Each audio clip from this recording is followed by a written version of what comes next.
there's like not a huge, it's just us. Can you hear everything okay, Jesse? Okay. Awesome. He's loving it in there. You're loving it in there.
Josh, bring down carriage vocal in my ears.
Melissa, is there a chance we can go someplace and pray? Yeah, because we got to start in a little bit.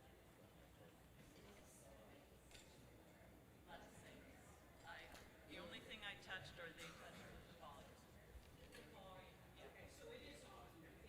Oh yeah, well this is on. I don't know. Yes, the mic works because we've been working on that.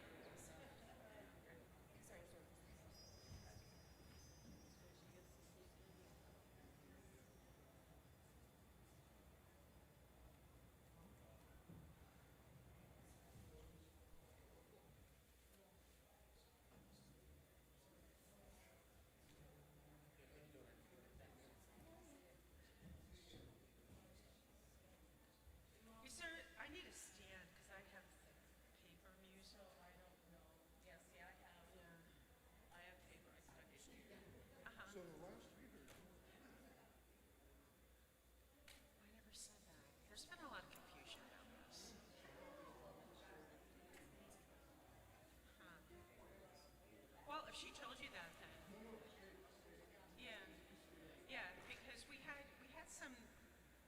hey, Lights are in your house? yeah, I get it. Sorry. Yeah, usually I have a stand like here.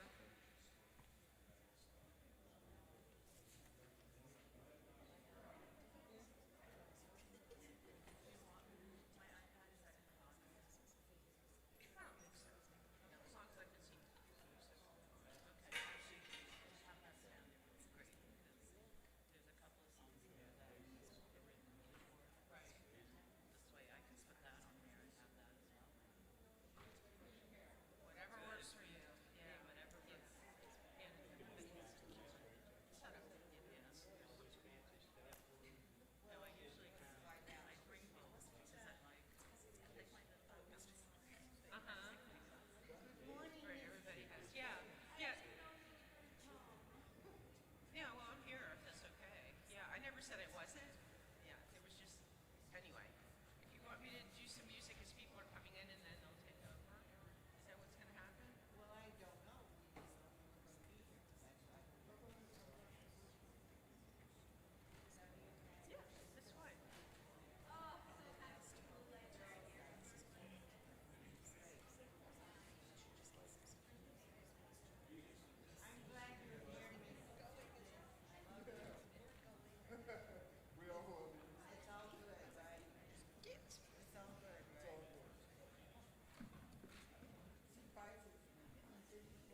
Testing one.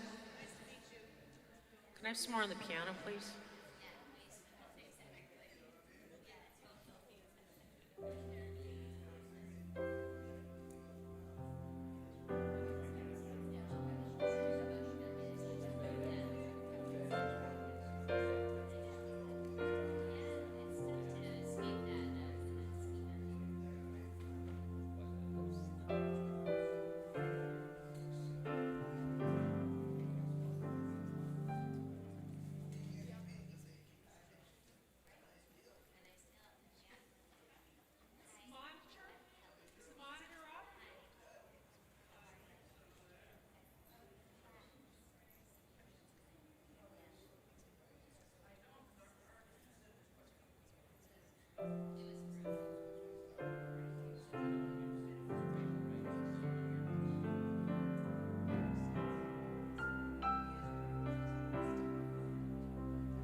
Stretch out your hand,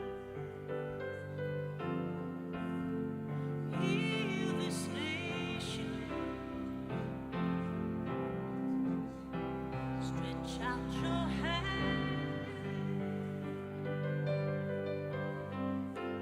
bring restoration.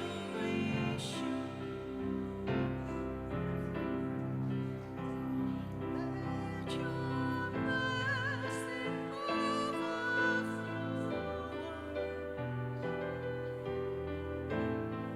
like a never-ending stream. Blood of Jesus, Lord, it's you we see. Cause your face to shine again and again.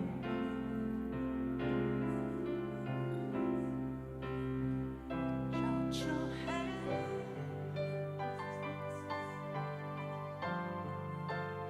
heal this nation.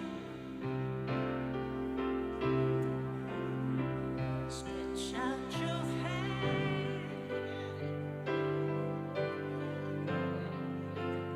bring restoration.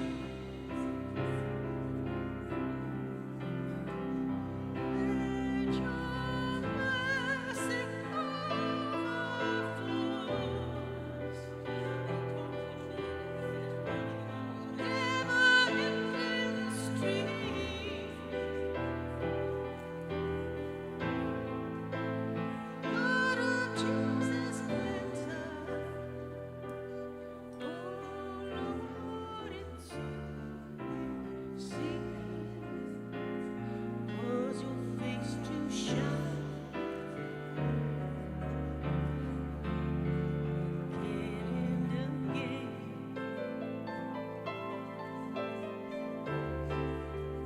Cause your face to shine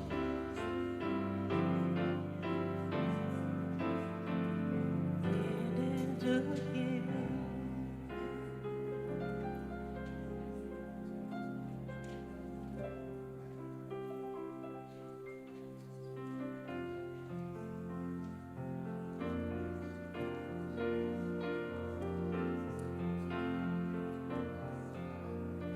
Let your light come, break down the darkness. Let your power rule back the night. Let your truth shine, setting the captives free. Make your feet strong for the fight.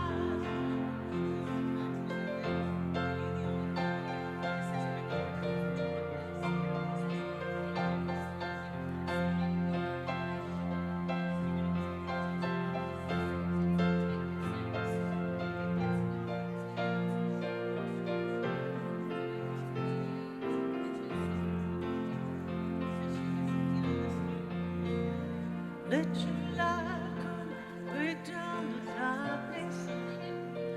Let your power roll back the night. Let your truth shine, setting the captives free. People strong for the cause.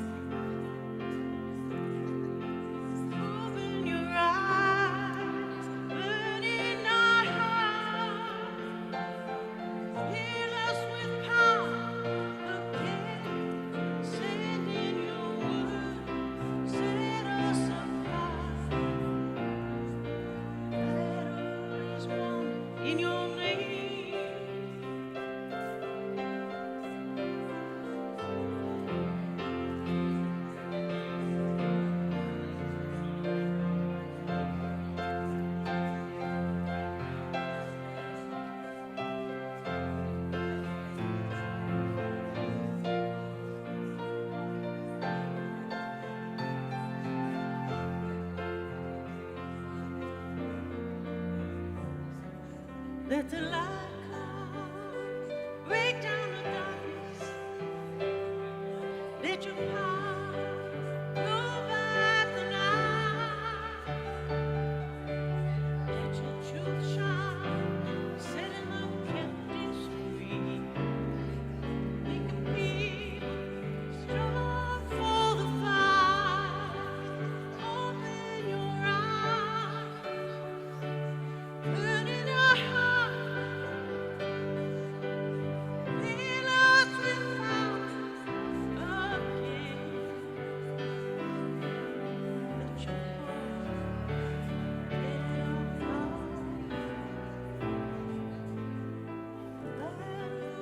belongs to the Lord.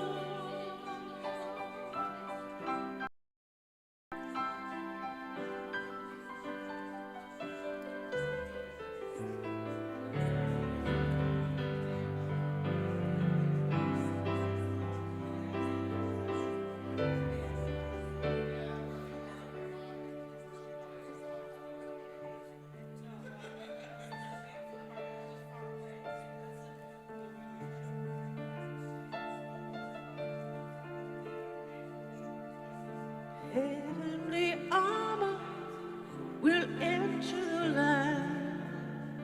The battle belongs to the Lord. No weapon that's fashioned against us will stand. The battle belongs to the Lord. We say glory, honor, power, strength to the Lord. We're singing glory, honor, power belongs to the Lord.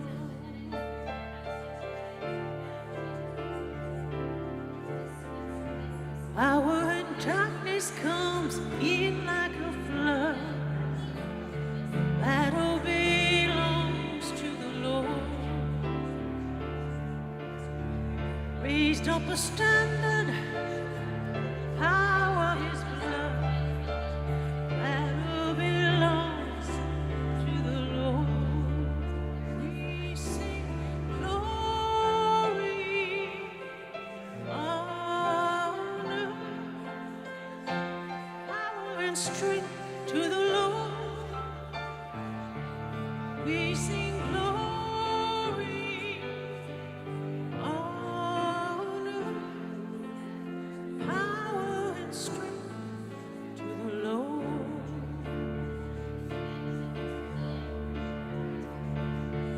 Enemy presses in hard, do not fear. Battle belongs to the Lord. Courage, my friend, redemption is near. Battle belongs to the Lord. We sing glory, honor, power and strength to the Lord. We sing glory, honor, power and strength to the Lord.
go with it.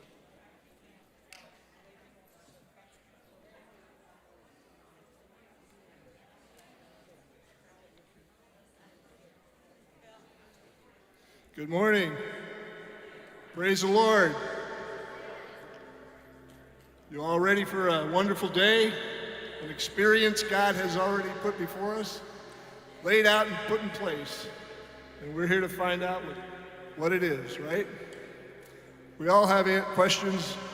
We're all looking for answers. And I got a feeling God's going to reveal that today.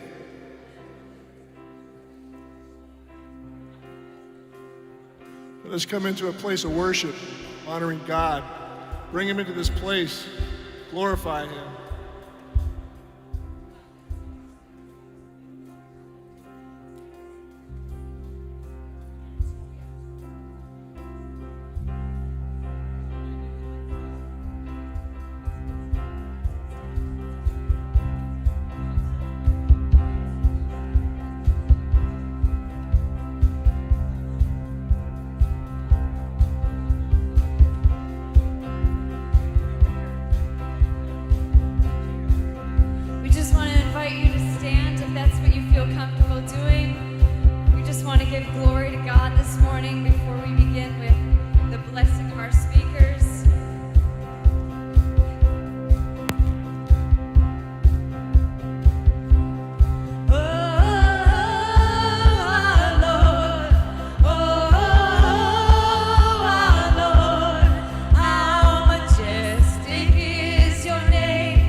Thank you, Lord.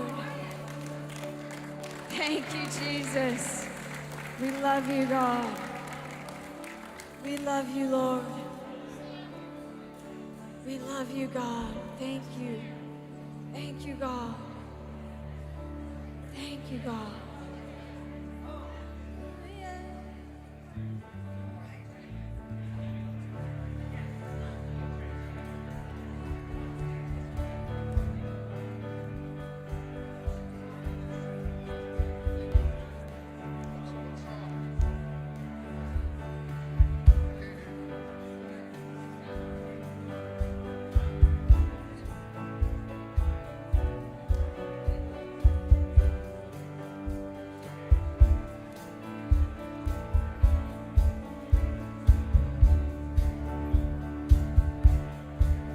At your name, the mountains shake and crumble. At your name, the oceans roar and tumble. At your name, angels will bow, the earth will rejoice, your people cry out. Lord of all the earth, we shout your name, filling up the skies with endless praise, Yahweh, Yahweh. We love to shout your name, oh Lord. Lord of all the earth, we shout your name, filling up the skies with endless praise, Yahweh, Yahweh. We love to shout your name, oh Lord. At your name, the morning breaks in glory. At your name, creation sings your story. At your name, angels will bow, the earth will rejoice, people cry out. Lord of all the earth, we shout your name, filling up the skies with endless praise, Yahweh, Yahweh. We love to shout your name, oh Lord. Lord of all the earth, we shout your name, filling up the skies with endless praise, Yahweh, Yahweh. We love to shout your name, oh Lord. There is no one like our God, we will praise you, no one like our God, we will sing, there is no one like our God, we will praise you, no one like our God, we will sing, there is no one like our God, we will praise you, no one like our God, we will sing, there is no one like our God, we will praise you, no one like our God, we will sing. Lord of all the earth, we shout your name, filling up the skies with endless praise, Yahweh, Yahweh. We love to shout your name, oh Lord. Oh Lord of all the earth, we shout your name, filling up the skies with endless praise, Yahweh, Yahweh. We love to shout your name, oh Lord.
Give a shout out to the Lord.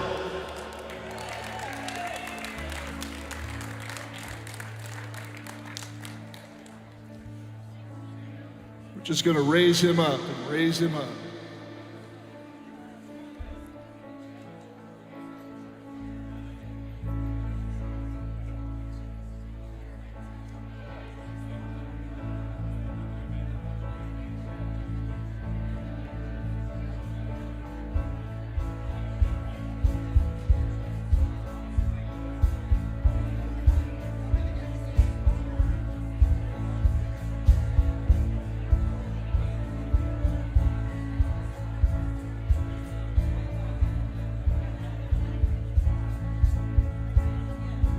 I raise a hallelujah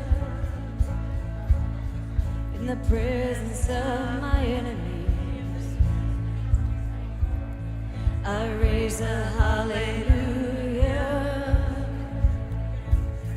louder than the unbelief. I raise a hallelujah. My weapon is a melody. I raise a hallelujah. Heaven comes to fight for me. I raise a hallelujah in the presence of my enemies. I raise a hallelujah louder than the unbelief. I raise a hallelujah.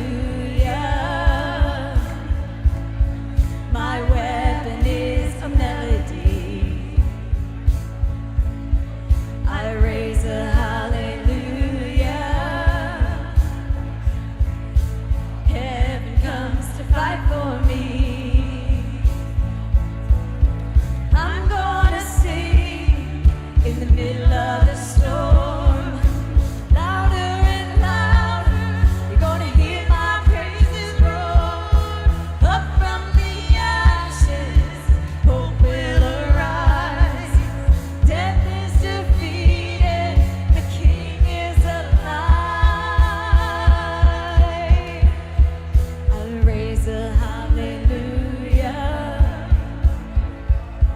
with everything inside of me. I raise a hallelujah.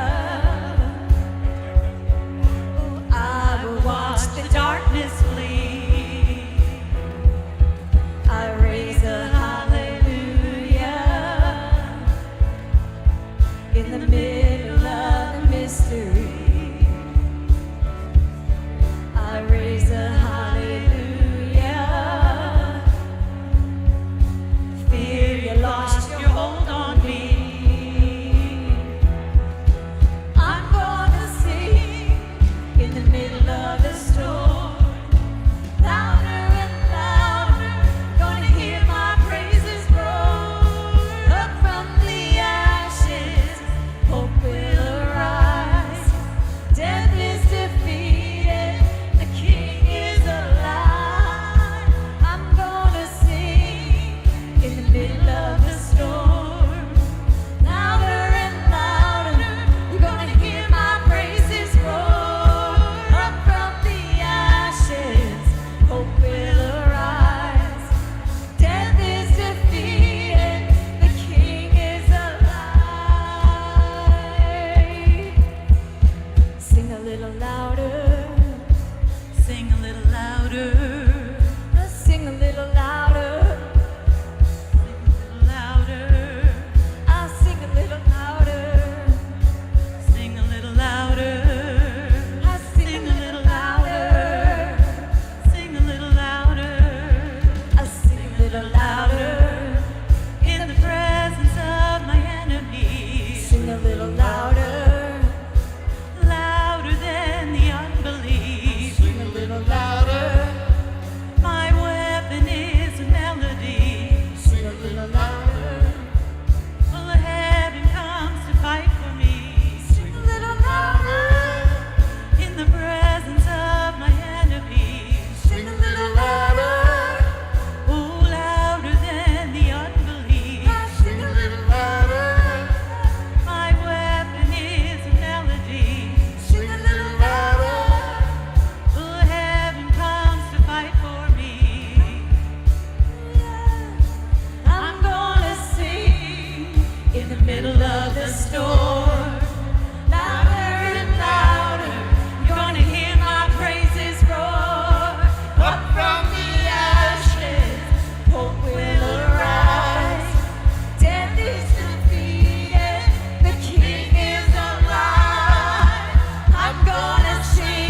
do. Yes, we do. We thank you.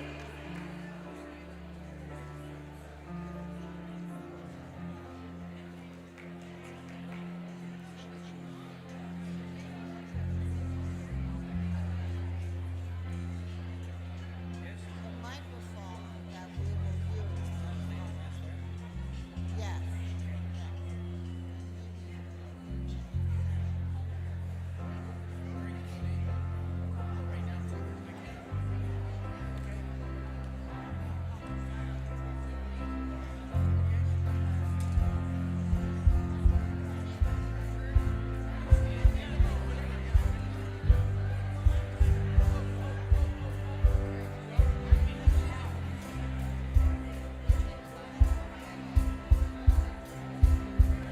Josh.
There's thunder in his footsteps and lightning in his fist. Our God is an awesome God. Oh, the Lord wasn't joking when he kicked him out of Eden.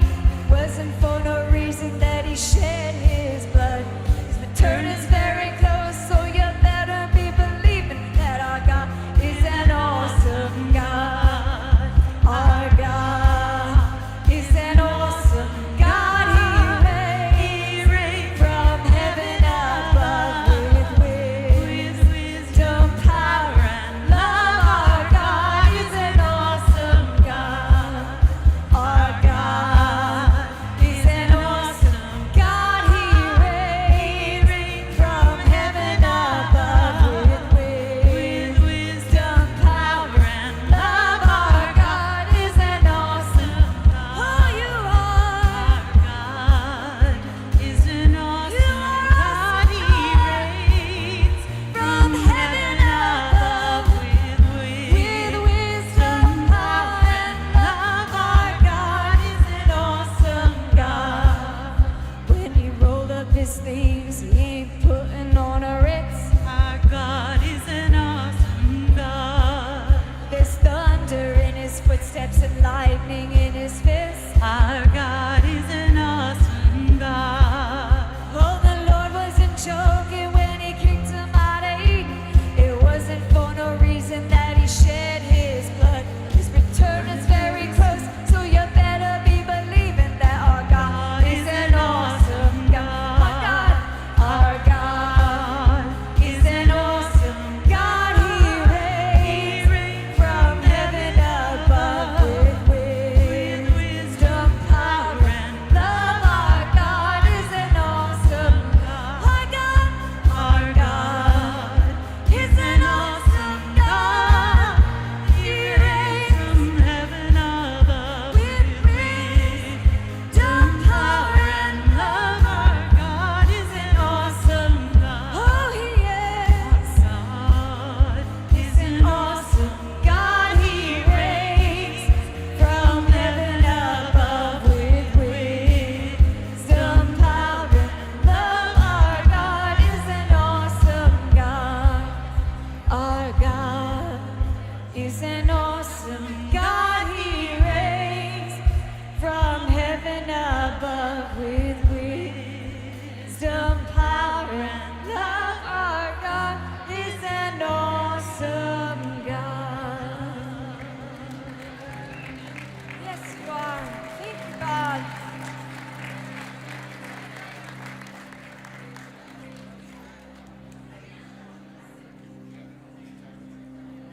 Good morning, fellow freedom fighters. Good morning, good morning. What a great warm day to be together this morning. Everybody doing well? If you are in the lobby, go ahead and make your way on in and find a seat. Would you say thank you to the Alliance Resource Center worship team for being here this morning with us? Wonderful. My name is Todd Callahan. I'm the senior pastor here at Ignite Church, and we are so grateful for Vermont Grassroots and Ellie Martin. Can you give it up for she and her husband and her whole team?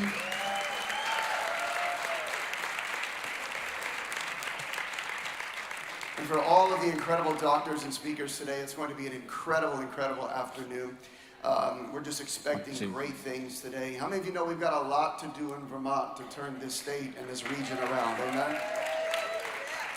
You know, we've got the decriminalization of prostitution that is right at the forefront of the conversation right now, which each and every one of us need to be just bombarding Montpelier, bombarding our representatives, emailing, phone calls, just wear them out and let them know what we stand for. We believe in truth and righteousness and preserve. I mean, you're talking about human trafficking, you're talking about sex trafficking. All of this is going to play in, and I find it very interesting that we are in the place we are with an abortion bill, with decriminalization of prostitution. You know, it always gets darker before it gets brighter, but I know there's some brightness, there's some light, there's some shining happening in this room today, and we've got to release that to this culture and go after all of these things that are at the forefront of our conversation. Amen. We've got to begin to dialogue about this, and see the change happen. Today is going to be a remarkable day. If you have drinks in here, we don't mind. Just don't spill them. If you spill them, it's your responsibility to clean it up. So help us with that. Water is preferable. If you have coffee, Lord bless you if you spill it. But please help us out with that. Restrooms are right on the hallway on this side of the hallway. So if you have any questions or you need help with anything, find somebody. They will help you and get you the items you need. Can we begin this morning with a prayer? Would you please stand and let's honor God? Heavenly Father, we thank you for this incredible moment in our history in this state in New England. God, we thank you for the powerful, influential, anointed voices that you've brought together today. We thank you that this will be a remarkable moment and that this will begin a shift and a paradigm moment for this culture where we are right now in history. God, be in this moment today. We thank you for touching every heart, every life, for empowering each and every one of us to go beyond our comfort zone and to do what you've called us to do to help bring change to this culture. We ask you to be in our conversation today. Open our hearts, open our minds and our spirits to receive and allow us to take what's imparted and deposited into each and every one of us today to bring forth the harvest to change the world. We give you honor, glory, and praise for this moment today. In Jesus' name we pray. And everybody said, amen and amen. Would you greet somebody around you and introduce yourself as you're seated this morning?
Thank you very much, Pastor Todd.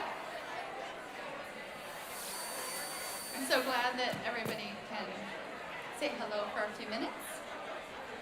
Now I need to call some order again.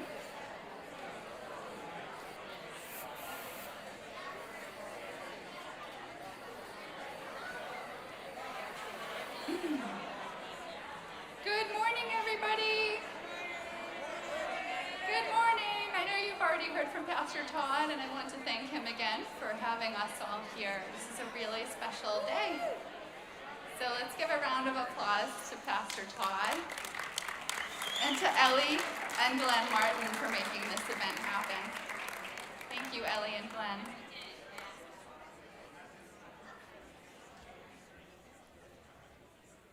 For those of you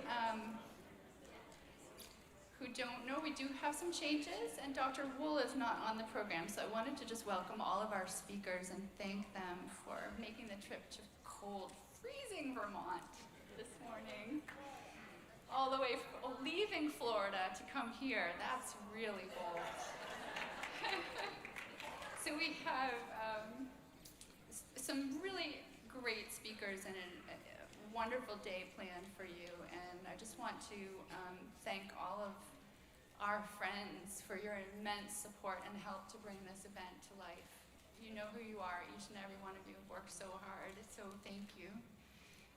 These aren't easy times, are they? This is the first virus in history. Okay, I'm gonna start again because I want to be sure that our friends here, the deepest thanks from me for all of your help to bring this on. This is a really special day, and it took a lot of hands to make light work of this. These aren't easy times. There's so much confusion and division This is the first virus in history that has blown families apart and caused so much division. And imagine, no natural immunity and nothing we can do about it. Incredible. That's why we need to keep our faith and our hope alive as we try to preserve our health through these turbulent times. So I didn't introduce myself. My name is Jennifer Stella. I'm just a normal person like all of you.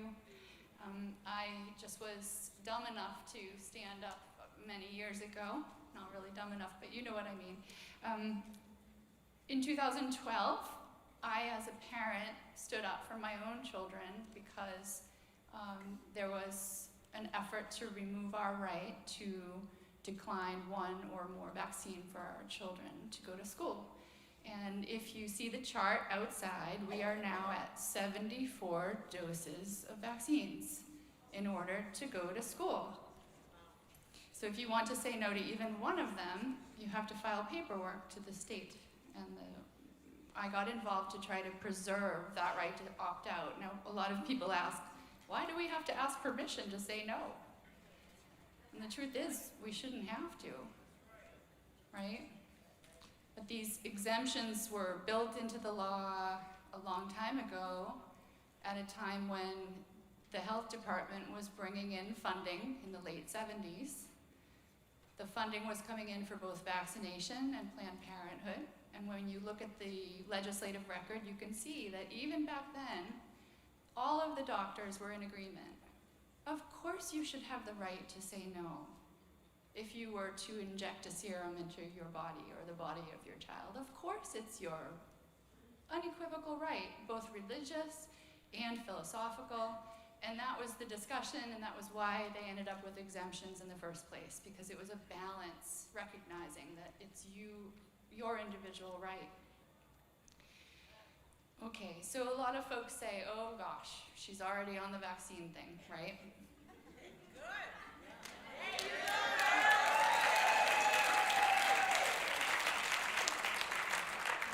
There, she went there already. It's like 5 minutes into, okay. So, but beyond that, we are about health choice. We want to preserve choices. We turned into a 501c4 advocacy group out of necessity, but we're completely grassroots. None of us get paid to do what we're doing. We're not trying to work with the dark side. We've been fighting against the dark side for quite some time now. My children are almost adult. Well, I have one adult child now, and one soon to be an adult. They were 6 and 8. If you have young children and you're worried about what's happening, it is possible to stand up and do something. It is. And we're going to do that together. We have a lot of work to do. Over the years, we have hosted a number of events to bring people together, and we hope to do more. This is just the beginning of our hard work together.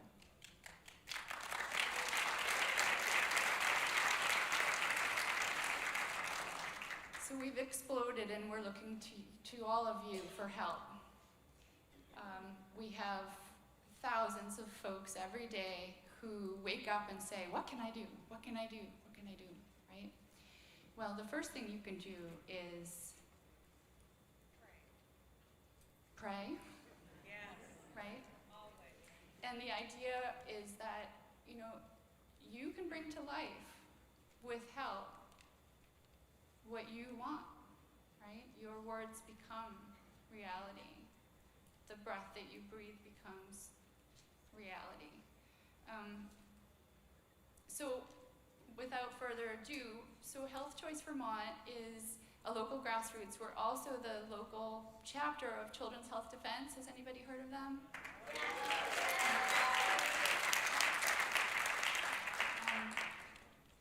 We are working hard to try to collaborate with all walks of life, because health choice knows no boundaries.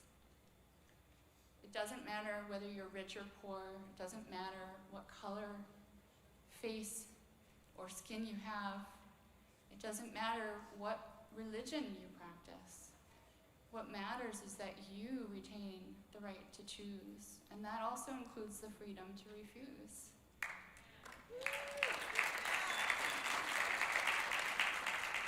So this is an important time of unity. We need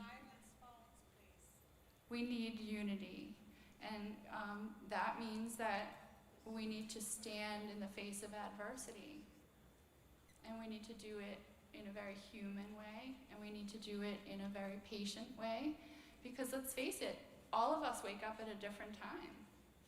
I am guessing most of you are pretty awoke, right? But we all woke up, and at that time somebody said, welcome, right? And it doesn't affect you until it affects you. So not everybody is going to come at this and say, I'm anti-vaccine. I didn't start that way either. And you don't have to be a hardline anything in order to stand in your own truth, right? Okay, so after 2 years of global takeover and lockdowns and fraud and government overreach and mask mandates and now forced vaccinations and tests, there's a lot of data available, right? It's time for a report card. It's time for us to look at what's happening here and do something about it. And that's why we've got our religious leaders and our frontline professional doctors and lawyers here with us today. Because we're going to talk about what can be done, both from the treatment perspective, because you don't need to go to a hospital and be separated from your family members and locked in a room and be alone. That's not the only solution, and you'll hear from our medical professionals about that today. And you'll also hear a lot about how each one came to their own awakening and realized there's something really sinister going on here. So we're going to roll up our sleeves and do the hard work we need to do because we have to. And we're going to try to do the best we can, and we're going to help one another. There is going to be a march in Washington, D.C. on January 23rd, run by run by Children's Health Defense. And all of you are invited to go to our website, healthchoicebt.com, as well as defeatthemandatesdc.com to learn more about the march. And we will also be doing a lot of local stuff here because our legislature is open for business, which really means that there are quite a few bad bills that we're going to have to face down. And then we also have a number of good bills that are on the chessboard as well. We have a couple of state representatives with us today, and I just wanted to say thank you to those of you who have come.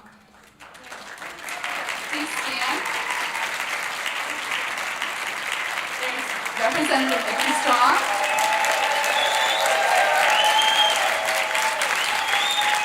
Thank you so much. Vicki has introduced 6 health freedom bills for us. And Representative Carl Rosenquist, who's already sat down, but thank you, Representative Rosenquist, for being with us today, too.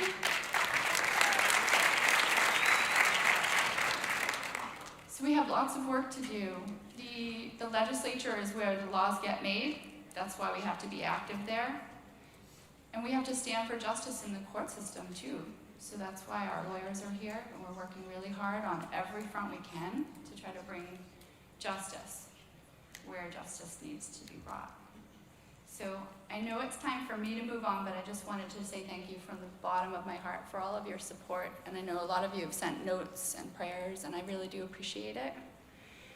And I just wanted to have a moment of silence for those who have been hurt by COVID in all ways, whether our loved ones have been sickened by the virus itself or by the response.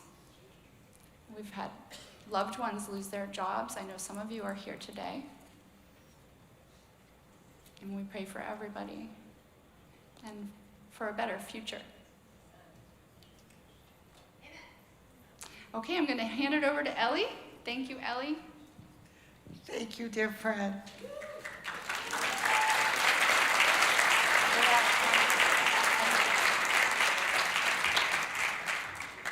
I'm overjoyed with all the people that are here. Why are you here? Why are you here? What brought you here? Do you know what brought you here? I asked myself as an 80-year-old Mother, what am I doing here? It's because of our children and our faith in God that we're here. Did you hear that wonderful song, Onward Christian Soldiers? I'm one of those people. I learned that song as a little girl in Vacation Bible School, marching and singing Onward Christian Soldiers. Can you imagine that in today's world? Well, that's where your children learn best. I also learned to memorize the scriptures to do with put on the full armor of God. This is war, folks. This is not nice. This is war that we're in. When we had Gordon Chang here in September, he made it clear to us, China wants to eat our lunch. They want to take over our country, and they're doing a damn good job of it. And the only one that can stop it is we, the people. Let's hear that. We, the people. If Lydia Chang was here this morning, I thought of her on the way in, she would have a flag for every one of you. What happened to her home country? Hong Kong. What just happened? She doesn't want to see that happen to her new country as a patriot for America. And Gordon was so wonderful at pointing out to us, you need to be aware of what's coming down the road. So that's why we're here today, because we are going to stand strong. Right, Vicki Strong? Stand strong for Vicki Strong and our country and our state. We're going to stand strong. And that's what our speakers here today are going to help us to do. Now, this event took place because I got COVID. I'm supposed to be dead, you know. But I had 2 doctors from outside the state of Vermont, 2 that I could call. One at 8 o'clock Saturday night, and he was in Lowe's store, and he answered the phone because it was from Vermont, and he had helped many Vermonters. So he answered the phone and he told me what to do. Go get yourself a test over the counter and take the test and call me back. He was actually really nice to me. He didn't bitch at me or anything because I called him late Saturday night. That's Dr. Cox, and others in here have been helped by Dr. Cox. How many of you? Yay, look at the hands. It's wonderful. So, and then Dr. Caladine Dean, Bill Federer knew that I had COVID, and he said, she's going to help you, and she surely did. And she helped all of you because she called me up and said, Ellie, will you help me bring these doctors and lawyers to Vermont? And guess what I said? Did I know what I was getting myself into? No, but I'm glad because all of you are here with me, and you've all said yes. So thank you, thank you. That's how it all came about. Would you call that a God thing? Yes. That's what I call it. That's a God thing. It's also a God thing that our next speaker, our first speaker of the day, the Reverend Christopher Toma, from you got a nasty governor over there, haven't you? In the state of Michigan. He probably would like to go to Florida where it's nice and warm and they're friendly. I hear about that. But here he is with us. And I heard Pastor Toma when he was being interviewed on Dinesh D'Souza's program. And he was talking about how he has an annual event, Christ in the public square. And I love that idea, Christ in the public square. Can you imagine that? So I have plans, folks, for all of you and more, that we will have such an event this coming summer. And you're all going to help me make that happen. Because I don't do anything by myself. So many volunteers here today that made this happen. Please know that it happened because so many, many people come forward to help me. So Pastor Toma, if you want to come on up. And we also have, along with Pastor Toma, one of the things that I love about him, in his church, they have a school, tuition free. Can you imagine? We don't know how that takes place, but I'm sure that the people in his church must come forth and support it. So I've asked Pastor Toma, in addition to his message to us, to visit with 2 of our young people, it's high school students, about their experience with COVID in school. So that'll be a part of his sermon. So how am I doing, Pastor Toma? I'm just so glad you're here. I'm just so glad. Because, you know, the churches say, no, he's too political. Well, so am I. I'm supposed to go into the church and leave my politics outside and let my country go to hell? No, thank you. No, thank you. I'm bringing my politics in here.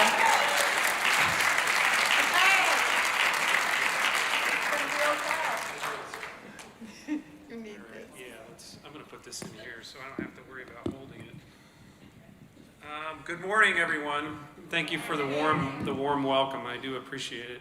I'm going to do what I did to start off yesterday speaking, and that's do what the Democrats do pretty well, and that's give away free crap. So it works. You get the crowd endeared, and then you're ready to go. But in order to do that, yesterday I intended to give away a couple of books that I've written, but I left 2 of them in particular that I wanted to hand out. I left them on my hotel room bed, so you are blessed now. Somebody in here is blessed to get. The first of them is a book I wrote called 10 Ways to Kill a Pastor. This is, again, it's not a how-to volume, so don't get any ideas. But who has a pastor maybe in their congregation right now who's going through some struggles? Yes. Do you? It's a gift for you. Read it. Thank you. Read it. Give it to all your elders, all your troublemakers. Thank you for coming, God bless. Are there any other pastors in here who, and okay, just be honest, don't lie, who, when a particular person walks into your office, you think to yourself, oh my gosh, I do not get paid enough to do this? Or are the clergy in the crowd too afraid to admit to that? Well, I have a desk journal, a pastoral companion volume here called A Record of People I Know in Need of an Exorcism. And it's not necessarily anything you have to use, but put it on your desk. And when they walk in, you get out a pen and you go,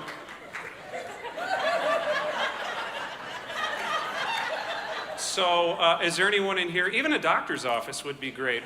Doctors would, I see a hand up. Come on up. Be so bold and come and get that. What's that? I think I beat him to it. Well, no, you didn't. I got something for you then instead, okay? Here, come on. I use it actually, so I've gone through it twice. Another volume I was going to give away is a newer volume for me, The Cruciform Way, volume 2. Actually, I was privileged to have some great endorsements from folks, friends like Charlie Kirk and David Clark and folks like that. And if you want to know more of my political speaking styles and the things I think about that stuff, these are good volumes to get your hands on. So since you walked up once and now you're walking up twice. Thank you very much. You're welcome. Yeah. And the last one, my main, believe it or not, before I started speaking about politics or theology and politics or anything like that, my main claim to fame was whiskey.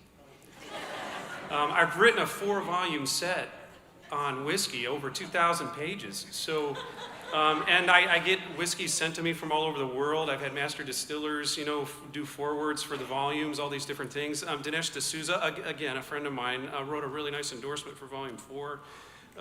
Which was out within the last year and a half. But I want to give this one to Tom Licata, the fine young gentleman who's been carting me around the giant state of Vermont for the last 2 days. And I know he's a bourbon drinker. So Tom, this is a gift for you. Thank you for taking care of me the last couple of days. I appreciate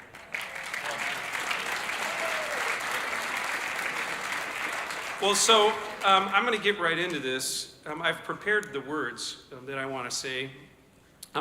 Before I do that, I want to say that I've heard the word sinister, and I've heard the words a lot of things are connected. So I am going to come at my opportunity here at this lectern by touching on lots of different topics that I think are in many ways underliers to this whole COVID issue that we're dealing with. Of course, I am going to speak to COVID, but I'm also going to talk about Marxism. I'm also going to talk about critical race theory. I'm also going to talk about the LGBTQ issues. I am going to talk about these things because all of these things are inseparable with the basic doctrines that are beneath them, okay? So now, as is true at conferences like this one in particular, I have a chance to visit with so many of you, folks who've come from all over the state, come from all over the nation, outside of this state. And what I've discovered as characteristic of many in attendance is the desire not only to hear from folks who are willing to share their perspectives, to take a chance on communicating particular issues, but also you're here because you want to be among a fellowship of like-minded people. You're hoping to learn just what it is that you can do in partnership with them to make a difference in the world around you. I appreciate all of you because you have hearts for service and because you see real trouble looming in this nation for her churches, for her schools, for her families, for her communities. You want to help, and you're hoping that the embers of wisdom will be stoked into the flames of courage so that you're capable of burning up any fear you might have for action. In short, you want to get in the game. And you want to be able to enlist others for the team as well. Now, there's something else I've noticed in common in these settings, and I do visit in settings like this quite a bit all over the country. Some of you are Christians, and you will be returning to contexts of awkward hostility. In particular, some will be taking what they've learned here and will be returning to congregations helmed by leaders, by pastors, who oppose you. Humbly and respectfully, some of you will discuss the dangers of Christian churches embracing things like critical race theory, and your own pastor is going to scoff at you with disinterest, putting up barriers to any more discussions on the topic. Some of you will leave a conference of this sort with a desire to enlist others in the fight against abortion, and you'll be told by the pastor that the church needs to be sensitive to the political positions of others, that the church should keep itself distant from such topics lest other Christians be offended. Some of you will express a deep desire to help others navigate the turbulent waters being stirred up by the LGBTQ activism around the country, how they're militantly passing legislation that threatens not only the stability of the society as a whole, but the church's ability to actually exist according to biblical truth, biblical faith, to freely preach and teach the gospel.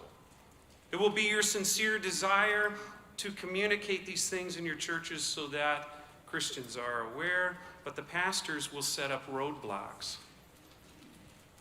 They'll describe these issues as completely unrelated to the church's mission of faithfulness to Christ. And they'll send you away scolded for trying to, in their words, blur the lines between church and state. Not all that long ago, I posted something on Facebook about how I hoped something in particular would happen at the luncheon that may or may not follow my funeral.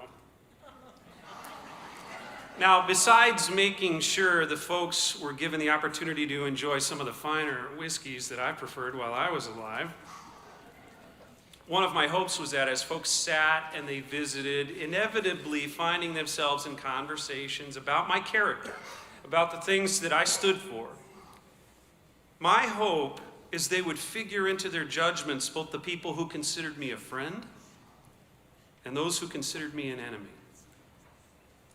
That is, those who partnered with me and those who counted me as someone worth opposing. I didn't explain what I meant by the comment because I figured folks could just figure it out on their own. You know, I assumed the intelligence of folks. But interestingly, of course, I got a whole bunch of private messages from friends saying, "Why are you talking about dying? Cut that out." So let me explain what I meant by that. Those who align with us and those who oppose us are both rich descriptors of our lives. In other words, think of it this way. If I were to die tomorrow, and the only thing you knew about me was that Michigan's governor, Gretchen Whitmer, excuse me.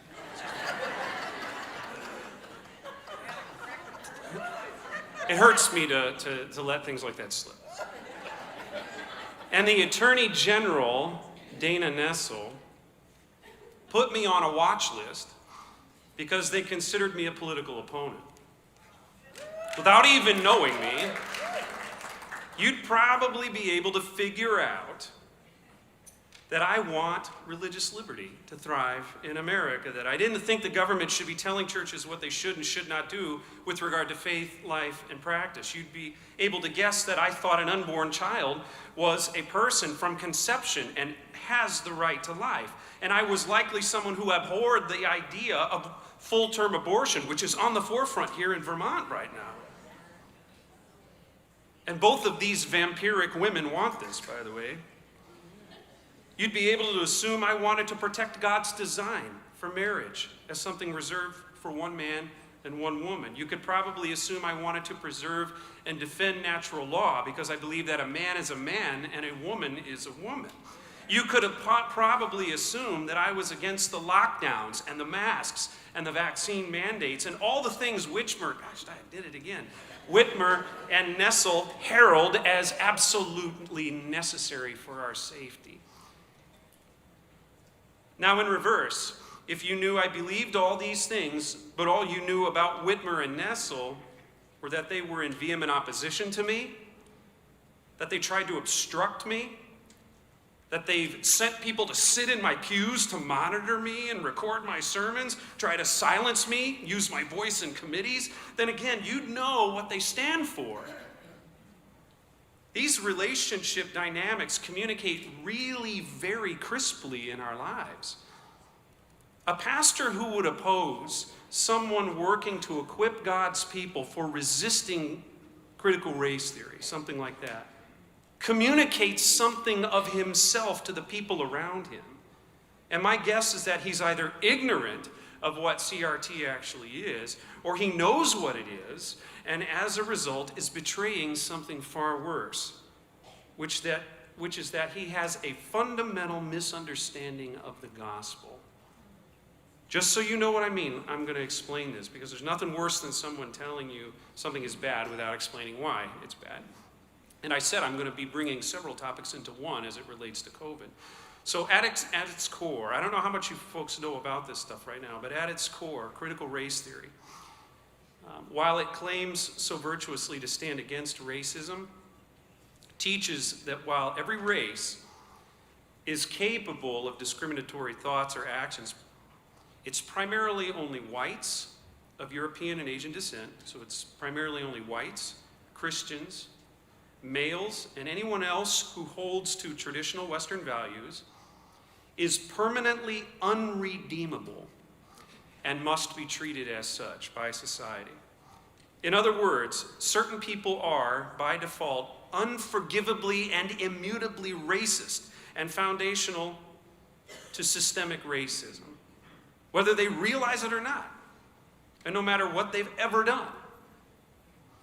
Everyone else, which by the way means people of color, by default are morally innocent. For Christians, namely pastors who have a handle on God's word, or so you would think, it's not hard to see how a position like this stands in contrast, complete contrast to what Christianity teaches. The Bible teaches that all have sinned and fallen short of the glory of God. Romans 3, chapter 3, verse 23. No human being is untouched by sin's curse. But with the same conclusiveness, Christ's sacrifice on the cross met the curse, met the cost. By faith in Jesus, a believer stands forgiven and is free to live according to the forgiveness, ultimately having what's necessary for amending the sinful life. Apart from the ridiculous nature of CRT's claim, everyone is forgivable. Amen. Still, Ibram X. Kendi, do you know the name? One of the foremost leaders in critical race theory and an icon of the Black Lives Matter folks, gives no room for Christ in this gospel. Kendi insists that, quote, there is no such thing as a non-racist idea, unquote. He goes on to say there are only, quote, racist ideas and anti-racist ideas, unquote. And that encouraging different groups to show loving respect to one another in order to overcome this accomplishes nothing. He's even more adamant that while diversity education is good, it can't solve what he claims is a problem that reaches into the very DNA of the oppressor groups that he has conveniently defined, of course. From this perspective, the only real way to defeat racism is to completely destroy Western capitalist system, which in his mind is a machine built on oppressive white racists. And then from there to replace it with Marxism. The Marxist platform that employs controlled racism.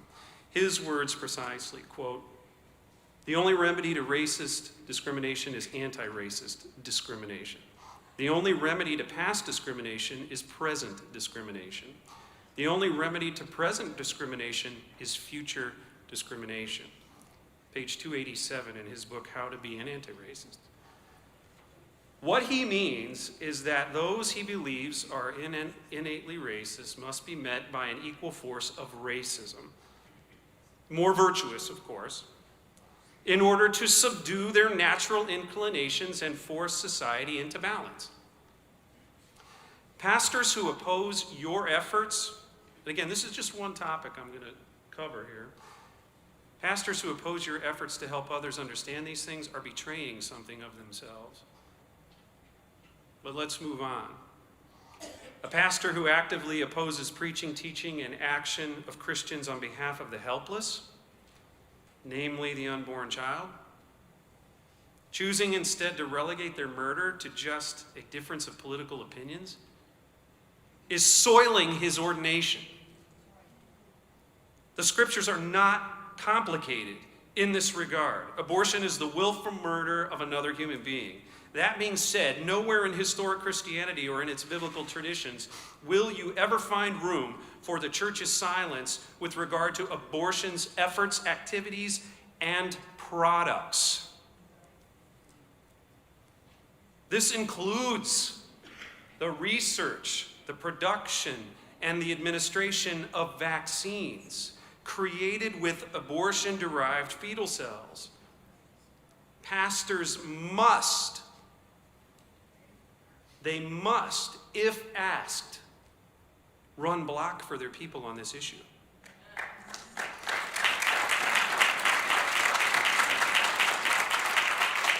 A pastor who stands in the way of efforts to shield Christians from the LGBTQ militias, jackbooting through the nation, set on complete annihilation of biblical Christianity and its practices. A pastor who would not defend Christians from the princes of this world, imposing gross mandates that sear Christian consciences and crush livelihoods. A pastor who would obstruct parents from trying to protect children from indoctrination in schools. Such a pastor betrays himself as being of fractional use in the pulpit and needs to seriously consider quitting.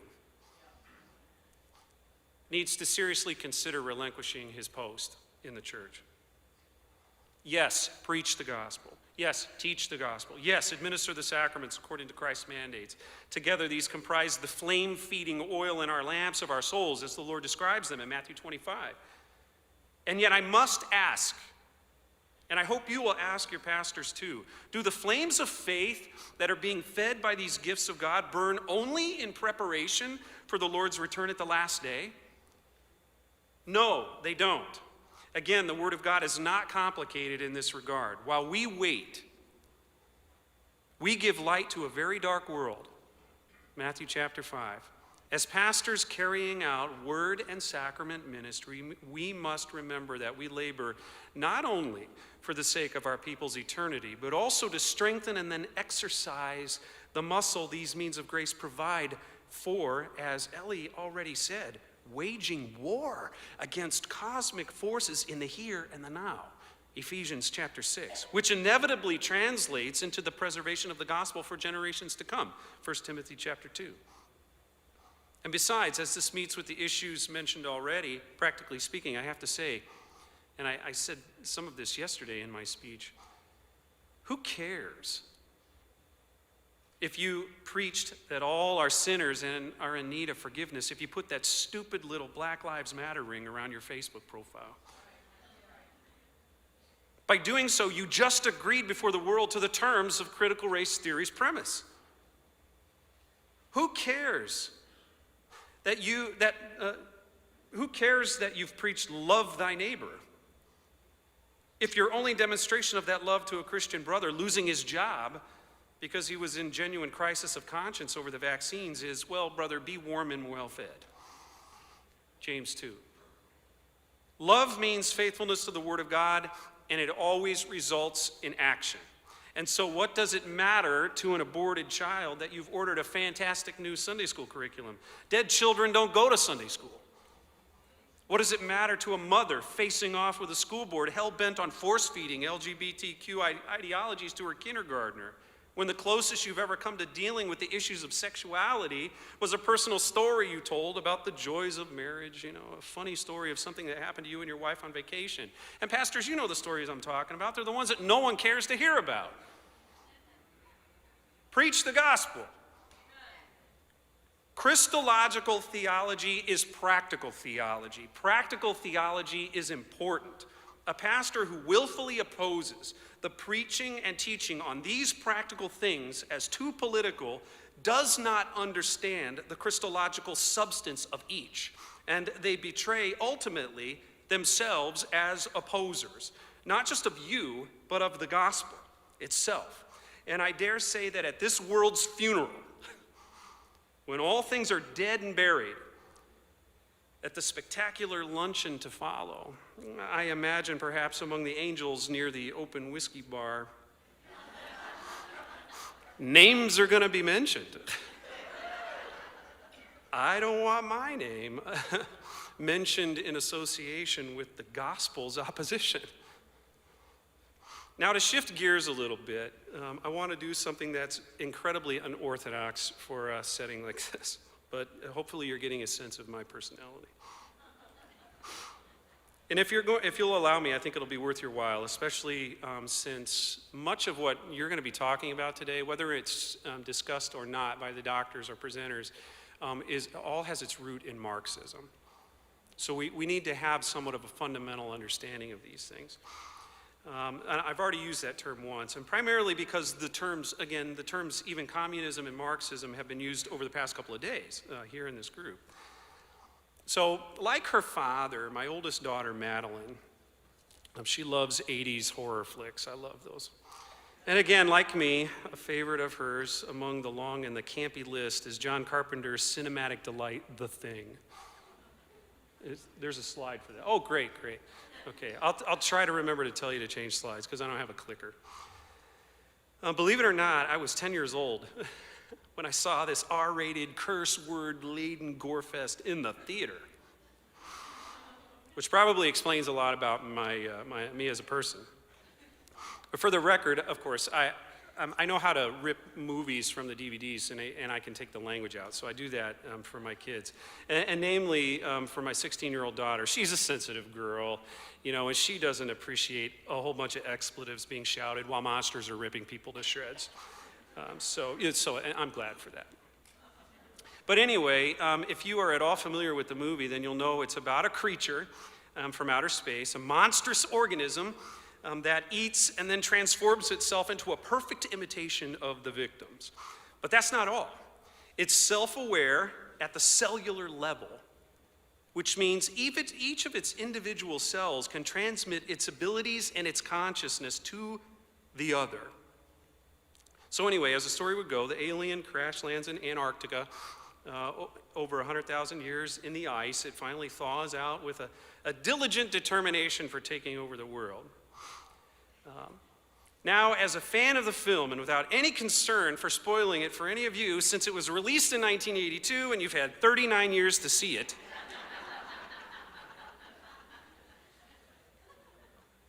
so I don't want to hear a spoiled movie.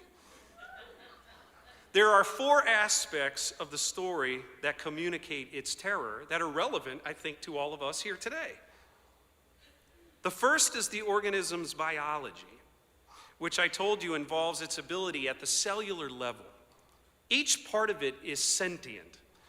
What this means is that if a character realizes that the person he is with is actually an imitation, and then to defend himself, the character tries to kill it by hacking off parts. And remember, those parts are individual beings ready to fight back, which means if he lops off the creature's head, while the rest of it is still trying to grab and eat him, the head's going to grow legs and it's going to crawl away, only to come back to him later. The point here is that the only way to be rid of this thing biologically is to destroy all of it completely.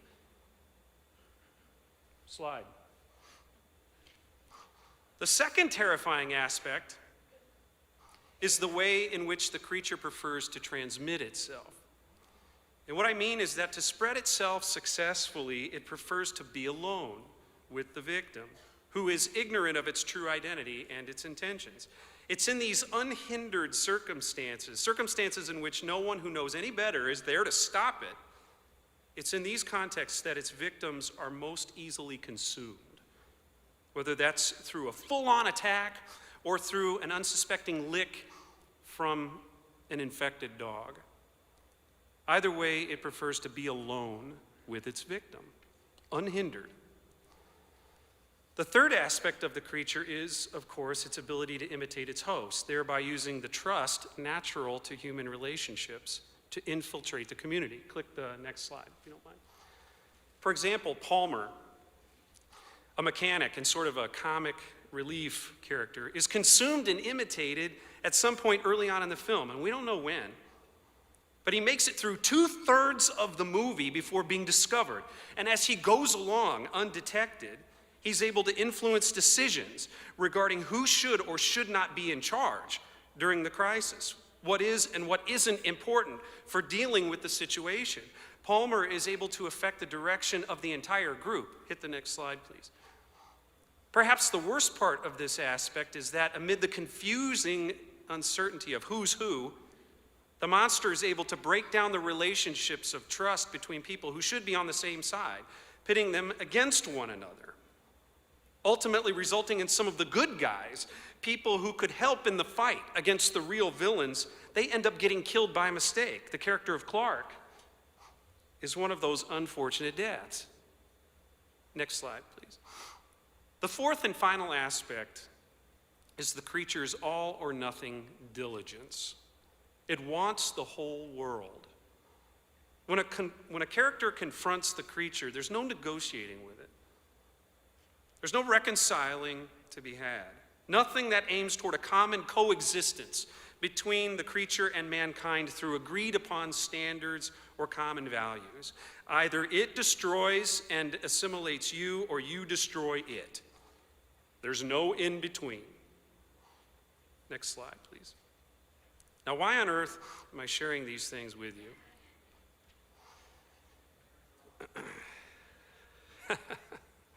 I heard you. Well, first of all, because I just watched the film with my daughter not all that long ago.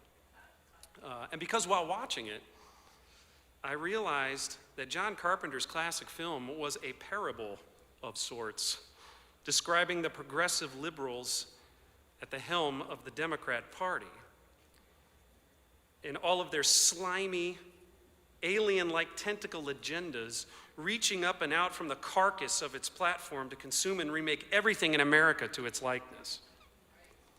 Next slide, please. To the first point of the analysis, the biology of the creature, its interconnected sentience at a cellular level.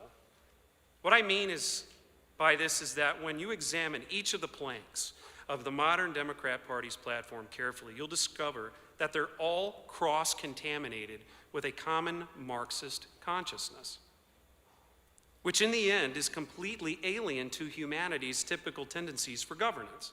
Whether the issue is immigration, taxes, the cult of coronavirus and forced masking and vaccinations, voting laws, redistricting, abortion, LGBTQ, critical race theory, you name the plank.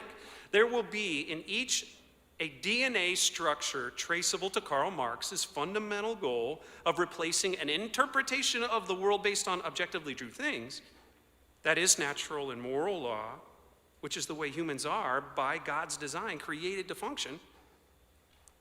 There will be a top-down, government-controlled, unnatural utopia promising imposition of muscle by an organism redistributing material and thought across a collective of automatons sharing the exact same consciousness. Even further into the comparison, the Marxist infection of the Democrat platform is proving itself irreversible, which means that at a cellular level, everything about it is now corrupt. Which also means that it matters very little toward defeating just a few of its platform planks, because whatever you lob off, it's only going to return later in a completely different form, with a completely different issue. We see this over and over and over again. COVID-19 is just the latest exhibition of the lopped off head with the crazy looking legs out of it. This means there is no negotiating. It has to be defeated. Next slide, please. To the second aspect, the way in which the creature prefers to transmit itself, I really want you to think deeply about this, which is its preference to be alone with its victims, unhindered by anyone who might know what it's up to and try to stop it. There's a reason for this. There's a reason why Democrats want critical race theory and transgender ideology woven into curriculums without any of your knowledge. There's a reason why so much of the COVID-19 data is being hidden. And the efficacy of masking and vaccines is being so convoluted and so buried. There's a reason why you're being separated from your loved ones in these hospital rooms. There's a reason why teacher unions have fought in court to keep parents from being allowed to participate even in Zoom classroom sessions. There's a reason why guys like me are unwelcomed at school board meetings. There's a reason why liberal progressives are pushing for body cams on police officers, but are steadfastly against them being on teachers in schools. Marxism needs to be alone with its victims and unhindered by anyone who may suspect something is amiss. And when the heroes arrive to fight, guys like Tom Renz, the gentleman I met yesterday who fights against the COVID machine, they must be attacked and they have to be eaten. When a pastor speaks to the issues in the public square, he is a bigoted zealot. When parents show up at school board meetings, they are counted as domestic terrorists and they're arrested and taken out of the picture. The next slide, please. The third point, the monster's ability to imitate, that is, to present itself as something good, as familiar, as virtuous, and by this to be found breaking the trust in human relationships in order to divide them. Once again, take for example the topic of racism. Let's go to that. Who among us wouldn't stand against racism? Better yet, who could legitimately defend the position that black lives don't matter? Of course they matter. And yet what's presented as good is also used to divide, which is, if you want to conquer anything, the best way to do it. And so anyone who knocks Black Lives Matter as racist, anyone unwilling to support their cause is a racist. This is the DNA of Marxism, the revolution initiated by identifying absolute distinctions that fall within the primary categories of bourgeoisie and proletariat, villains and victims. This is in every single one of the modern Democrat Party's platform planks. It's a Marxist tendency to accuse that if you are against illegal immigration, you must hate people of color. It is a Marxist-style indictment that if you oppose abortion, you hate women. It is a Marxist-born allegation that if you are against same-sex marriage, you're a bigot.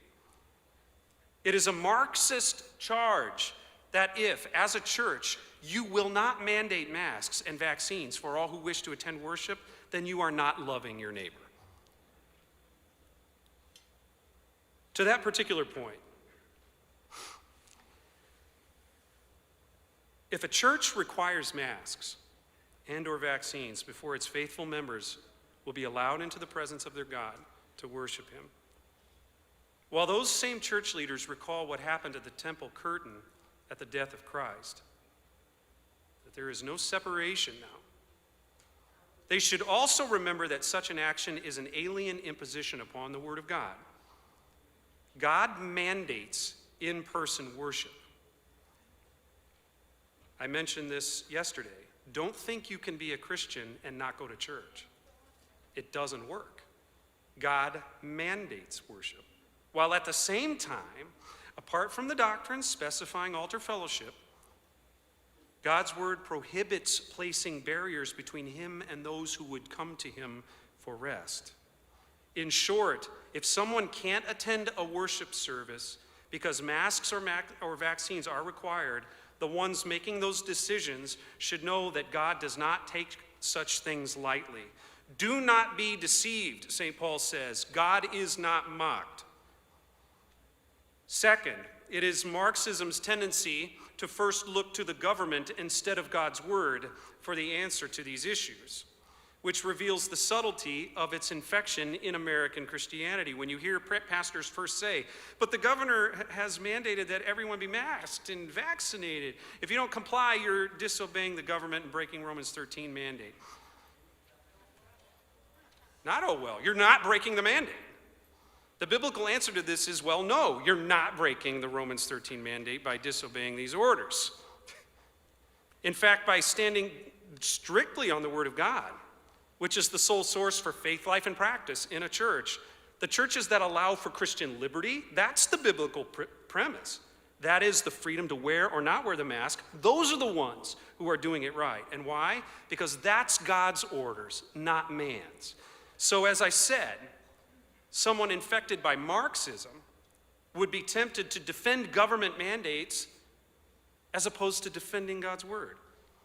First of all, in a constitution, and I need to be clear about this, in a constitutional republic or a communist dictatorship, it's never lawful for the government to interfere in God's affairs.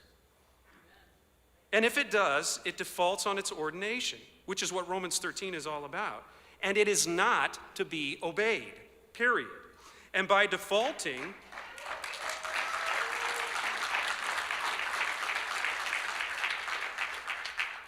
on its ordination, I mean what the Bible means, which is that the government transgresses God's moral law. And second, be sure to keep in mind that by moral law, God means the 10 Commandments. There is an order to these commands.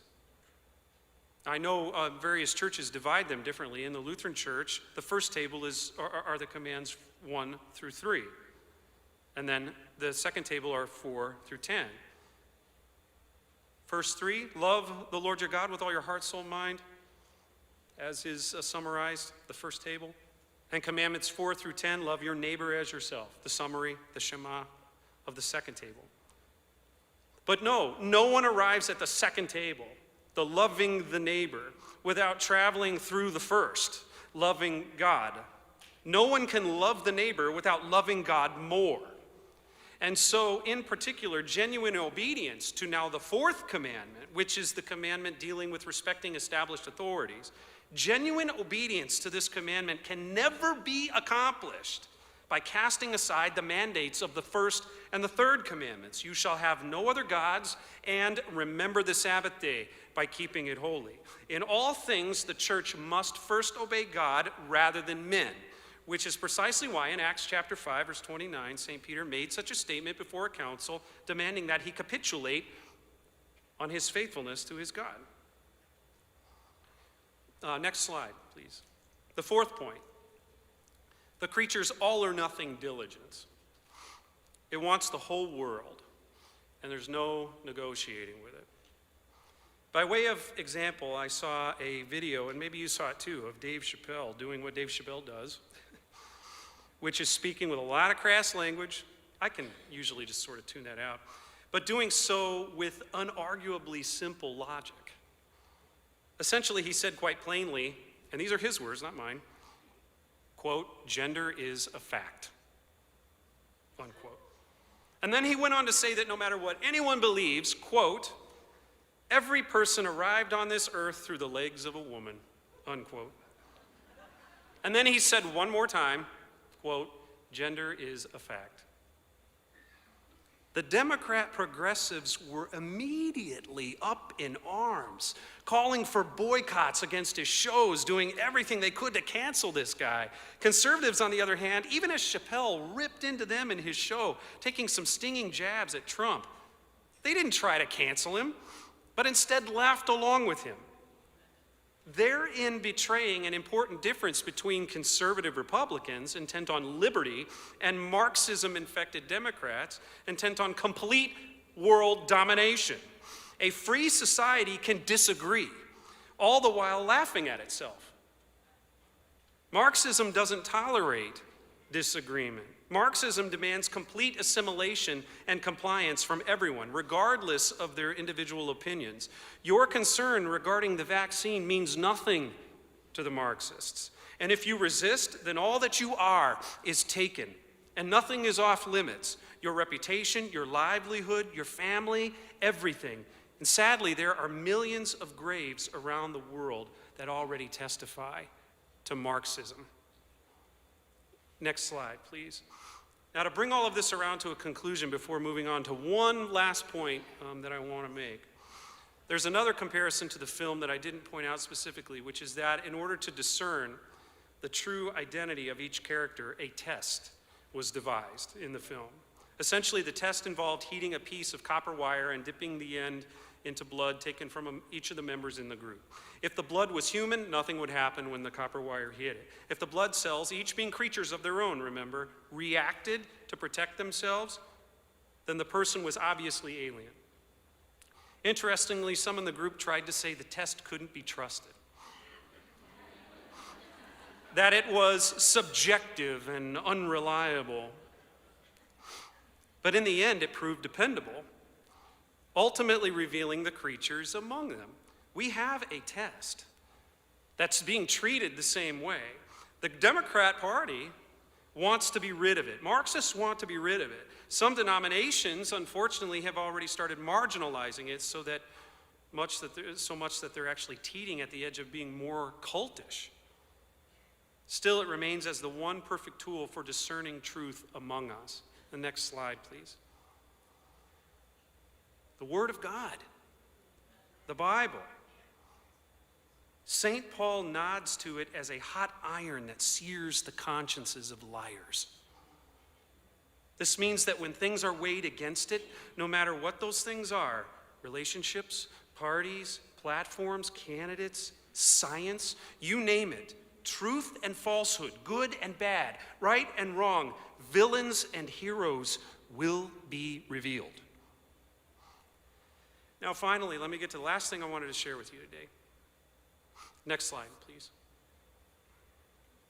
America is post-Christian,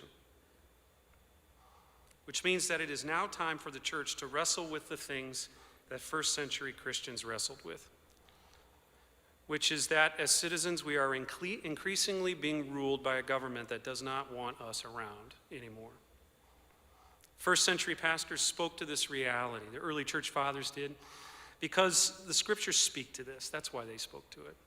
And as a result, they encouraged Christians to take courage, to be active, to engage for the sake of the gospel, no matter if the government receives you peacefully or with the flames of persecution or at the mouths of lions. Here in America, according to the current structure of government in which we exist, Christians have choices. These choices affect the preservation of the gospel among us.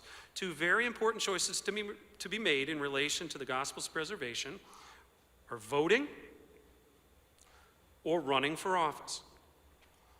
Interestingly, George Barna produced plenty of studies. He's put out plenty of studies to show that when Bible-believing Christians vote or they run for office, when choosing a home among the traditional political parties, the numbers indicate that the Democrat Party is rarely the choice. And the reason for this is not all that hard to discern. It doesn't take much for Christians who take the Word of God seriously to know which of the political parties is actively working to transform the government into the kind of government that wants to wipe us off the planet. 10 seconds into reading the Democrat Party's platform preamble, which I read every time it comes out, one will discover a call to tear down traditional values in order to reinvent America's institutions.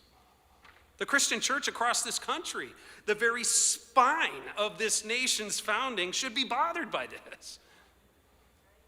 But even apart from the words, look at the fruits these words have produced. Go back just a few years.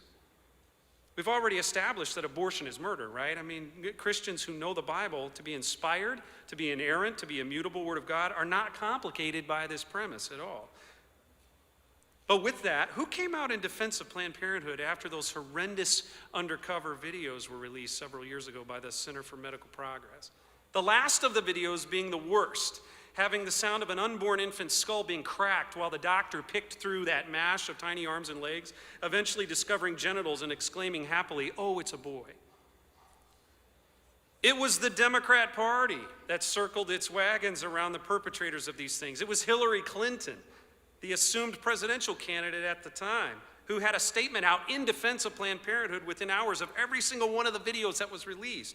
Even worse, Democrat politicians like Nancy Pelosi and Chuck Schumer pressed for and launched an investigation into the Center for Medical Progress, as if it was a subversive gang of anti-American agitators. As Christians, ask yourself, who was it that chased down Ruth Neely? Somewhat of an obscure name probably to you back in the mid-2010s, a Wyoming judge and a Lutheran Christian who, because of her faith, declined to perform same-sex unions, even going so far as to refer couples to other judges in the same court who would. 100% of those who canceled her held Democrat Party affiliations. Go back to 2012, visit with Jack Phillips, the Colorado baker, and a friend of mine. I'll be seeing him again later this spring. Who is it that keeps him in court to this very day, doing everything they can to crush him? You know the answer. Now, before I actually wrap this up, let me just be clear. And the Johnson Amendment be damned. The modern Democrat Party is your enemy. It's more than revealed itself as the enemy of the Christian church. And for all intents and purposes, it must be resisted and shut down at every turn. It is completely and totally infected. And lest you think what I've mentioned already are things of unfortunate history but no longer pertinent, or that the party isn't as radical as I've portrayed it, or that I'm simply just being dramatic because I have the mic and I'm the guy on stage. When the absolute ungodliness of critical race theory is polling at more than 90% favorability among Democrats, and when the leader of the Democrat Party, Joe Biden, is found unabashedly, albeit cognitively impaired and likely puppeting, for the hopes of getting ice cream later. When somebody like Joe Biden is mandating that CRT be taught in our schools, governing our workplaces, steering our military, when the Democrat Party calls itself the party of science, while at the same time preaching with genuine belief that gender is fluid, that men can menstruate, that for the first time in history, you desperately need a vaccine with a survival rate of 99.98%. And if you agree there's no discussion, you're simply canceled. When the Democrat Party weaponizes the FBI against concerned parents being faithful, first to their Fourth Commandment duty, and second, to their First Amendment right to speak out against ideological indoctrination at school board meetings, only to be blacklisted as domestic terrorists, some even being arrested for speaking out against the rape of their daughter by a transgender student in a gender-neutral school bathroom. All the while, the Black Lives Matter is given a pass to burn down cities, to being described by the Democrat sympathetic media as mostly peaceful protests. when the Church of Satan is commended by the Democrats as, quote, the last hope for a woman's right to choose in Texas, unquote. Christians, friends, what the hell else do you need?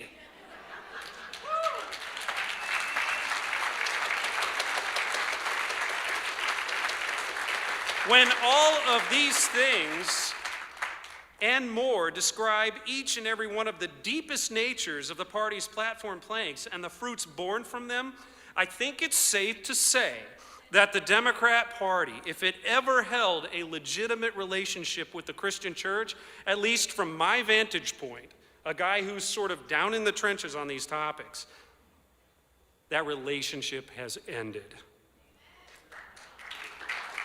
But now you know what that means. It means that there is no wiggle room in the modern Democrat Party for Christians.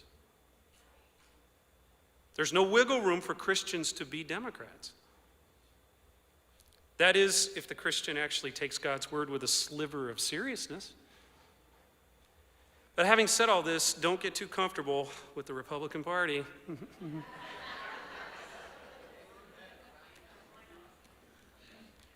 Yes, the Republican Party platform is technically conservative, and it's the only party embracing biblical Christianity and providing a home to Bible-believing Christians. Still, it is horribly broken.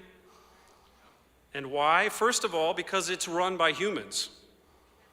But second, because among those humans are plenty who do just enough to get reelected. But beyond that, they do very little to push back and move the ball in the other directions. We've seen this time and time again, particularly with COVID-19 issues, with LGBTQ and gender issues, with abortion, and even now the pseudoscience of COVID-19.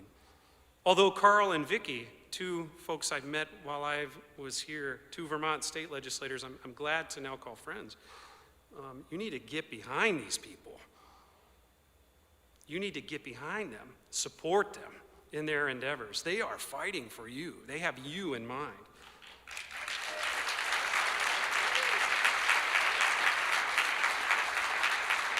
And so to wrap up, I've already gone long enough. I suppose my final point before taking questions, if there's time for that, I know we're going to do a little, what's that? Oh, afterwards, okay. One of the best ways to keep, first of all, one, you need to keep these Republicans in check. Okay, one of the best ways to do that is by exercising your choices to vote, namely in the primaries. We need to get the right folks in the right offices. Or if you are so moved, you're here at a thing like this, God willing, you might even be so moved to run for office and challenge these bozos. Get them out of there.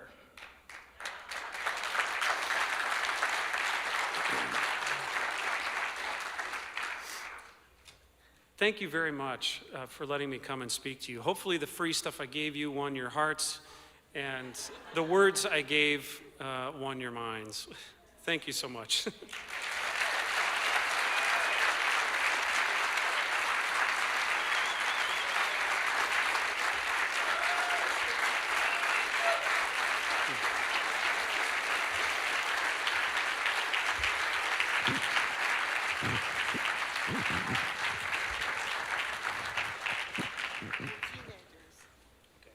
Here they go. Well, they're gonna. You want to do it afterwards? Ellie, you want to do it afterwards? He's going to do Let's take a couple of minutes. We've been assigned with letting a couple of our high school aged youth speak to you very briefly about their experiences with COVID in school and how this is going for them. So they've been invited forward. I'll let them introduce themselves, but they're going to take a minute or two each to communicate that to you, so you get sort of a perspective from the youth. So we're chivalrous. We let the ladies go first. Okay, all right. I'm Victoria. I go to Rice in South Burlington, and and nothing's changed in 2 years. They recently just told us that we reached 80% vaccination rate, in early fall when they said they were gonna remove all the stuff and everything. But yeah, there's really nothing that's changed besides being in normal classes and not lunchrooms or the gymnasium or art rooms or music rooms where they place us outside if they needed to. Yeah, but nothing's really changed. Yeah. How has, I'm going to ask you a quick question, because as a pastor working with kids in my own school, how has the relationships between you and your friends been affected by this? I really don't have too many friends. Oh, that's not good. Well, But I I'm going to have sit those- closer to you No, then, it's so okay. you know that I'm your friend. So, I'm your friend. It's okay. No. And But now I need to go to your school and figure out who these people are that don't want to be your friends. Give them a... They don't agree with me. That's Oh, okay, why. well, that's why. Okay, I figured that might be the answer. I do have two very close friends that really don't care. They kind of just are like, hey, you got a junior as a friend, let's go. And we hang out, you know. Okay. There's some people who just don't want like me. But even the kids are, the various groups are divided on this. And if you're conservative of mindset, you're sort of ostracized in that Yeah, sense. unless you don't say Okay, that's too bad. Okay, well, thank you for being so brave to get up and be seen in a place like this with a bunch of crazies, you know, as the world would call us. So, do you want to weigh in?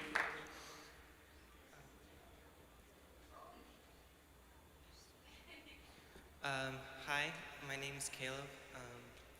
I used to go to the school in Swanton, Vermont, the Siskiyou Valley Union. I am now homeschooled, but I would like to tell you my story as to why I'm now homeschooled. In late August, so on the first day of school, both me and my parents decided that we did not want to bow down to the mask mandates. When we got there, I went up to the front. There was a teacher at the front to check students for their masks, and I just walked through the front door, and Good.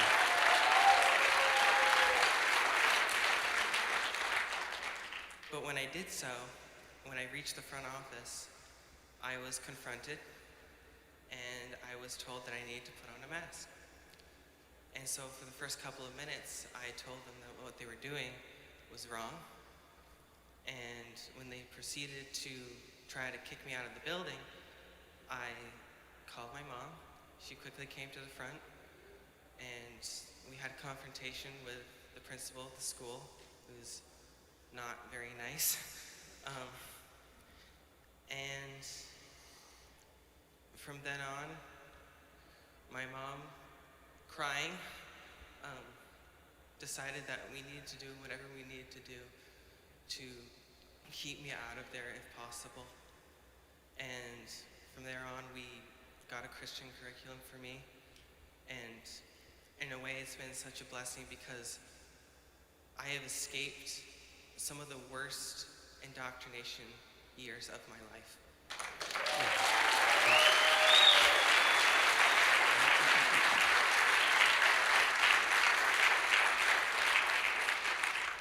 And although I do still go for my French classes because I can't do French at home,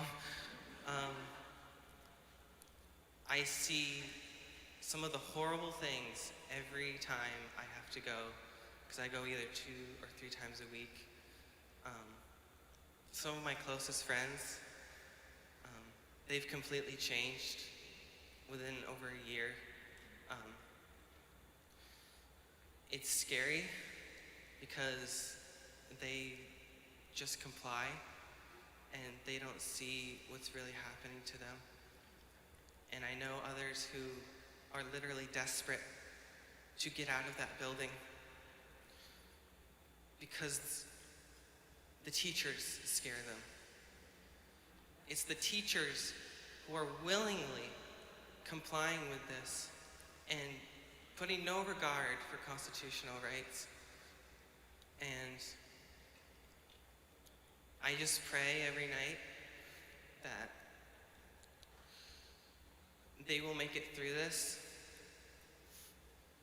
and that every day I go there, I can do everything I can to encourage them, to help them. I mean, there are some who they try to, in the corner, just pull their mask down because we need to breathe. Like, it's honestly horrible. They have to do this 8 hours a day. And we continue actually at our school board to fight against the school board for what they did to mandate the masks.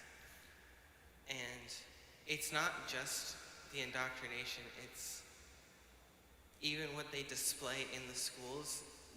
It's unbelievable. I mean, literally pornographic images on our ceilings. And that's not an overstatement.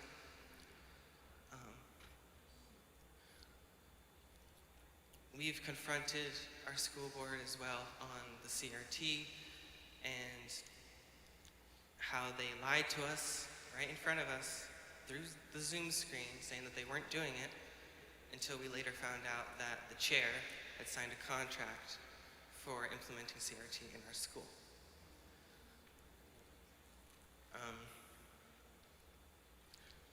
But like I said, it's been a blessing for me because I now get real education. I don't have to fall behind when there are so many other students who can't keep up. And I just thank God that I'm here today on the side of truth.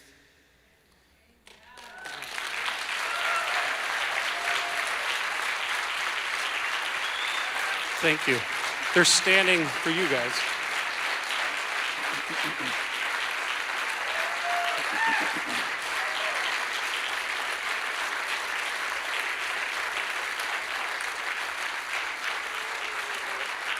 If you wouldn't mind, let's stay standing. I'll offer a brief blessing and prayer to these brave students. And let's rise for a second. Lord Jesus Christ, we give thanks to you for the many blessings you've bestowed upon us, especially the gift of your life, your death, and your resurrection for our salvation. Continue to stoke the embers of courage within these two young people. We need them not only for the future of this country, but for the virtue and the glorious faithfulness that you send each Christian out to maintain and to send into the world. Bless this gathering again, Lord, that we would support such people, lifting them up before you as often as we can. We humbly ask to continue to shine the bright beams of your love in this way. All of this we ask in your name as you live and you reign with the Father and the Holy Spirit, one God, now and forever. Amen. Thank you, guys.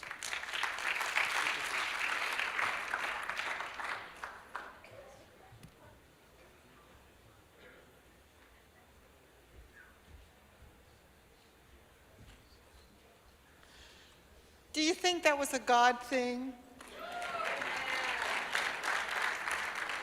I've known Victoria and her parents for a little while, and I've heard her speak before and said, she's one of our future leaders.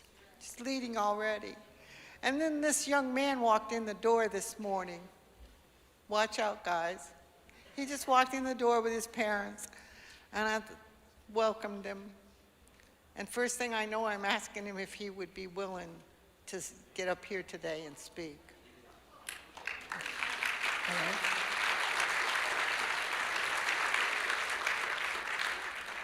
That's how God works in our lives, is it not? So another way that God works in our lives is Dr. Carla Dean was supposed to be here today, and she happened to slip on the ice and break her shoulder. But she had already, little to her knowledge, prepared for a replacement for her, Dr. Vicki Wool. Where is she? There she is. And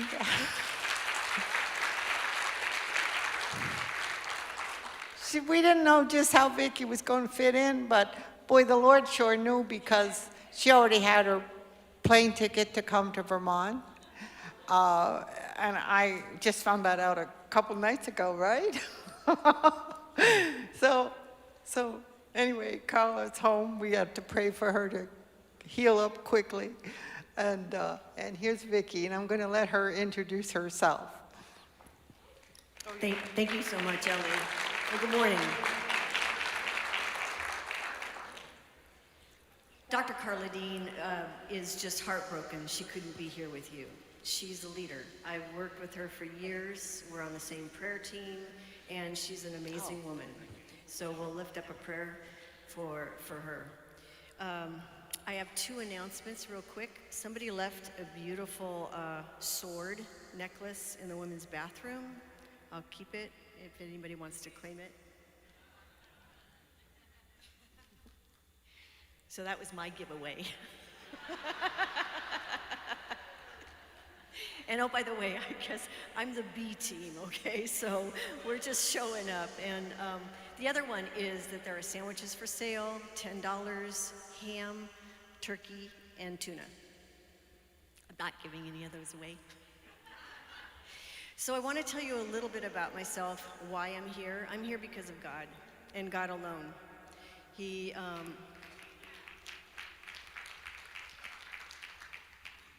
I have a very interesting story in life that he has put together, and I want to share a little bit of it with you.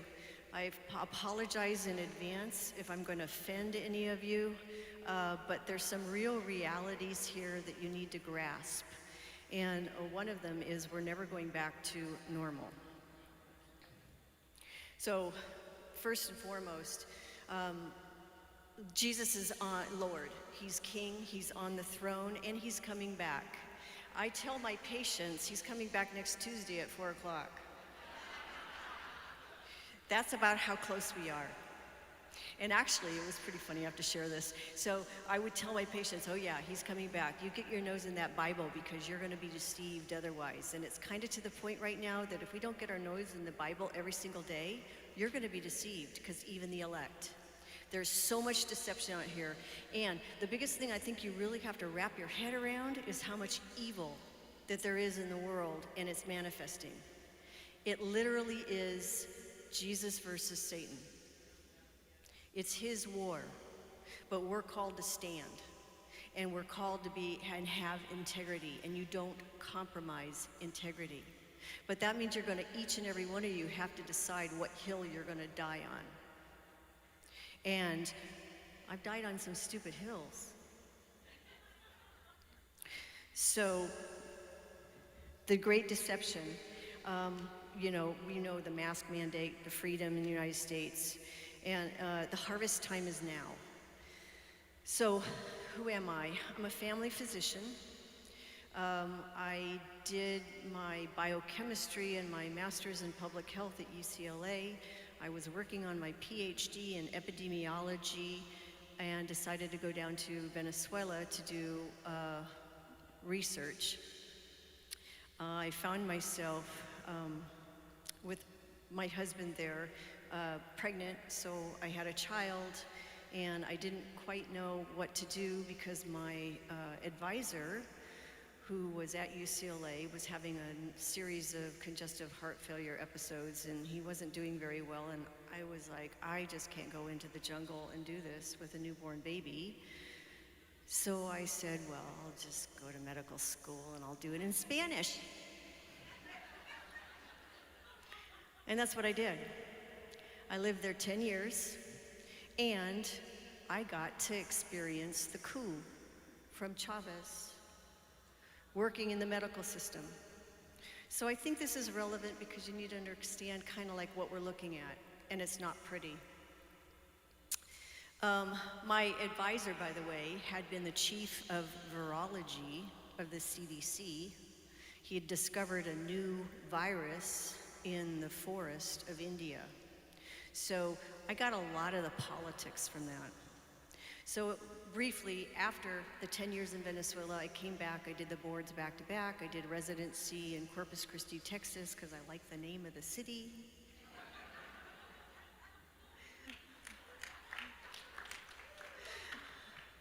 And then I moved to Idaho, which has been beautiful. Well, I love Texas. It's wonderful. Don't get me wrong. But it's flat, it's hot, it's humid, and these cockroaches fly at you. They do. They chase me around the house. So Idaho has been absolutely wonderful. The Lord put it on my heart, apply for this. I applied for being on the county, the County Society Board of Directors. I did that for 6 years. And then I went into the State Medical Association. In the State Medical Association, I was actually one of 2 physicians that represented the state of Idaho to the American Medical Association, and I did that for 6 years. So I got really deep into the politics. It's ugly and it's dirty. Because I'm staunch, die-hard, independent physician, would never be owned by a hospital. Although my colleagues were, well, you don't join, you're just really going to go downhill and you're not going to be able to survive. I didn't drink the Kool-Aid, and I'm so glad.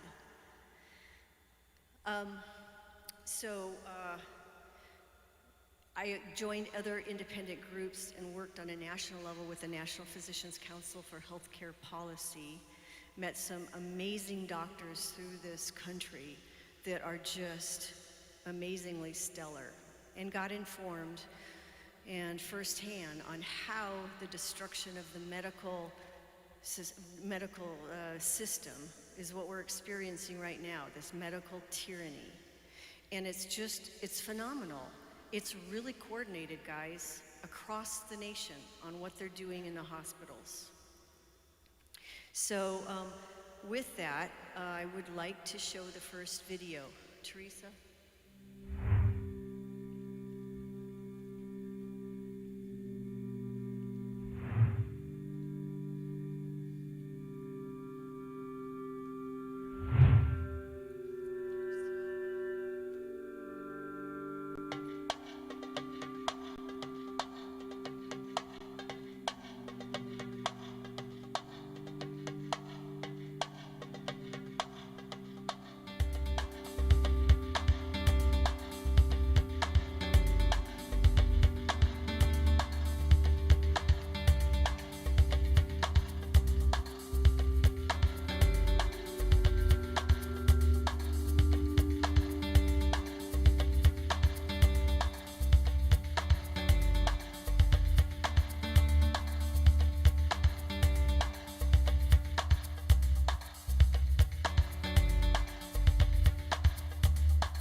Hi, I'm Kirk, and we live on a ranch, so I'm always real active and outside a lot, working a lot, and I guess my story started out with that I had an injury 26 years ago that crushed my left lung, and so I've had trouble with my lungs all along. If I catch a cold, it goes into my lungs. And so I went into the hospital on September 16th, and I had a pretty bad cough for probably a month before that.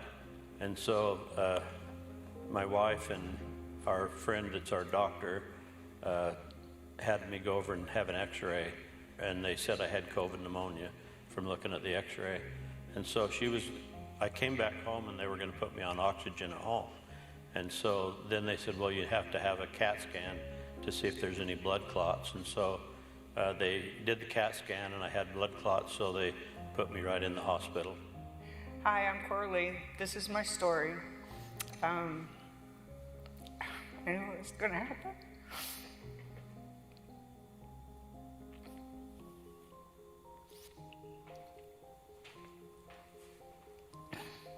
I don't know. It's okay. Take your time. So I started not feeling well, and I was pretty sure it was COVID. So I went to the clinic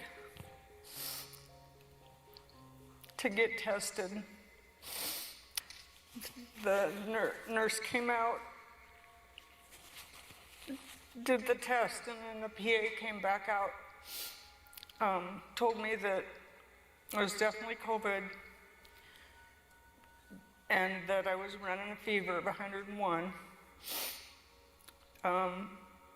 And as the story goes, she told me to treat it like the flu, to go home and take Tylenol for the fever, and get fluids and rest.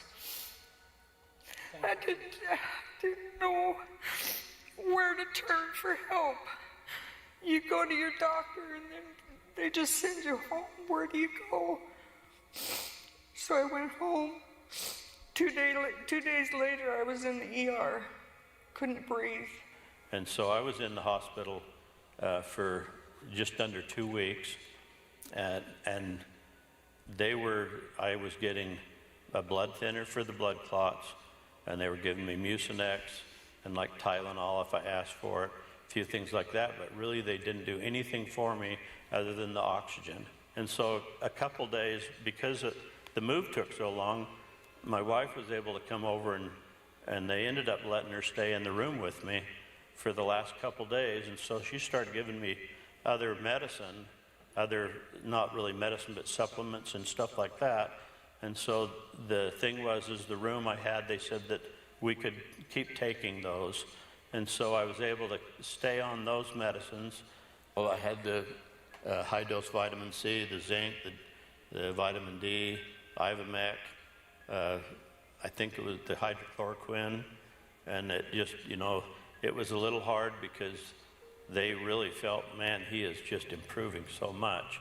But there was some stuff they didn't realize we were doing too to help, and that was the agreement when we moved, that we could do that. So it just made a huge difference. They put me on oxygen, CPAP, and I just laid there all day in the emergency room. And pretty soon she said, "Why don't you call your husband and your son and have them come see you?" And I've found out since then that she thought that was the last they would see me, that she expected me to die. And so I was trying to stay in contact with him by text. It was hard because I had a mask on my face. I didn't have my glasses on, but it's like I can't lose contact. So they tell me that they've made all the arrangements to get me out of there. I got in the ambulance. They had me down to like 28 on oxygen. I did just fine. So I got home. They got me on oxygen at home. They started feeding me like every 2 hours, gave me anything I wanted to drink. I was nebulizing, which I hadn't done anywhere. Nobody'd even told me.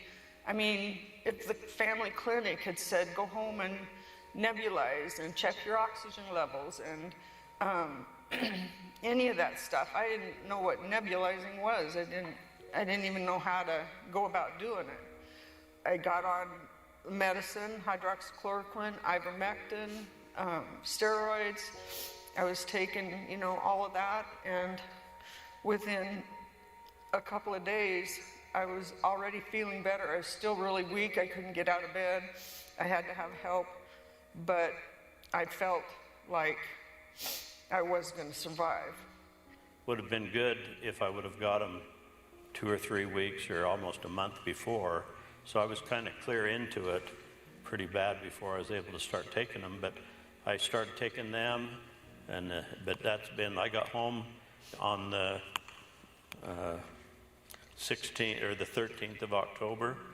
And so here it is, the January 8th, and I'm still on oxygen, but not only about half what I had before. So I'm getting my strength back and I'm being able to move around good. And where when I got home, I couldn't hardly even stand up out of a chair. Eventually, after the 5 days, my oxygen was doing good.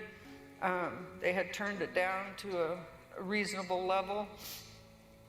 so that I could use the portable tank to get around, and I was like on my road to recovery. So it's emotional because I came so close to dying. The people that really cared about me didn't give up. And with lots of prayer and lots of prayer, I'm here today to do this video.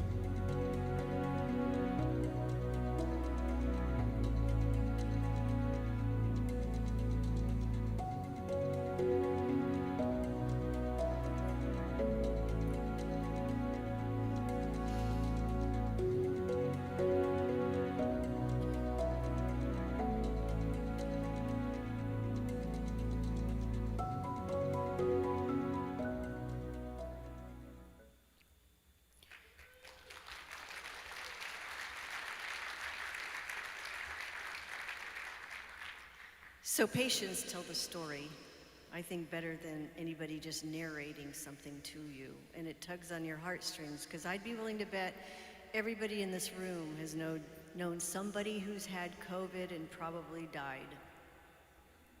It's prevalent throughout the United States. It's just kind of odd.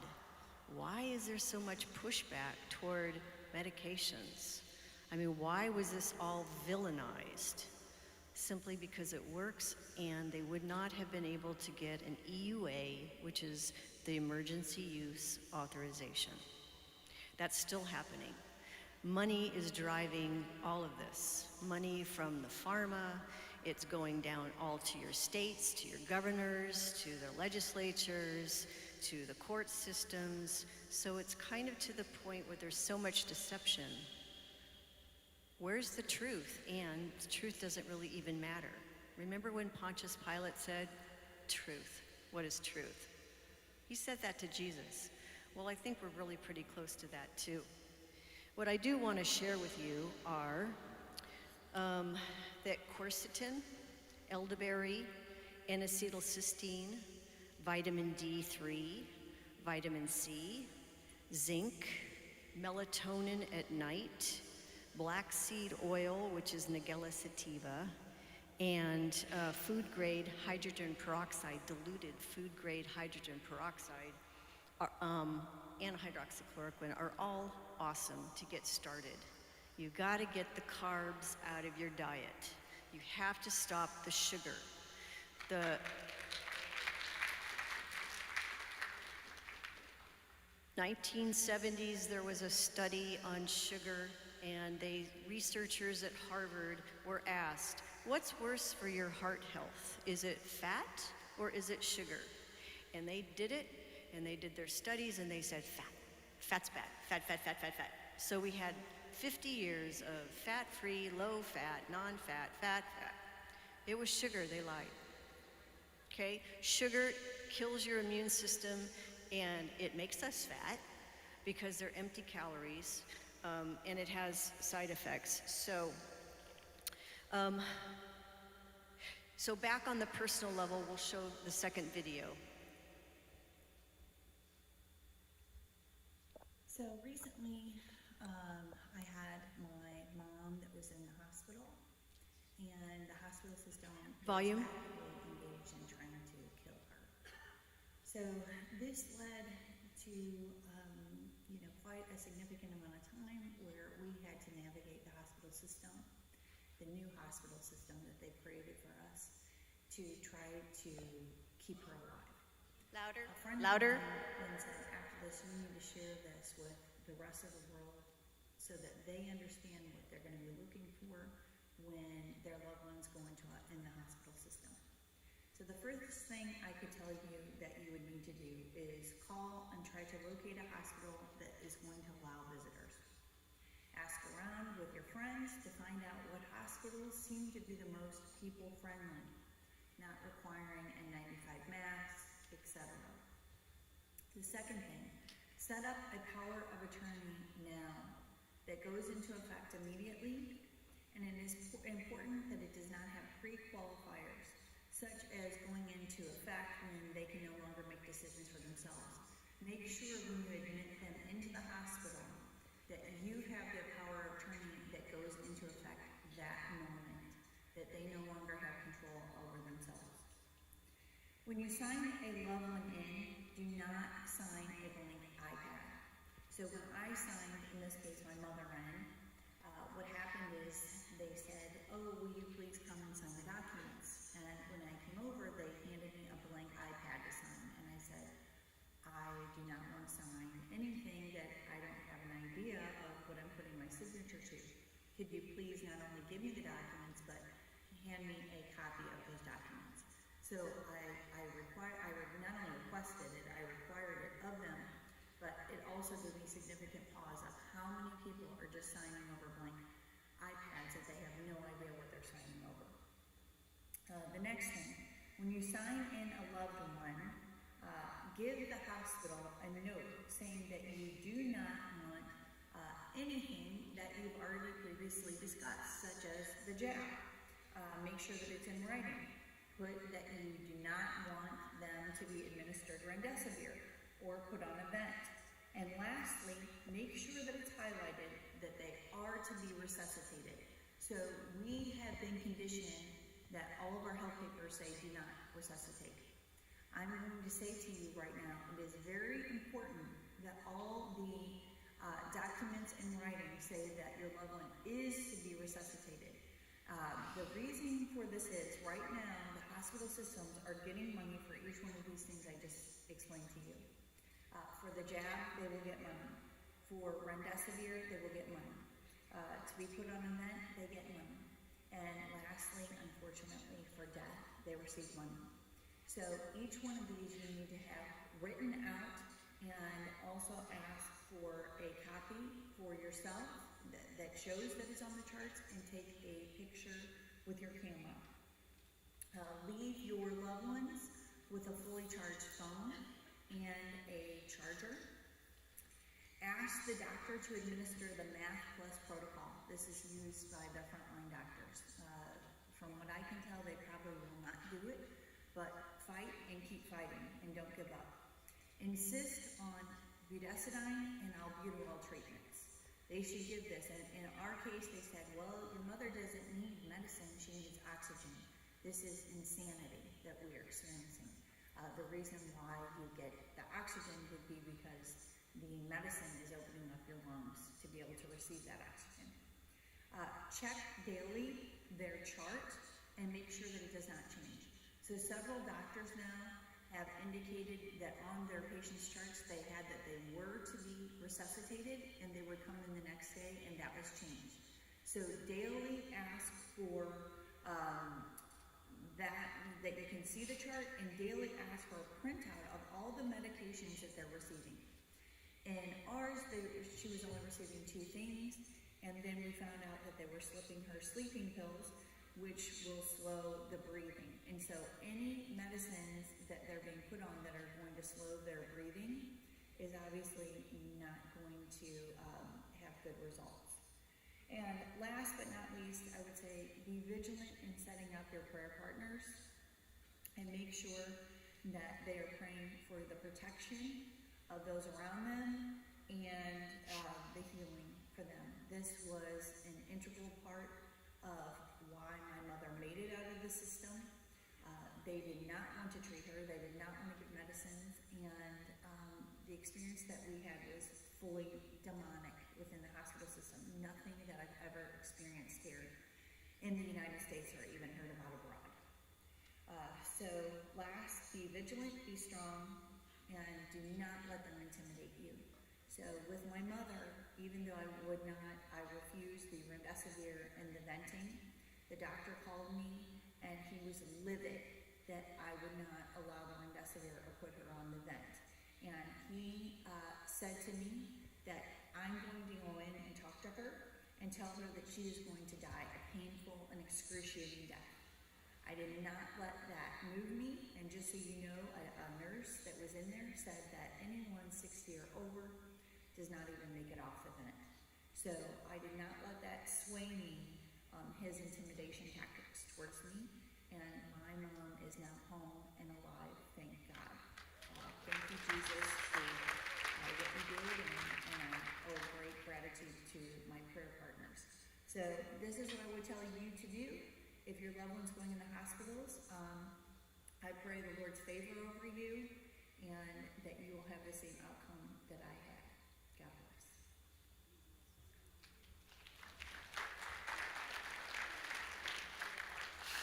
Okay, so stop the fear and get organized.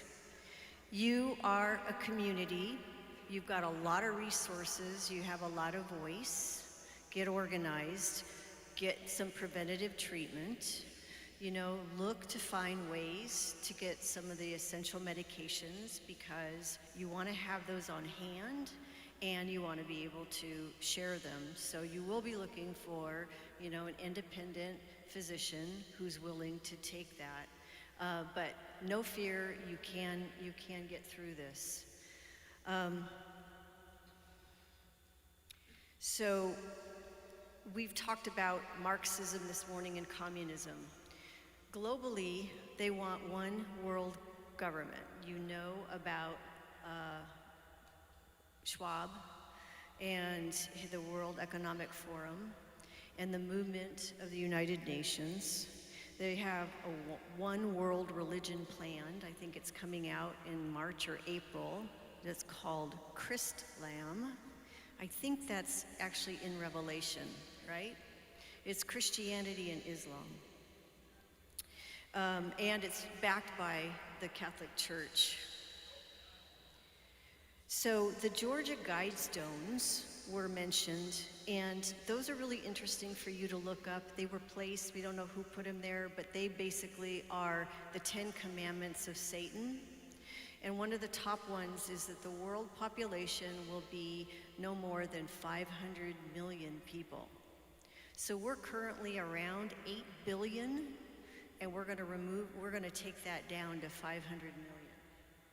So this is genocide, and they're planning genocide, and this is what is difficult to wrap your head around. There's no stopping, really. I mean, it's in the Bible, and they've been planning this for decades and decades and decades.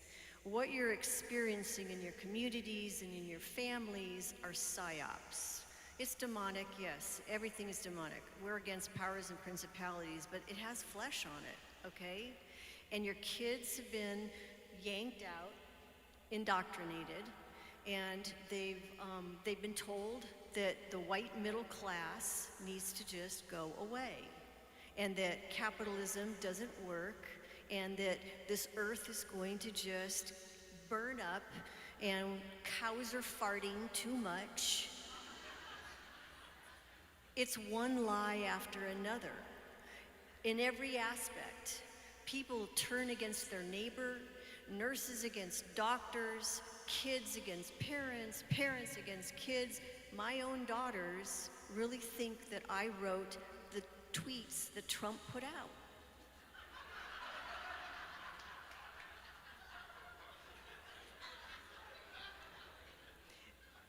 And at some point, we have to learn to love and communicate despite. I've had conversations where, you know, I've had a friend that was very angry with me, and she was just like, and this Trump, and this Trump, and this Trump, and I'm like, I'm not supporting him. I'm an American, and I want freedom. Well, I just can't talk about it. We can't talk about this. And I go, I can. And she said, oh, well, I'm not ready. That's the first sign of communication, okay? You do it in love. And that's what Jesus has called us to do, is love, and it's gonna be really tough. It's gonna be really, really tough. But we can do it. And as these things roll out, you're going to find it's gonna get tougher and tougher. I'm sorry, we're not going back to what we were. So what happened in Venezuela? Crashed all different ways, and I'm not sure, can we run? I don't have a clicker, I'm so sorry. And I wanted just to show some of the photos to see things that you can kind of look forward to. And if I'm wrong, I don't think I'm gonna be, because we've already seen some of it. So could you put up the PowerPoint? Oh, there we go. All right. If I do, would you like me just to say it? Next? Okay, because we're going to fly through these.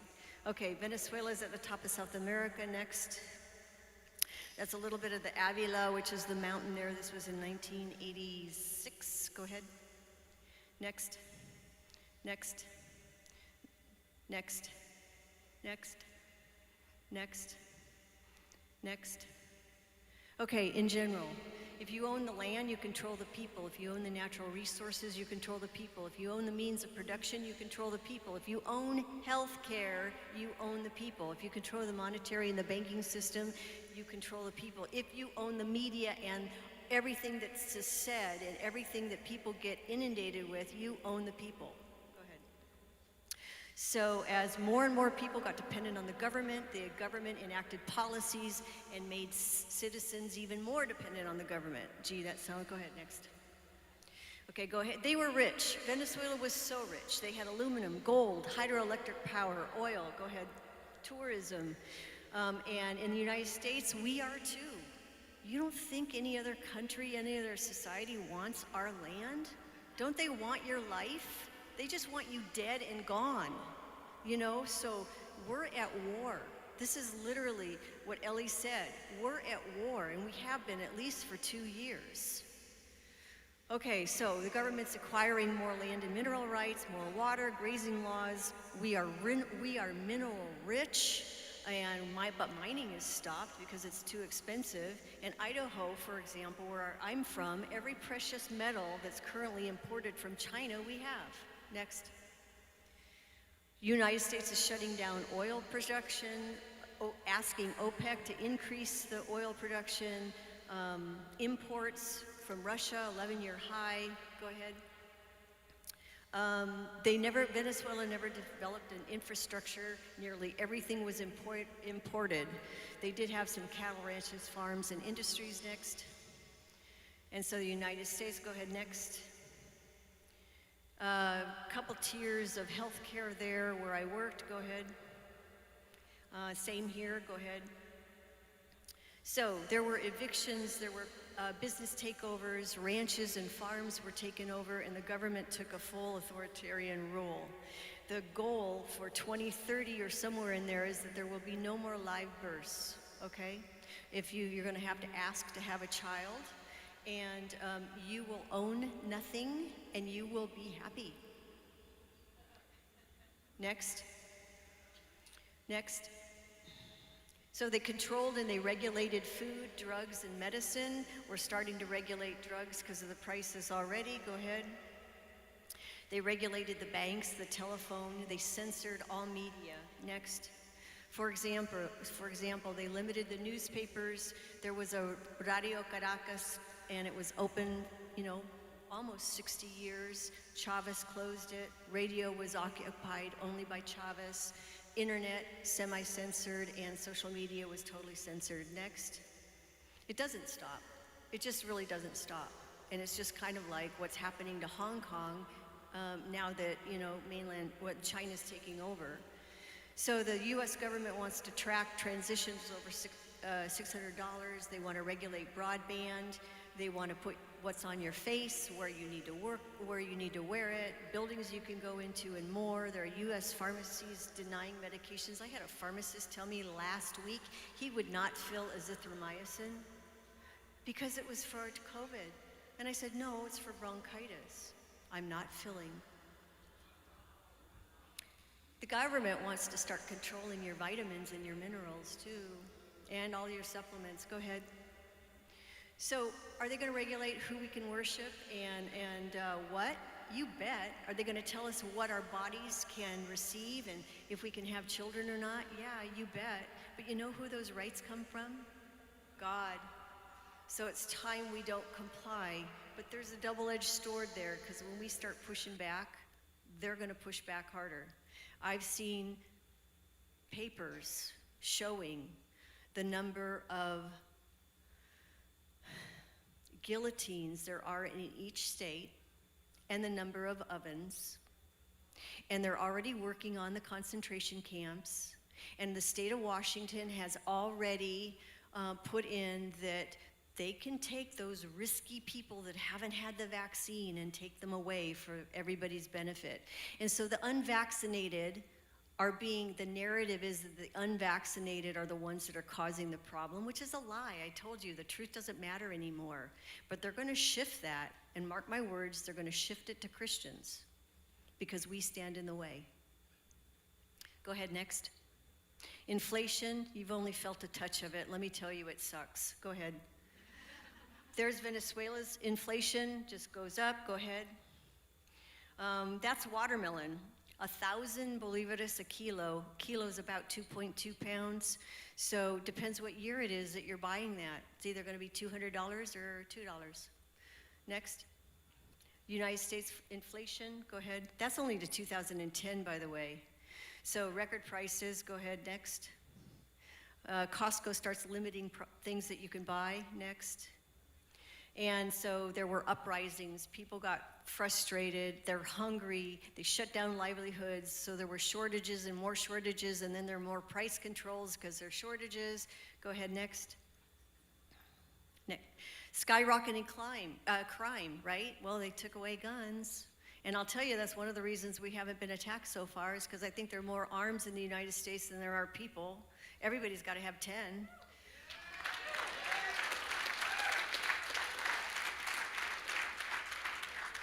And you all know that's the real reason for the Second Amendment, right? It's to protect ourselves against tyranny and the government.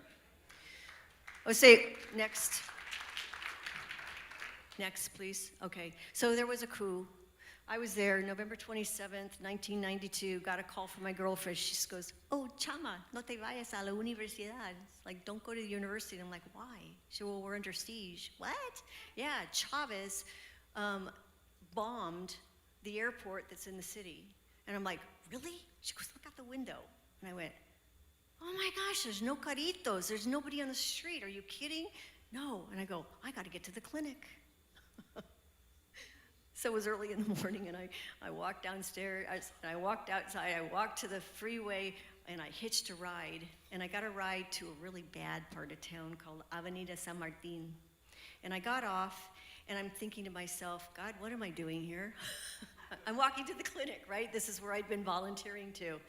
And there are people on the street, and they are opening up these big chains, and they're walking out with TVs, and they're walking out with clothes and shoes and all this kind of stuff. And they're just looting all over the place. And I'm thinking, I'm in the wrong place. So how do I get to the clinic? So I walked up another road, and I got into, I hitchhiked again, and I got into a car, and this car, there was a male driver and a woman. The male had to go somewhere. The woman was going to go pick up her kids, and they said, where are you going? I said, I'm going to the clinic. And so we went through this tunnel, and in order to get to the clinic, you had to go through this tunnel and then go back around on the other side of the freeway, and I just wanted them to drop me off. So we're in the tunnel, he stops, he turns the car off, and I'm sitting in the back seat going, okay, God. So he sits there, and then he rolls down his window, and this man comes up to the car, and he said, what are you doing? And they both look at me, and they go, she's a doctor, she needs to get to the clinic. I'm like, yeah. So he goes, come with me, and I'm like, huh? So I got out of the car, had a backpack on, and he said, duck down here. And I am ducking down. I got out from the tunnel, and I'm ducking down back behind a Volkswagen. And now, mind you, this huge prison is on the right-hand side. Bong, bong, bong. And I'm like, I don't like bullets. And he said, wait here. So he got his motorcycle. He came back around. He said, get on. And I got on the motorcycle, and I'm like, I'm invisible, I'm invisible, I'm invisible. So he comes over the center divider, he takes around, drops me off at the clinic. I worked all day. We de-articulated ankles, I helped suture, I did all kinds of stuff, and all these people were really cut up. It was horrible, it was a bloody mess. The last patient that I could possibly do, we went upstairs. There was a woman that was out on the street at like 2 o'clock in the morning, complete gravid, 9 months, took a bullet to the back. I'm like, what the heck were you doing outside? Really? So they race her up to the OR. I go up. There's this guy rifling through the pockets of the doctor's pants because they're all in their OR garb, stealing from them. And I'm like, de veras? Like, really? Are you you're gonna steal from people during this? Well, anyway, so I went into the OR. They opened her up, produced a dead baby. Anyway, next. That's the clinic, go ahead. That's crime that went up, next. That's the looting, that is something like looting, go ahead. That's the prison called the Retén de Katia, next.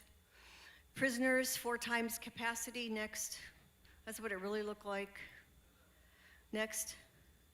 And this is what really happened. When I was out there, the National Guard and the Metropolitan Police were massacring the prisoners. All those bullets were fish in a barrel. Okay? Didn't have anything to do with me. Next. Chavez on the left, Maduro on the right. Next. Okay. Next. They start fighting. Next, I had to walk through tear gas. I walked through people with gunfire. A lot of this kind of like this Black Lives Matter kind of thing. These guys weren't students. They were thugs, and they were hired by the government to create the chaos. Next. Next. Protest. Next. Next. Next. Next. That's what they were met with. And you don't think that's going to happen here? You bet. But probably United Nations. Next. Spraying people down. Next. Next. Next. Next. Next. Next. They just want to be free, guys. Next. They're just fighting, and this is what you get to end up with. This is a food line. People wait for hours, 6 hours, 8 hours in these lines to get the equivalent of a bag of rice. And then there's crime in those lines. You get ripped off. You get stolen from. And then you have to hire a thug to stand in line for you to ensure that you can get food. Next. And that's what they want, harina pan. They make arepas that are really, really good, but that's their staple, like a sandwich. Next. And if you don't have food, you go digging through the trash. Next. And that's about how much money it costs to buy that bird. Okay, those are all bolivares. Next. The barrios or favelas in Brazil. Next. Next. And they're your kids or grandkids with their ribs showing. And I mean, this isn't sensationalism. This is like legit. This happens. Go ahead, next. So what's medical care look like? We've got a long way to fall. Go ahead. And by the way, it's the administrators, okay? I know we're demonizing doctors. Well, there are a few bad eggs, but the pressure that the administration puts on is amazing, okay? It's coming from the hospital administrators, which probably why I've gotten a number of complaints from hospital administrators, because I'm calling them out. Next. Oh, that's the hospital. This is the hospital where I trained at. Next. Next. This is a waiting room. This is more recent though, okay? This is not what I was doing. Waiting room, next. Private room. Next. That's not in Venezuela. That looks like a pretty nice OR. Next. That's the operating room. Next. Procedure room. Next. Emergency room. Next. Emergency. Next. Next. That's a men's ward. It's got a tube in. Now this is orthopedics. You might enjoy this. They don't have any of that fancy stuff that you put in to replace knees and metal parts, so they do the external fixation. These guys are in bed for months while their bones grow back together. Next. No antibiotics and surgery. Go at next. This is postpartum. She just had a baby. Look at her view out the window. Next. There's a nursery. Next. advanced nursery, better boxes. Pediatrics, my girlfriend that I graduated with is a pediatrician, and she's actually in Argentina right now. We were going to write a book on Venezuela, but she just couldn't stand it. We didn't even have albuterol to nebulize these kids. Next. Cancer, no cancer treatment. Next. This is one of the wards in one of the hospitals, and it just happened to be flooded and got full of mud. Next. Trash. Okay, trash collectors went on strike. Trash started to build up everywhere. Even in the hospitals, you'd walk through the stairwells of the hospital and you'd have to kick the trash out of the way as you're going upstairs. So they got rats. And then you could hear rats scurrying around everywhere. Well, they didn't have any exterminators, so they got cats. You do what you need to do. Go ahead, next. The demoralization, that's what I want to mention to you. We as a country are demoralized. They've been working on us for at least 40 years. You know, there is a Russian defector. I believe he's dead now, but you can pull up his video on YouTube, Yuri. Anyway, and he talks about the stages that they do when they demoralize a country. And that's, even when I graduated from college, it was like, oh, I need to get rid of the United States. I mean, I just need to go experience something else. And because it's just so bad. I tell you, when I got back to this country, I kissed the ground. I walked into a grocery store.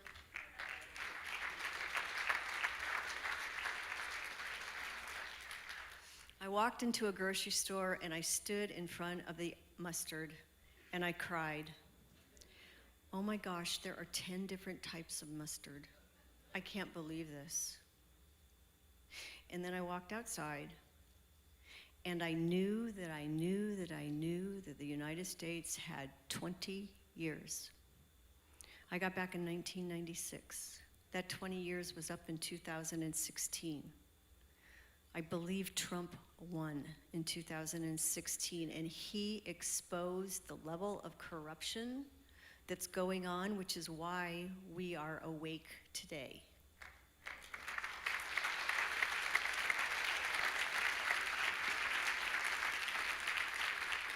Next. So where could Venezuelans go? Next.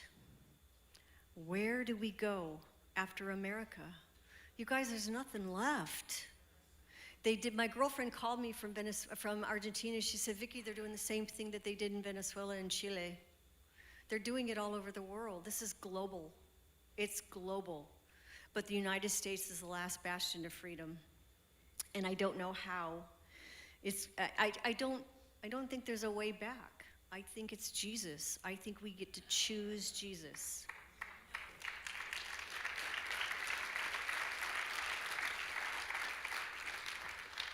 So I thank you very much. God bless each one of you.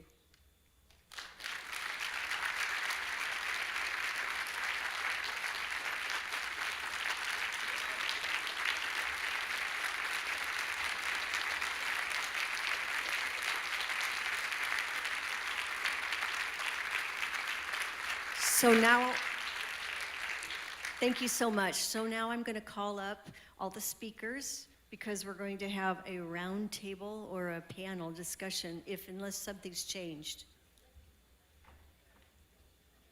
Do you want everybody up? So the clergy, would you come up, and any other physicians, I believe?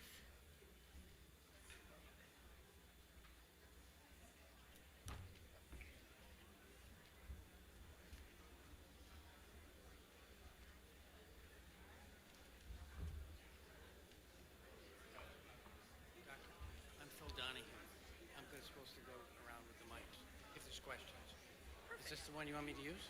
Okay. Yeah, okay, yeah. Excuse me, I'm a reporter, Mike Kowalski. Your name's not on the... Testing.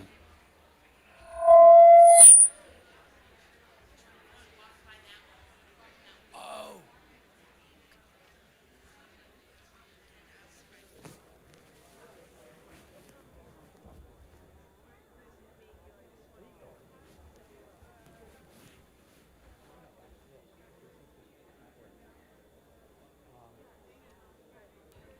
1, 2, 1, 2, 1, 2, 1, 2. 1. 1, 2.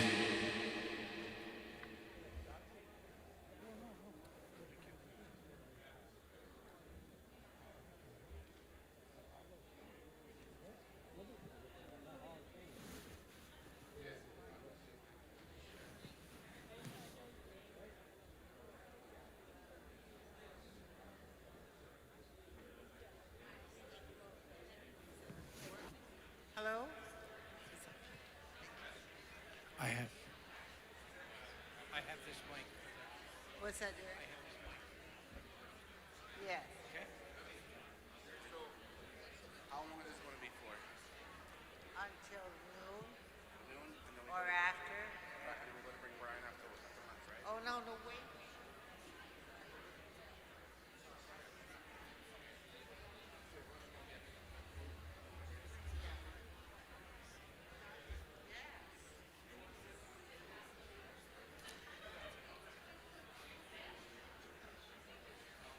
So you're just going to tell people why you're here, and then we'll let them ask questions if they're interested. It'll be fun to see who's going to ask questions.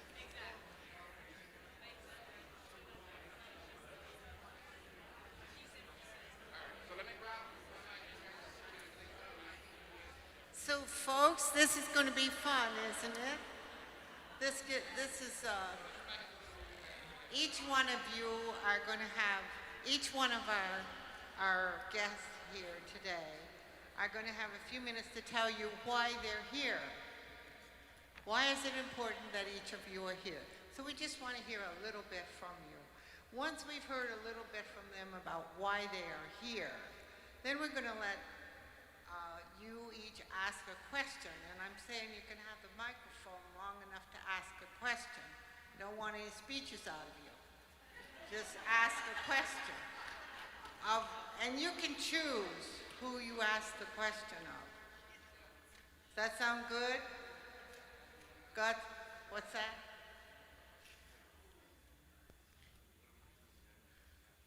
No, we don't. No. We don't have to be on time. Ellie's not known for being on time.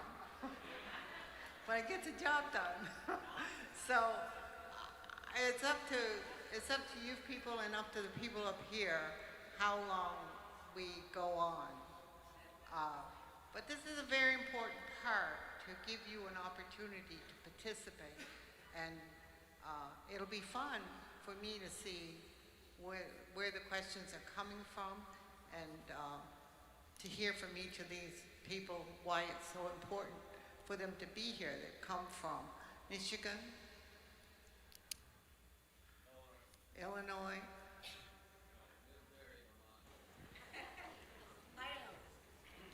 Iowa, Idaho. There's my name. Right here, Ignite Church. Yeah, that's his church, my church. Florida, formerly Delaware. Yeah, I was talking to him the other day. He's out on the sailboat having a good time, wondering why he's coming to Vermont. West Danville, Vermont. Danville, Vermont. Heinsberg, Vermont. Virginia. All right.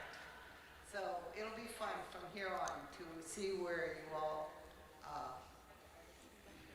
where is Dr. Artis? There he is. Yes, we have, this is Dr. Artis' chair right here.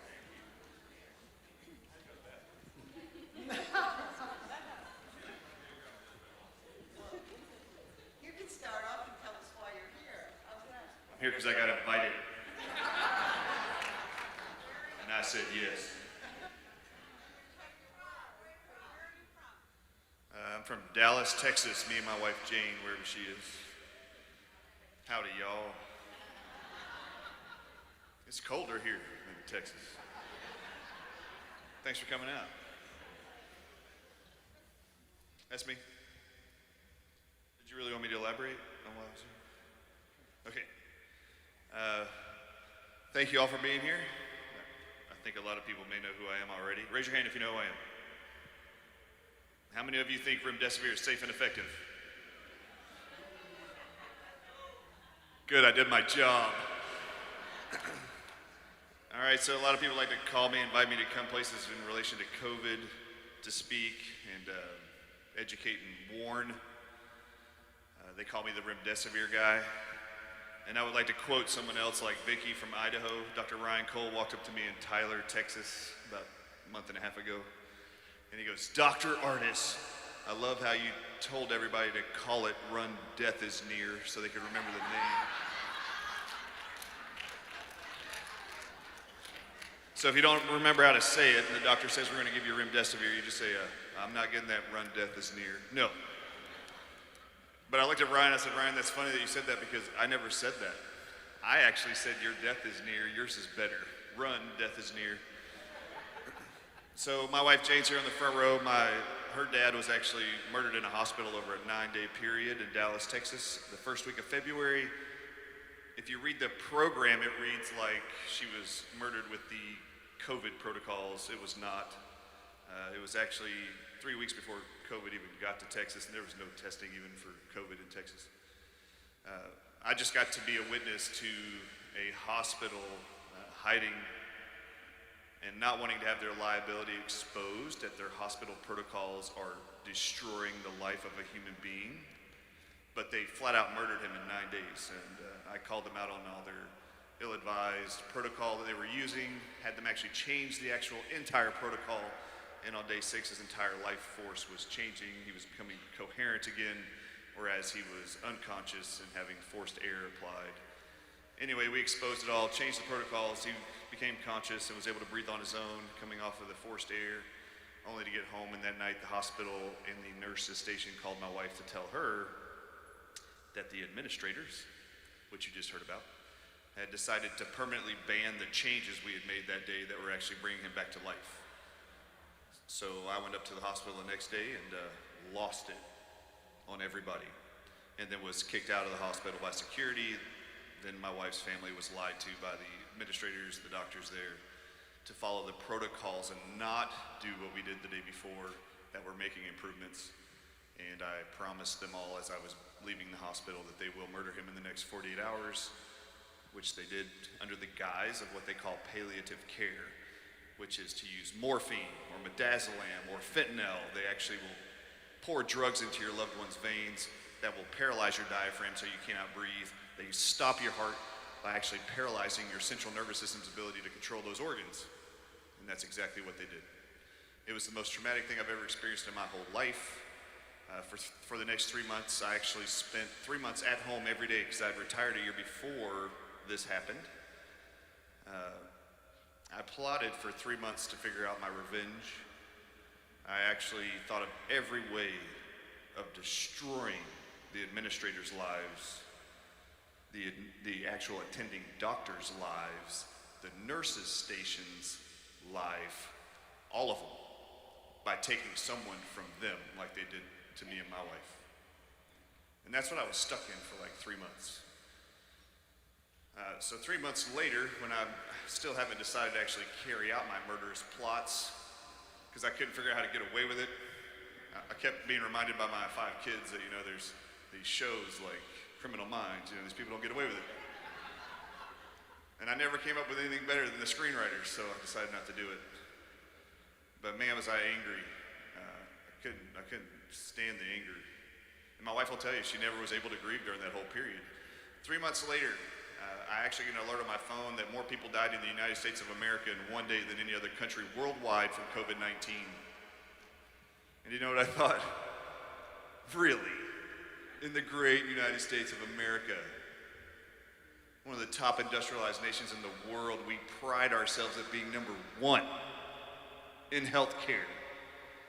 Like, you don't think everybody in the world wants to be in this country? You just saw what Venezuela looks like. That's just one. You don't think everybody would love to be in the United States when there's a deadly virus going around the whole world? Where else would they want to be? So you would think. Oh, no. No, you're into this 2 years later. There isn't another country that has more dead people than this one from COVID-19. I just got to realize why. So I get upset about the fact that they're reporting record daily deaths in America. And I decided to find out how they were dying, so I watched all these videos online. Am I taking too much time? I need to stop.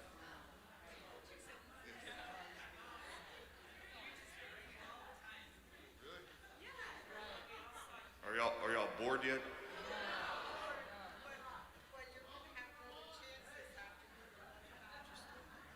I wasn't going to tell the story this afternoon, but anyway.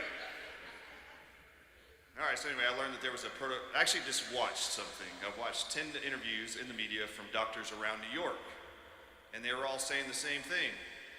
We've never seen a respiratory virus do this when we start treating it. We've never seen a respiratory virus that's affecting the lungs when we start treating it cause such severe kidney failure on day 3, 4, and 5 of treatment. For 3 months, all I thought about was this damn third day where the doctors called my wife and I to tell us that her dad was going into acute kidney failure, only to find out on day 6 it was actually being driven by a drug they were pumping into his veins. And I was like, no. These doctors are being very honest. They had never seen a respiratory virus do this before. I knew they were right about that. I had no idea what the treatment was. I thought it was the same thing they did to her dad. That's all I thought. So I went on cdc.gov's website, the NIH's website, to find out what was the protocol, only to find out it was this new experimental antiviral drug that had never been FDA approved before called remdesivir. And when I read the 2 studies that Anthony Fauci, in his memo on NIH.gov's website, when I read the studies, it only took about 5 minutes to get into the first study. All I knew was Anthony Fauci was lying to the entire American public about that drug. And I don't know what it was. My wife walked into the room and saw me sitting at the kitchen dining room table looking at this computer. And when I say I was in a funk and I was angry for 3 months, have you ever met an angry ginger? That was me. Like on steroids. For 3 months. When she walked in the room, she goes, "What's wrong with you?" Something been wrong with me for like 3 months. And then there was this worse countenance of mine that she recognized. And I just spun the computer around and showed her the actual New England Journal of Medicine's Ebola virus trial results. And she didn't even know what I was looking at. And I said, I don't care what it takes. I have to warn the world that they're going to mass murder a bunch of innocent Americans.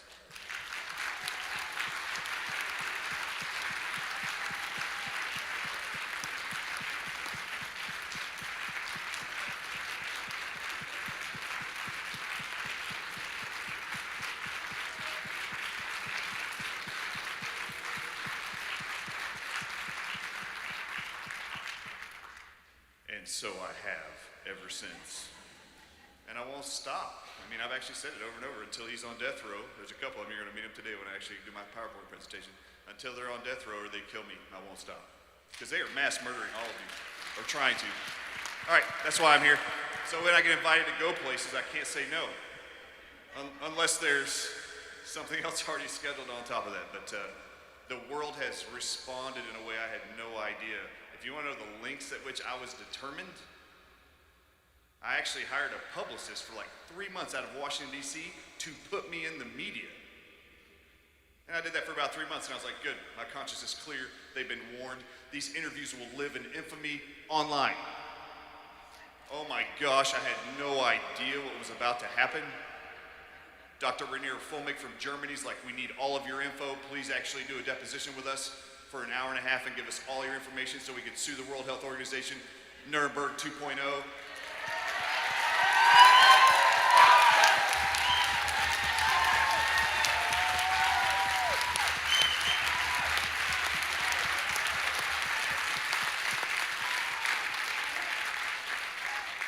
I had no idea a month later I was going to be asked to testify in the King's Court at Parliament, digitally. Do you know what my response was? What time is it? It was going to be 4 a.m. in the morning. And I went just like this. Can you guys just take the recording we just did, which was like 15 minutes. It's going to be a 15-minute presentation. Can you just play it again for them? Because this is in the afternoon and I'm awake. It's going to be much better looking than me at 4 a.m., I promise. I am not an early bird. Anyway, it's been an amazing opportunity. Every single organization that was put up there, the AAPS, the FLCCC.net, the COVID Summit, C19early.com, there's not any of these groups I haven't been asked to be a part of. And it's been very wild. I mean, I'm a retired chiropractor. You know what it's like to have the American Association of Physicians and Surgeons call the chiropractor and go, hey, no, hey, we need you at our event to speak. I'm going, okay, sure, of course I will. And then I show up there and they're like, you're the opening speaker. And I'm like, well, who else is speaking? Well, Dr. Ryan Cole's there, Dr. Peter McCullough is going to be after you, Ray Page, the oncologist, is going to be there. And I'm like, what? Rockin'. I don't mind, I have not minded at all or shied away from the mantle or the opportunity because the world responded to the message, and it's been super exciting to me. So anyway, I can be a stand to help preserve lives and liberties, all I've wanted. So that's who I am. I'm Dr. Artis. Thanks for having me. Well, I just want to say thank you because you did get the word out. We did see it. Excuse me, I'm Julie Haller. I'm an attorney with Defending the Republic. I work for this organization that is a nonprofit. It's led by Sidney Powell. It's a C4. And we are busy. So I am a litigator, and I go to court, and there's a lot of people who need litigators right now. And I'm primarily focused myself within the organization on the January 6th defendants. So I am representing some of these people. And I'm quite familiar with the playbook because my family came from Hungary. And my great uncle represented the Catholic Church in the 50s, and he was Cardinal Mindszenty's lawyer. And what did the Soviets do? They put my great uncle, Gro József Magyarul, and they put him in prison till the 80s. And his wife waited for him. They were amazing. You could feel faith on them. And when it's about faith and love and hope, it's not about whether you're a Catholic or whether you're a Protestant. My family had both. We had all kinds. But the fact is, we can't forget God gave us love, faith, and hope. And in Virginia, we just won a very big race. And so, we have a lot of hope. We have a person with a Cuban background who is also familiar with this playbook. And he's our Attorney General. And we have an amazing team. We have someone who just came out and spoke that he does not believe in a one-fit COVID policy, that individuals needed to be treated individually. So we don't have mandates in Virginia as soon as Youngkin actually gets in. There's been media trying to blame him for things Northrum's done because he's not actually in office yet. But I came up to talk, but I am grateful for the invitation. I am grateful to talk to you a little bit about what's going on with January 6th protesters and why it's really relevant to the Voting Rights Act. We need to understand how they use legislation and why it's so important because it is through Medicare, Medicaid, that you will see funding with controls, but we did get a big win with OSHA. That is huge. That case protects states' rights because it is states that are supposed to determine your public health policy. And so we need to understand the OSHA case. We need to understand the Medicare case. We need to understand how they use money to control policy through the administrators and how those administrators, whether in hospitals or HR departments in corporations, are the ones that are making fundamental management decisions, which is not in their authority.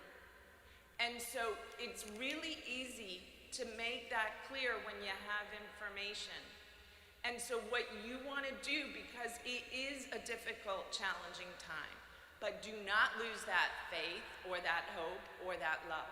We can win. We did it in Virginia. We can do it despite the election integrity issues.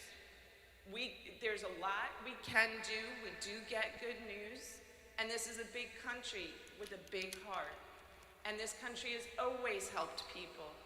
We're the ones that sent peanut butter in World War II to Hungary, that kept my mother alive so she could later work in the underground, fight the Soviets, make it to this country, and then work as a clinical psychologist for certain people who were serving this country.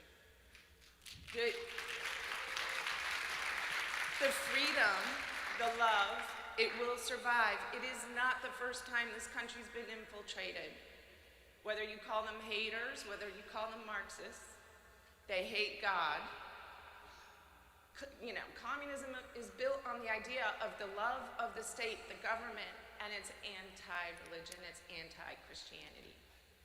And we will talk a little bit about that. I don't want to talk too much, but thank you, and I look forward to talking to you more.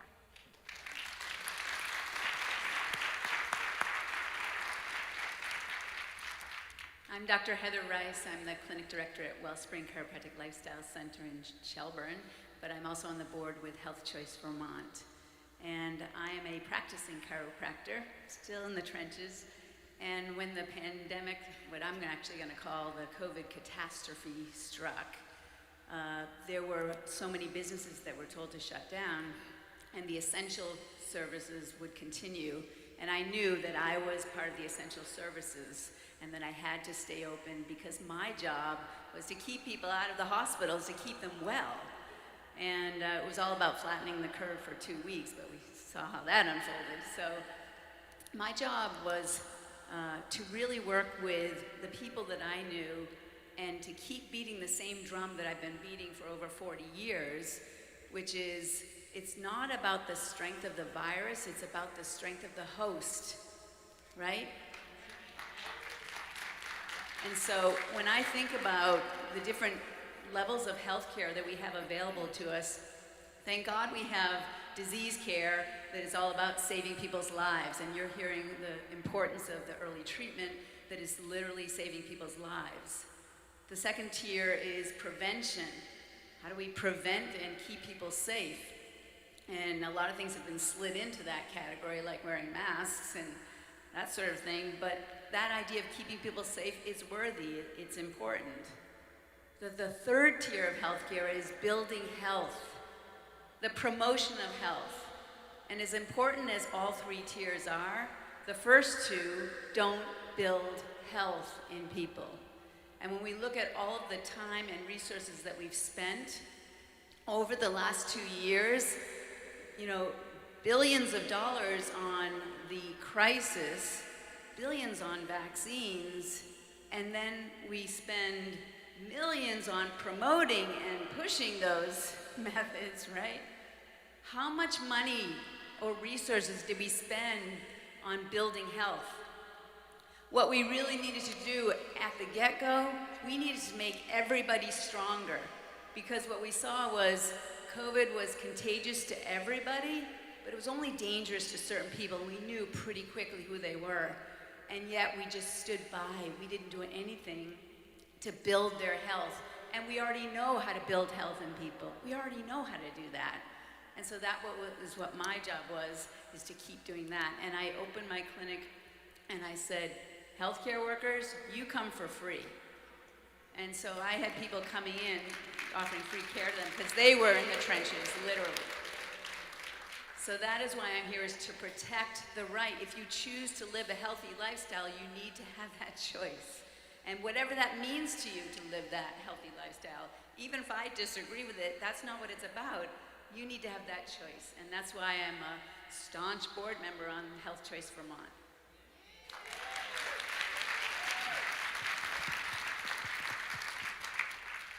And hello, my name is Allison Despathy. I live in Danville, Vermont. I have a nutrition practice there that I've had for 20 years. And we really wanted, the three of us here, or the four of us with Jen, to bring some of the story of Vermont to what's happening. for you guys to hear some of what we're going through. And there's a lot of positive things going on in this state. I mean, I look at this. Look at all the people who have come. You guys, it's amazing. Our community is so amazing. We are so fortunate to have each other, to stand up together, to stand up in solidarity for ourselves, each other, our children. It is exactly what we need at this time, and we're so fortunate. And then I look at some of our leaders, and I look at Vicki Strong, and I am so thankful. All of us, I know, are so thankful for Vicki Strong for standing up for all of us. Amazing. So thankful. Yes, thank you. And I look at Ellie Martin, and I'm so thankful. Ellie is an amazing leader. Jennifer and Heather at Health Choice Vermont are amazing leaders. We're so fortunate for them. And I want to say, with regards to all of you here, this is exactly what Vermont has needed for a long time. For a long time. And I just want to say, oh, sorry. Not done. Ben has a message for you. Very important message. Sorry to interrupt, didn't mean to cut you off there. I'm really fired up by what all of you guys are saying and doing, and I think there are probably some more out there who are. We wanted to let you know that this is being live streamed right now.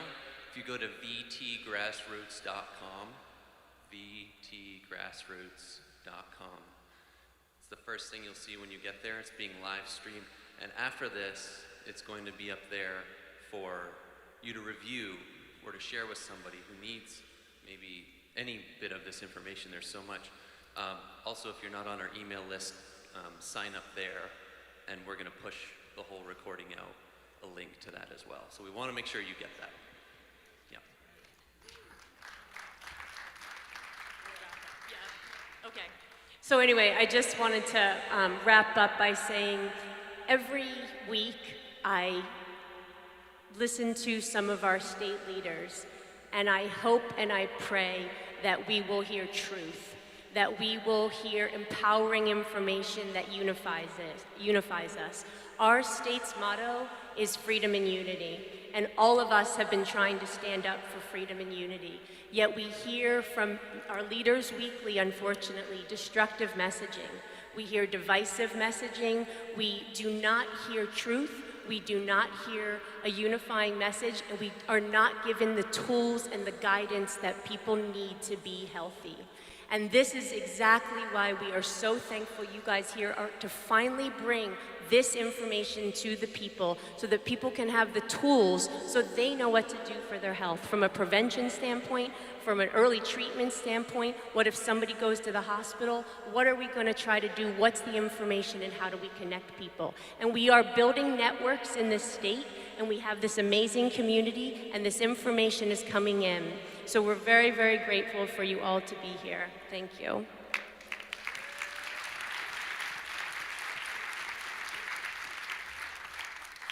My name is Kathy Dodge, and I've lived in Vermont all my life.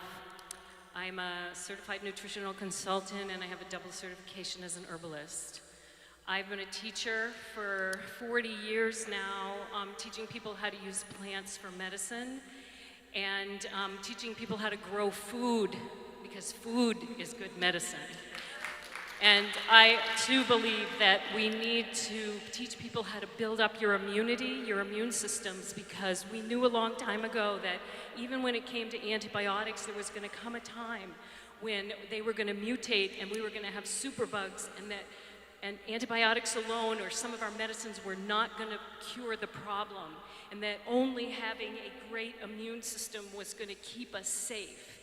And even now, before COVID and after COVID, because people who have had COVID or if you've been vaccinated, it's like there are things that you need to detox out of your system to build it back up again. And that is going to be important in the future. I remember growing up in Vermont when it was a red state. And I know that there are many people in the hills of Vermont that still are Republican in their thinking and still stand for traditional values and the Christian perspective. And so I'm here to encourage you that we can be red again. I truly believe that God wants to turn this around. And I know that early 20s, I worked in the medical hospital system. I worked for the administrators, and I saw then that there was going to come a time when people were not going to be able to access the health care that they needed for various reasons. And that he started to talk to me as an herbalist that I needed to start stockpiling medicinal medicine for people, for my rural communities, because they weren't going to be able to get it in the public venue. And this is that. Just recently, I had information come across my desk about an herb that was being used in Taiwan. It's a common herb that we use for Lyme disease and some other things. It's been, excuse me, it's been around for a while. It's another anti-parasitic. And I learned that they used it on the prison population because they didn't have enough ivermectin to distribute amongst the country. When that happened, they used this herb, Androgravis paniculata, otherwise known to them as green chiretta. They began to use it on their prison population with 99% effectiveness. And so I got really excited because I'm sitting with a gallon of tincture in my office. So I started to tell my friends and family that I had something. If you don't, and here's the thing, you don't have to use, there are options. There are many options. We just haven't been allowed to know what they are. And those options come in many forms, but whatever option you decide to use, get some and have it on hand, because if you start treating as immediately when the symptoms begin, then you will have a much easier time of it. So we started using this on friends and family because in Vermont, we've been cut off from ivermectin and hydroxychloroquine, although people now, like Dr. Cox, have been able to help get some ivermectin, a couple of pharmacies that will actually prescribe here in Vermont. But for a while, we were cut off. And so we started using a couple of specific herbs that are equivalent to hydroxychloroquine and ivermectin. They work, you give them for 5 days the same way that you do the ivermectins and the hydroxychloroquines. And usually around, they were finding in Taiwan that the prisoner population was turning around in like 3 days. They'd turn the corner, they'd continue their 5-day regimen, and they'd be on their way. And I've been finding that Androgravis, and it's Androgravis.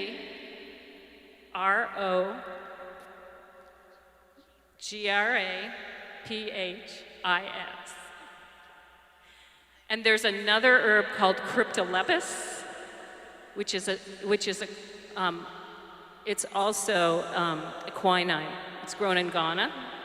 It's easy to order online. It's equivalent to chloroquine, which is used when we went to Haiti. When I spent time in Haiti, we took chloroquine in order to, as an anti-malarial. That was before the pharmacy got a hold of it and turned it into something else and patented it so they could charge money for it. So anyways, I'm just here to tell you that there's many ways. You know, I'm available to the Vermont population. I just want people to know that because it's important to me that Vermonters, we've been resilient for years. We have a history of being resilient, and I think we have a future of being resilient. And I think if we get together and we begin to learn from one another, I am so appreciative for all of these people being here. And I'm appreciative for you being here. And as we stand up together and as we begin to network together, I think that we have a strong voice that's about to be heard. So, Father, just let it be heard. Let your voice be heard through all of us.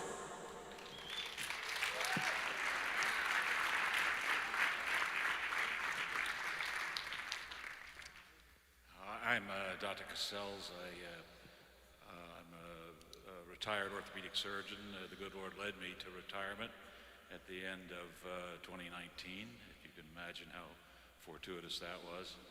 About 13, 14 years ago, I began something called the Health Policy Center writing and directing this sector of the Caesar Rodney Institute, which is a think tank in Delaware, and I continue to do that. Previously writing a lot about health policy on a national level, but also around Delaware. But of course, in the last 2 years, COVID pretty much took all the oxygen out of the room, so I've been tracking that very, very carefully. If you look at my CV, I do come directly to you from the belly of the beast.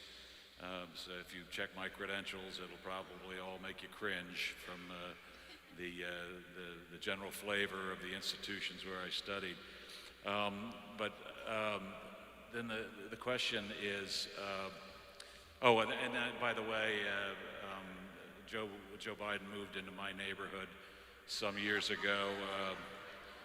For the last, I've known him for 50 years, and for the last 40 years, he's been my neighbor, first on one side about a half a mile away, and then the last 20 years about a mile on the other side. So I could tell you some stories that would curl your hair, but that maybe some of that later. So the question is, why am I here, other than the fact that you can't say no to Dr. Carol Dean Graves or to Pastor John Raydell? But more importantly, I kept asking myself that question yesterday when I had a very, very difficult travel here from Florida on American Airlines. And I must tell you, through American Airlines to Washington, D.C., Reagan National Airport, and then redirected to Philadelphia, then Philadelphia to Burlington. And I interacted with many, many American Airlines employees. And I can tell you that every single one of them lied to me. Every single one. Not one of them told me the truth all day yesterday. So, then the question is, what am I doing going to Vermont? I mean, well, the truth is, and I'm probably going to get struck by lightning because I'm sitting next to the pastor, but the truth is Matthew 5. I'm here because you are the salt of the earth. You are the light. And I'm here to tell you, don't hide your light under a basket.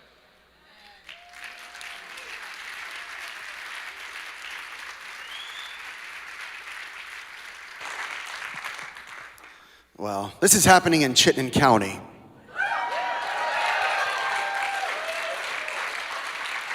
Amazing.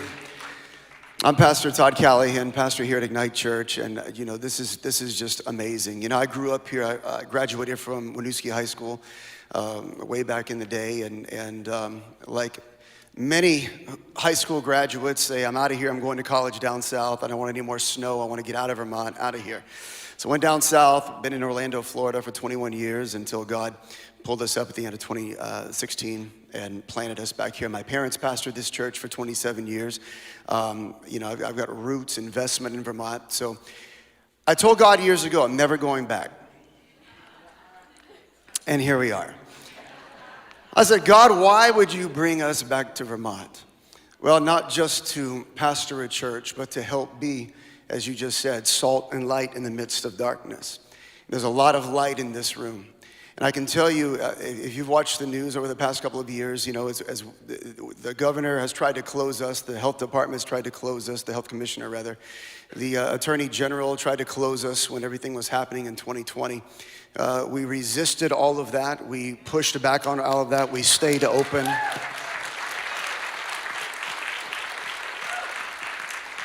God connected us with amazing leaders, pastors, people all over the nation. Charlie Kirk, Chris Ann Hall, just incredible people to stand along with us. Pastor Ken Graves up in Bangor, Maine, another great man of God who stood the test of time over the past couple of years. And we're in this fight together, but it cannot stop.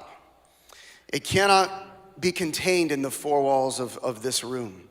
When we leave here today, it's important to be involved respectfully.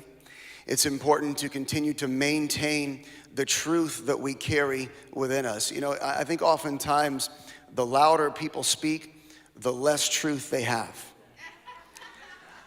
the more they scream, the more they shout, they really truly realize they don't really have the truth and the facts to stand on to push against whatever it is they're standing for. So when we leave this place today, it's important that what's been imparted and what's been deposited into our lives don't stay with us. It doesn't stay in this room. That we release it, we impart it to others. We make a difference by making relationships, just as Jesus did. He continued to make relationships with people. You may not like them, but God's going to put them in your path for a reason. It's your part to play is to dialogue, to be a relational individual, to connect with people based on where they're at. And you can be a light in the midst of their darkness.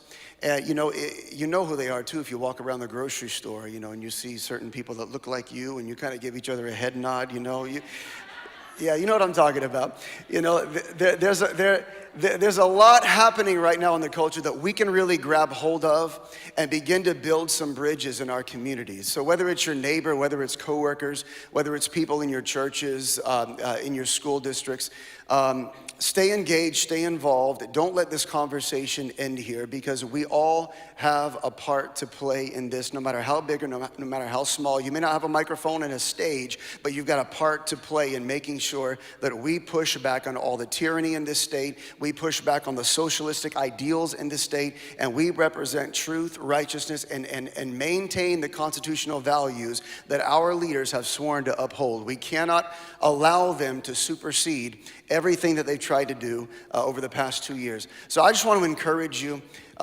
We've seen a lot over the past couple of years, but do not grow weary in doing well. Continue to fight the fight of faith. So I'm Dr. Vicki Wool, and I just spoke, and I'd like to say that I have never been so cold.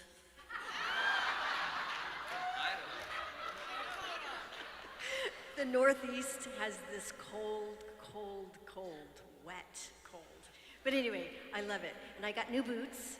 So they're from Canada, and they help me not slip on the ice. So in all seriousness, God bless each and every one of you. Don't give in and don't give up. Go take your kids back. Go get on your school boards. Don't say no.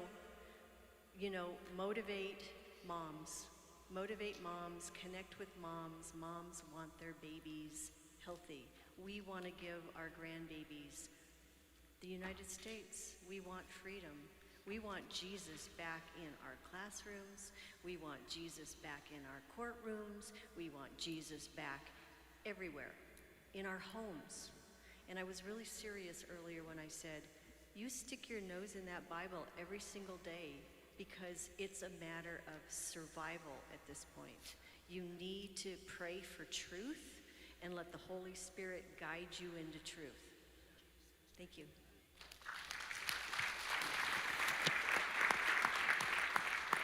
Well, I feel like this is taking too long. We're just getting started with the preachers, so we got a real problem. But my name's Ed Wheeler. I'm the pastor of Valley Bible Church in Middlebury, Vermont, and I'm here because you can't say no to Ellie Martin either. So. But I do want to mention that as a pastor, it's my job not just to preach the gospel and explain that, but to make disciples, as Jesus said, who will obey all that he has commanded us. So the people that I'm responsible for, they have to learn how to be good parents, even though the family's separate from the church. The same way, they have to learn how to be good citizens of the greatest country that's ever existed in human history, our country. And our country was based on what I call Americanism. And we need to talk more about Americanism. We've talked about Marxism, which has invaded. It's like a cultural virus, as Chris was explaining. It's a disease that has invaded our country. And we need to push back by understanding and promoting Americanism. That's why I'm doing seminars on this all over the state. You can talk to me or Martha Hafner or Gregory Thayer. We're all helping to put this together. I hope to be at this church actually February 26th.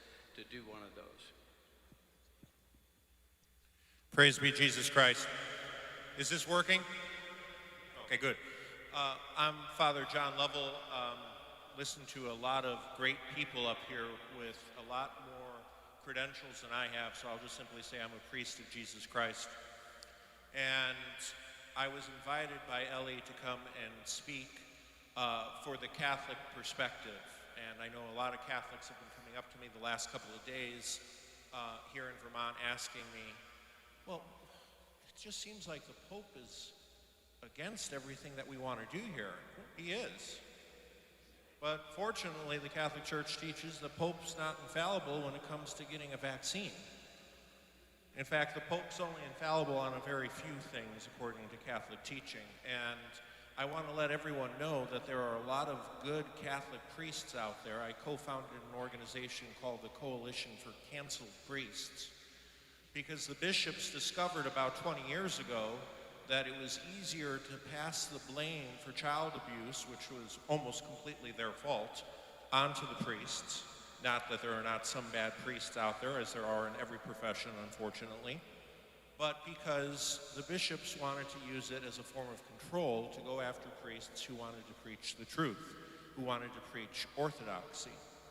And a lot of times I have people say to me, well, why do you stick with it so much? And I look at my mentor, the great English convert, John Henry Newman, now St. John Henry Newman, when asked why he left Anglicanism to become a Catholic, which was basically being a traitor in 19th century England, he said, because I believe in the 5 marks of the church.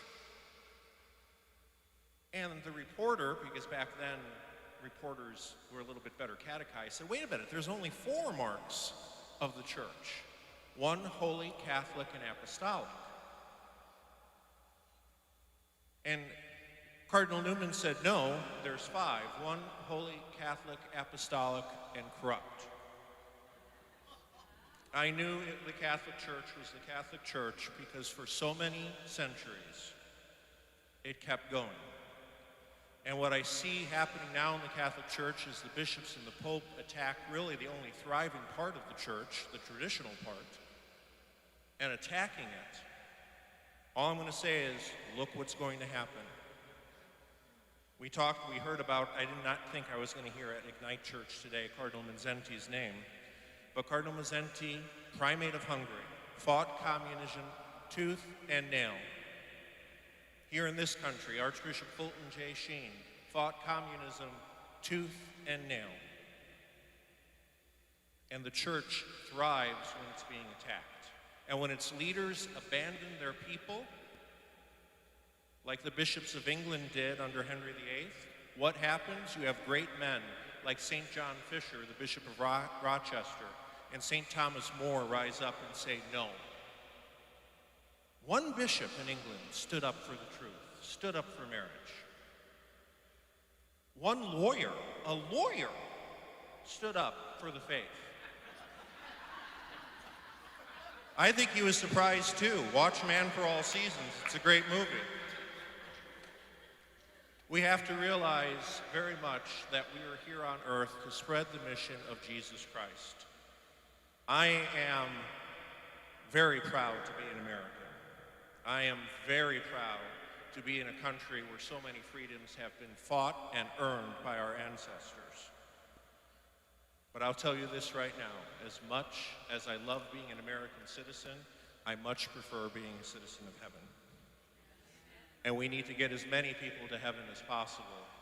We need to do that by spreading the truth of Jesus Christ, plain and simple.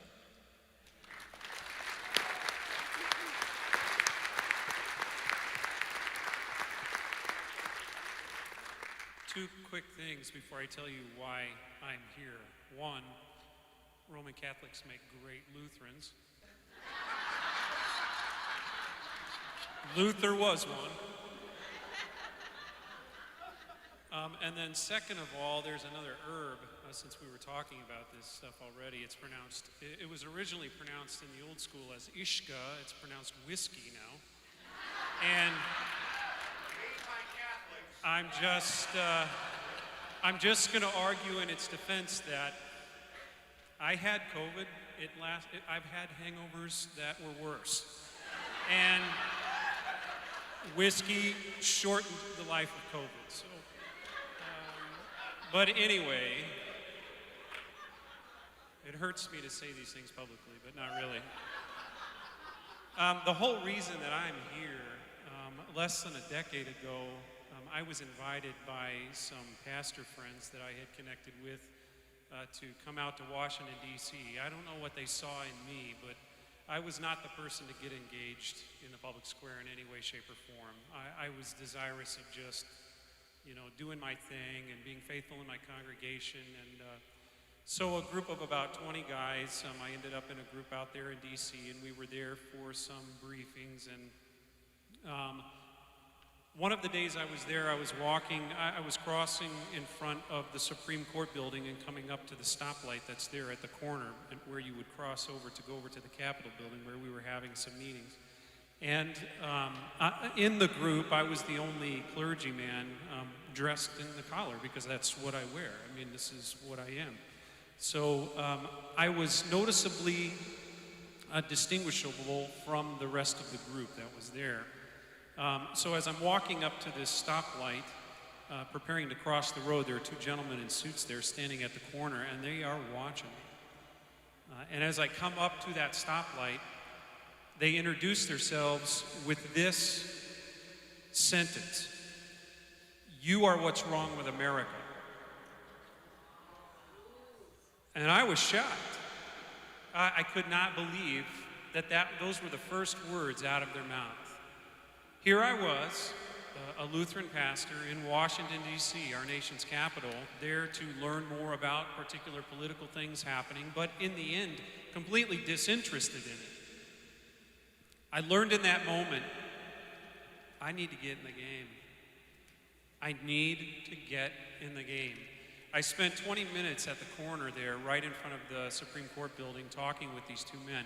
And the essentials of the conversation were this.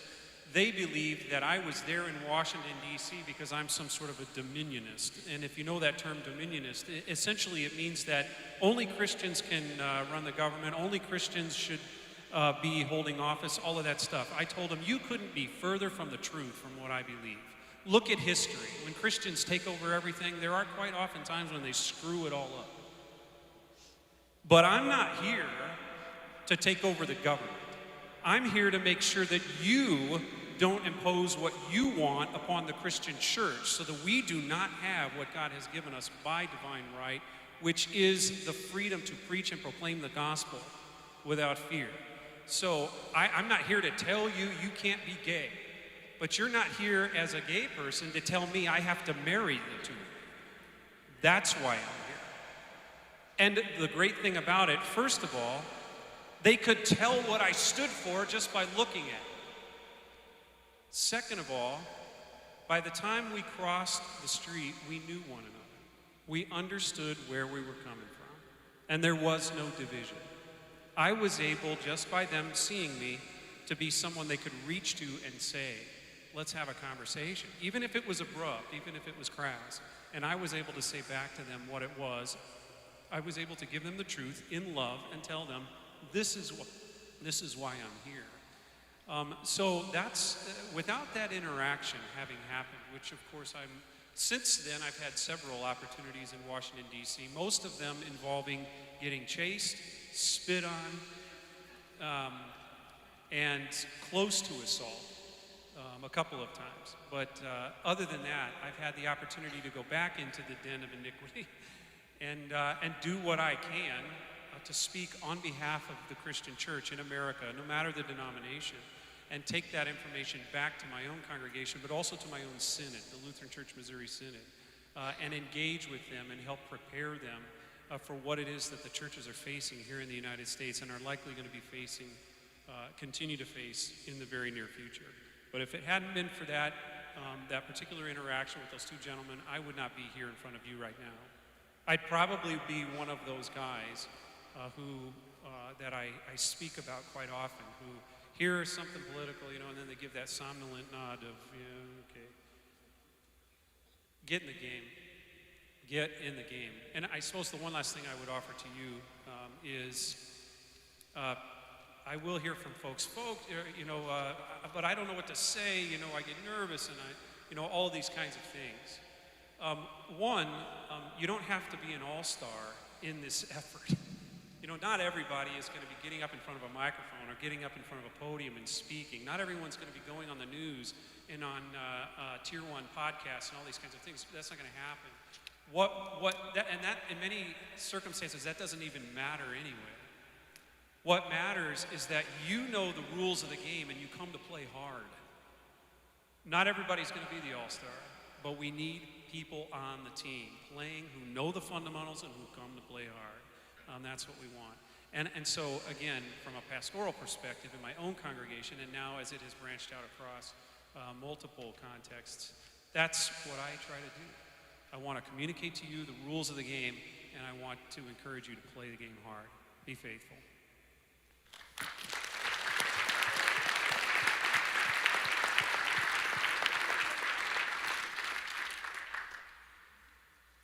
Well, you already heard from me a little bit, so I won't talk long. Why am I here? Why am I here? When I was a little girl,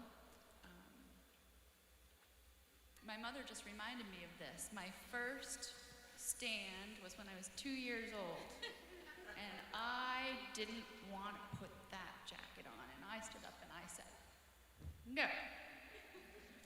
And mostly I turned into a pretty compliant child, but when I don't want to do something,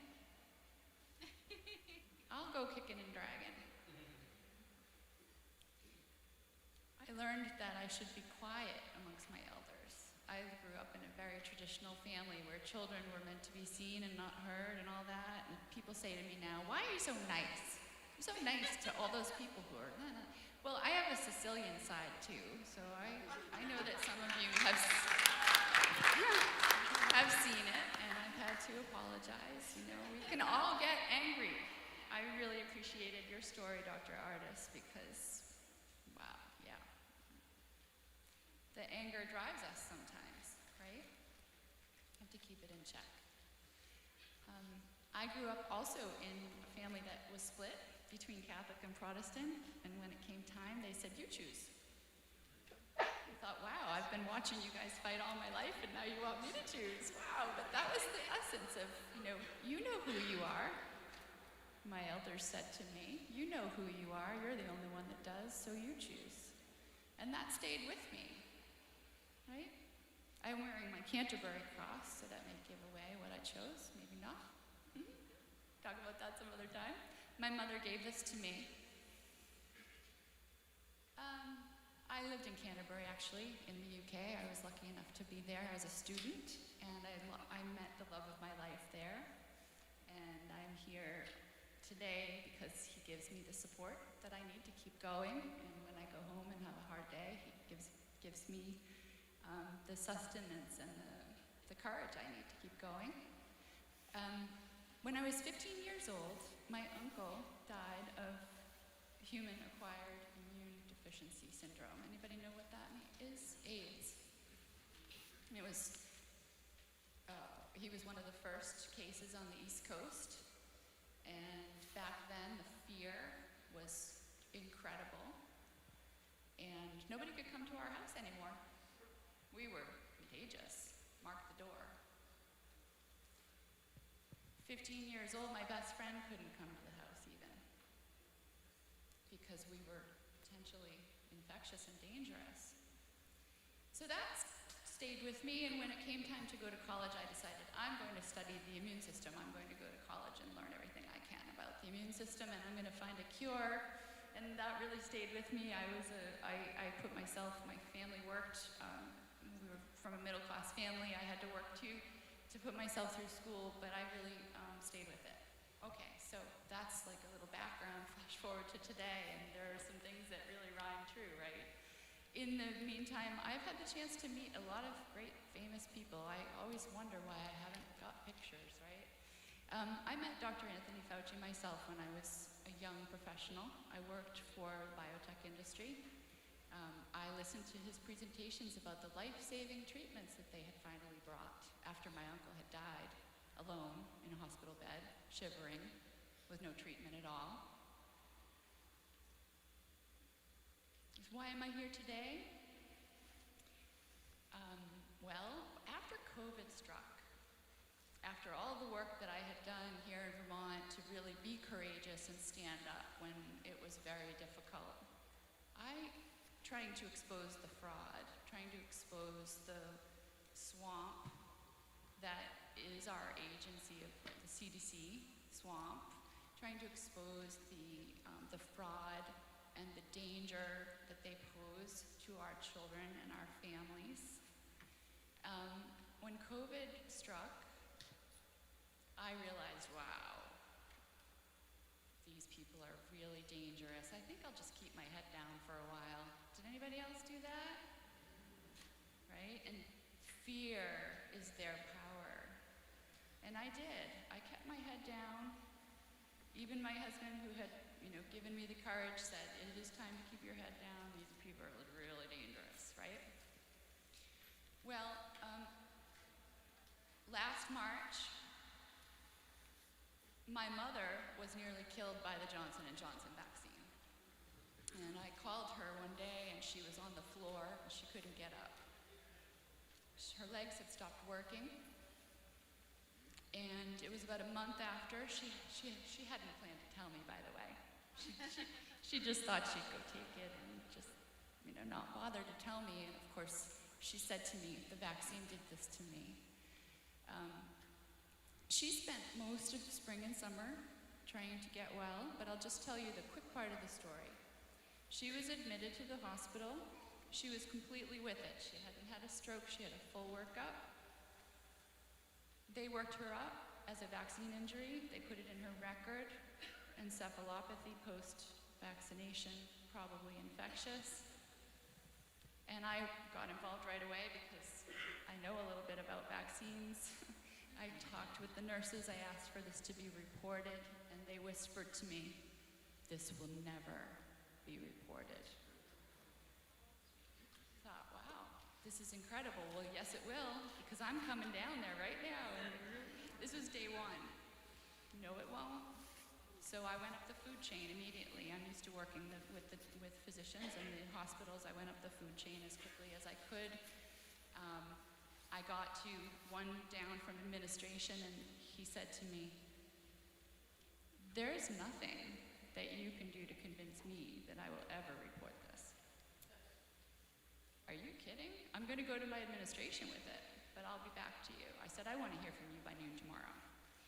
So he called at noon, and he said, your mother's been transferred. She has a urinary tract infection. Now, anybody that's been treating patients will know that this is one of the stages where if they end up on remdesivir and they have kidney failure, the UTI in the chart helps them to blame the patient rather than. So they locked her to her bed. She couldn't text us any longer. And they told me she had a UTI. So long story, but I said to my brother, we need to get her out of there. And luckily, my mother did manage to get a text out, and her message said, get me out of here, right? She was smart enough to know. They're trying to kill me, get me out of here. She hadn't heard any stories. She wasn't paranoid. She just knew that she was being mistreated, and she needed help. She was critically ill, but she came out of the hospital. And I thought, well, what next? What are we going to do, right? We got protocols, and we followed those protocols to a T. And after several months of hard work, my mother is alive and well and walking. Pretty big miracle.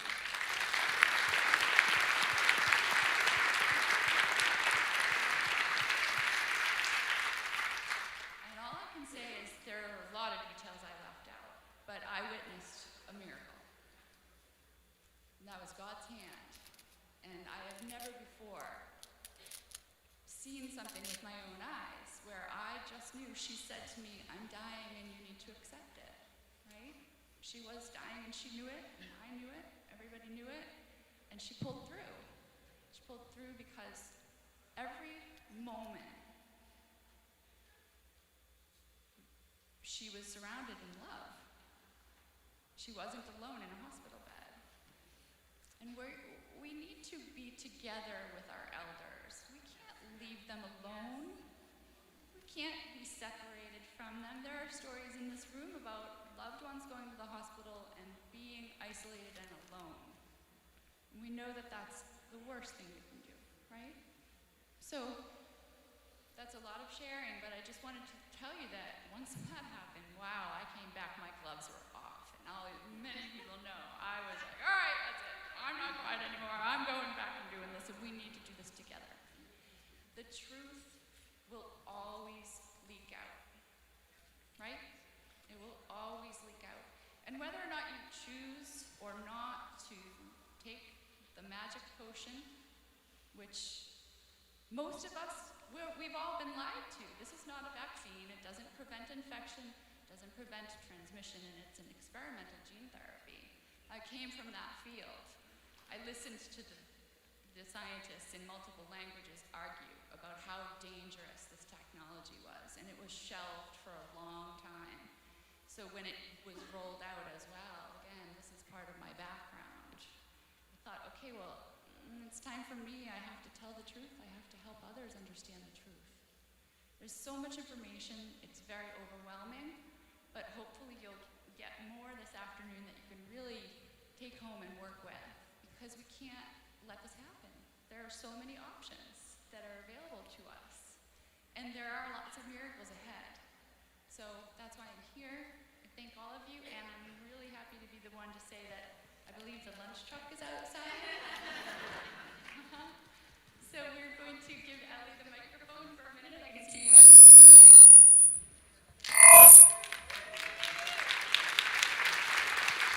Wow.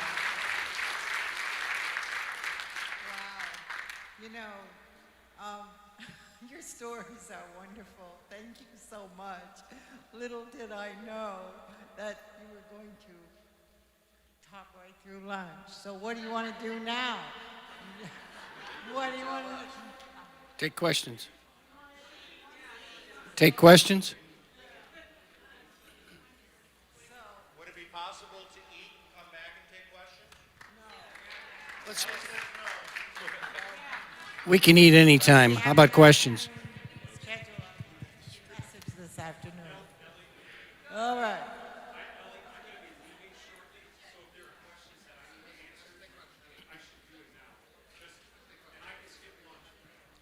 Okay, for those of you that want to take lunch, you go take lunch, and if you want to have some questions, stick right where you are. How's that? All right. So. Okay. I'm Tom Kelly. Go ahead. If you want to leave, go ahead and have lunch. Ellie? Yes. Okay. I'll do the questions. Sure. Right? Okay. Your thinking is Yeah. I'm Tom Kelly from Barrie, Vermont, and employing the principle of subsidiarity, if you know what that is, in this republic, I have a question for Dr. Rice. I think some people join me in looking at those videos brought by Dr. Wool and what she said about medicine and what somebody else said about identifying a doctor, and somebody else said vaguely about there's pharmacies. You know, you're with Health Care Vermont. There's a website. Is it a place these Vermonters can go to look at the list of things you should do before you go to the hospital that was mentioned in that video, that would maybe tell you which pharmacies are available, and maybe a doctor that would provide the kind of care that we've talked about? Is that something that will be online, available to folks? I realize they can watch the video again, but do you have the question in mind? Oh, go ahead. Oh, okay. Hello? I'm going to pass this to Jennifer because you're asking about the website of Health Choice Vermont. Okay. And I want to let her answer that question because she's the one that's...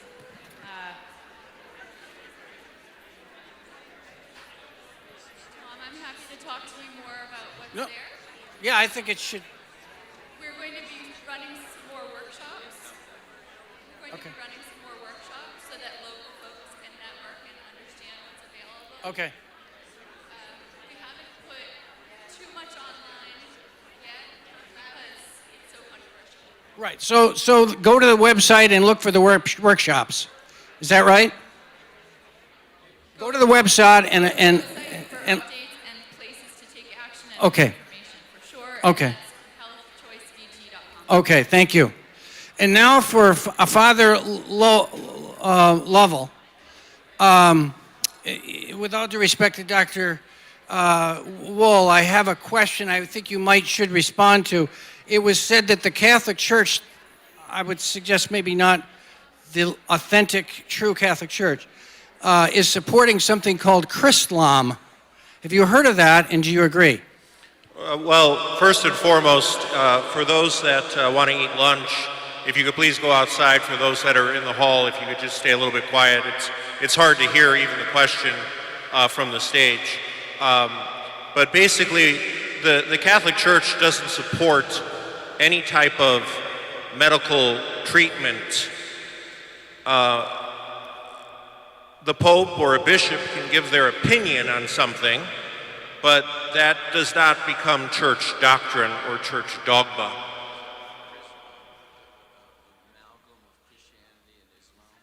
Okay, sorry, I thought it was, again, I couldn't hear it, so I thought you were talking about it. I'm glad you Repeat the said that. question. Anyway, that was a good answer. Yeah. So that wasn't my question. But Christlam was mentioned as a new kind of melding of Islam and Christianity. And it was said, Dr. Wolf said that the Catholic Church supported that. Have you heard of it? Is that true? No, that's not true. Catholic teaching and Christian teaching is this, and I might get in trouble for saying this, but those that follow Islam and the teachings of Muhammad are not worshiping the same God as Christians, plain and simple. So the Christian God, which is the Holy Trinity, Father, Son, and Holy Ghost, our Savior is Jesus Christ, who's the second person of that Trinity.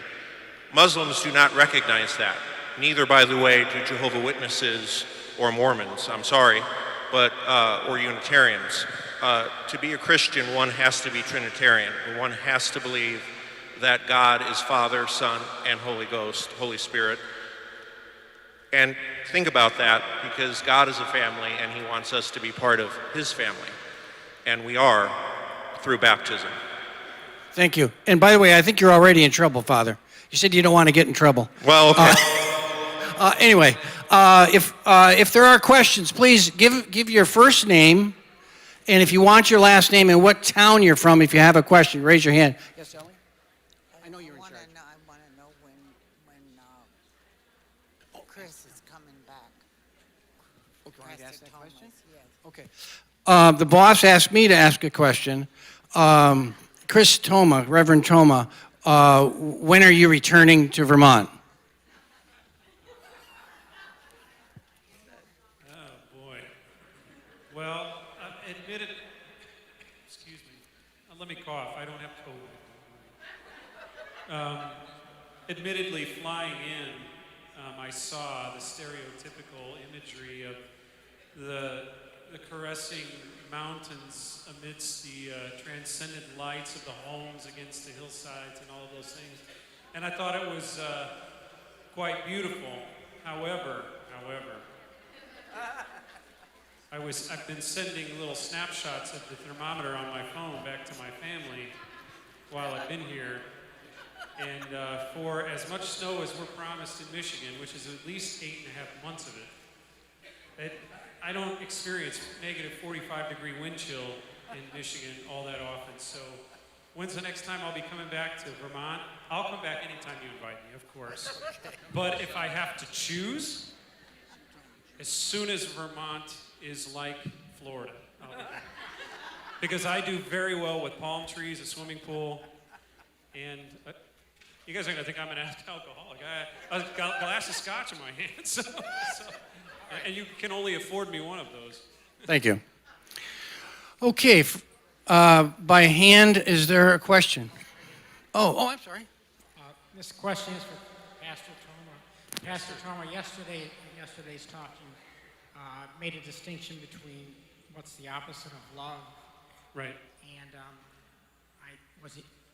did you say it was apathy? Apathy. Could you expand on that a little bit because I didn't quite understand it? Thank you.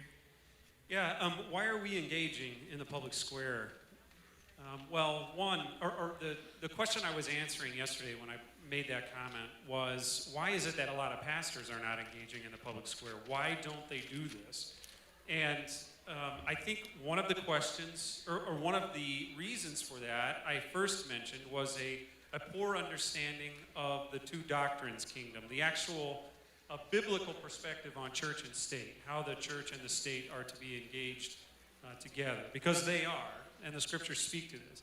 But then second of all, I said that I think that many pastors have a faulty understanding or a misunderstanding with regard to the biblical doctrine of love. And so I asked the question, what's the opposite of love? If you were going to say what the opposite of love, typically people will say something like hate. But it's not. Not from the biblical perspective. The biblical perspective as an opposite of love is apathy, is inaction. The perfect love is defined and portrayed by God as in the fact that the gospel itself is true. He acted to rescue us. He didn't disregard us. And as the perfect triune God, Father, Son, and Holy Spirit, he has every divine right not only to punish us, but to disregard and jettison the whole idea of us. And the fact that he hasn't is the fact that he has worked out perfect divine love. He has acted. He was not apathetic. He was active. And so I gave the example, one of the examples of where the Lord teaches this very precisely, and where he actually, it's no accident that he uses clergy in the story, so that clergy understand what it means to act in love. And essentially I walked through Luke chapter 10, the story of the Good Samaritan, where the teacher of the law asks the Lord, what do I have to do to inherit eternal life? The Lord says, well, what's it say in the law? He responds back, well, love the Lord your God with all your heart, soul, mind, and strength. Love your neighbor as yourself. And Jesus says, you've answered correctly. Do this and you will live. And of course, the verbs there in the original text mean that he hasn't been doing this, but if he starts now, maybe God's going to smile on it. He hasn't been acting in love, and so the man feels accused. He responds back to the Lord, well, who is my neighbor? And the Lord tells the story of the Good Samaritan, and he tells the story of a man coming down out of Jerusalem and is robbed, and he's left for dead. The first person to come by is a priest, and what does the priest do? The priest walks by on the other side, doesn't act. And why is that? Well, he's got priestly things to do, right? Someone else is going to handle this kind of idea. The Levite comes by, passes by on the other side. He's got sacrifices to offer at the temple. He's got things he has to do. Someone else is going to handle this. The story is being told as a reprimand. It's not telling us how we are to live, necessarily. It's being told to a man who is disengaged, is not willing to act in love as the scriptures define it. It's actually an opportunity where the Lord is reprimanding someone. And he's telling them this is not how the church is to engage and exist in the world around them. You can be the most popular, most eloquent preacher writing the greatest sermons in the world, but if you're not willing to step up and engage in the acts of love, to fight for the helpless, for those who are left for dead, then you are only, as a pastor, working part-time. You're not doing what it is that the clergy are, by God, ordained to be doing. So to say that love is what we are to be engaging in all aspects of our lives as Christians, and namely in our lives as Christian pastors, it's to say that to fulfill that mandate in the scriptures means to not be apathetic with regard to the things that matter to humanity, but actually to engage in them. And we're seeing what that looks like. It's different in various contexts, but we're seeing what that looks like in the United States right now. It has more or less taken different forms throughout generations, sure. In this generation, well, you heard my speech this morning. it looks a certain way. Pastors are not fulfilling the mandate for biblical love if they stay disengaged from these topics. And they just, I call this in the Lutheran Church confessional apathy. I'm a confessional Lutheran. I'm a liturgical, traditional Lutheran. I believe that the best way for Christian life and worship is to be and exist in a framework that if you lifted someone up and out of the 3rd century and dropped them down in my worship service, they might not speak my language, but they would know what was going on. Because the vernacular of the Christian faith continues from generation to generation to generation. It doesn't change. Some of the experiences do, understandably. But as things change, the response is the same. Pastors, get in the game. Engage. Stand on behalf of God's people. Stand on behalf of the truth of who God is and what he has done. And do what you can to help the dying man. Save the little ones from the abortionist's blade.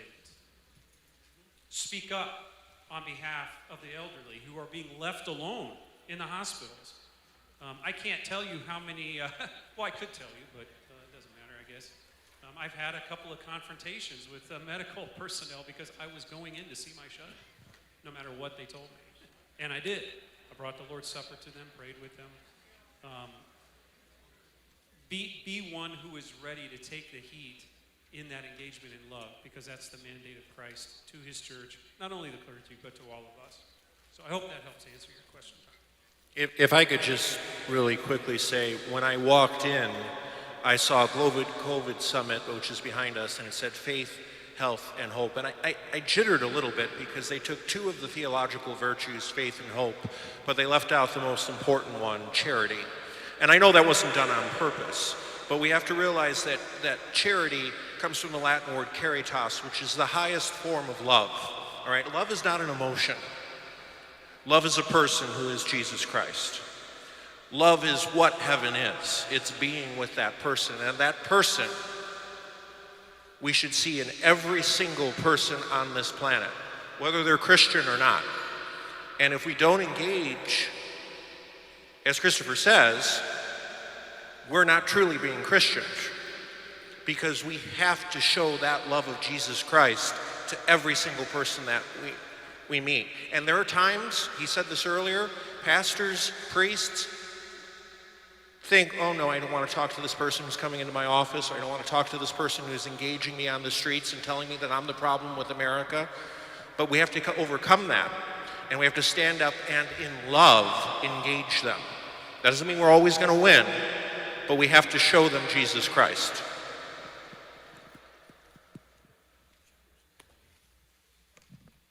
Hi, my name is Donna DeMar. I'm from West Berkshire, Vermont, which is north of Venusburg. I have 2 questions for whoever wants to answer them, because I know that some of you may have the answer to both. I am curious, I'm sure you guys have heard about the recipe going around for hydroxychloroquine health-wise with the grapefruits and the lemons. I want to know if that is equivalent, if that's actually going to do something, because I've been chucking it to my family left and right and giving everybody the recipe. My second question is, it's said that the people who are not getting the vaccination people who are not vaccinated and get COVID have natural antibodies. Yet it appears like some of us are getting COVID again or testing positive, so maybe you could clarify that. So, thank you.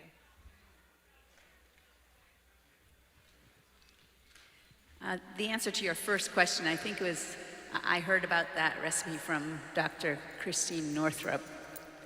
And I can't validate it, but I can tell you anecdotally that there are people that swear by it, that it helped them. So that's my best answer for that. I actually can't say anything more about it.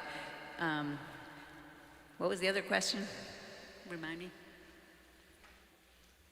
Oh, yeah. So I actually did, I looked into that, and some of you may have heard Dr. Peter McCullough speak about this idea of people getting COVID again, and he said that there were maybe 100 cases that they could come up with, And when they looked closely at them, they realized that it was probably, they had the flu one time, and then they had COVID another time.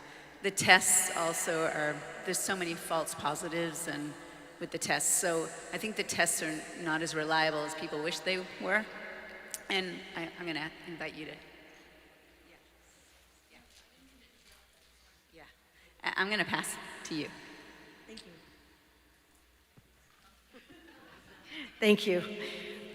The reason for the grapefruit and the lemon, there's actually recipes, and you boil that down and you get something that's like quercetin.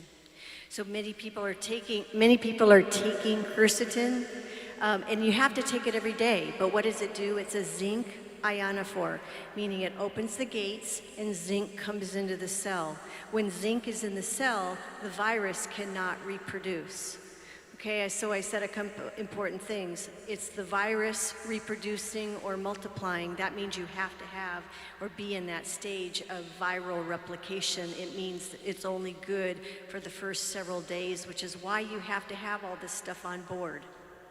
Okay, everybody is vitamin D deficient, I will say that. I mean, I think it's a worldwide phenomenon. And it's kind of interesting on how a lot of our medications deplete our vitamin D. We slather on sunscreen, we deplete our vitamin D, and we don't get enough. But from the research that Dr. Cole has done, if your vitamin D level is between 50 and 100, you will not develop that cytokine storm, which is the inflammatory response.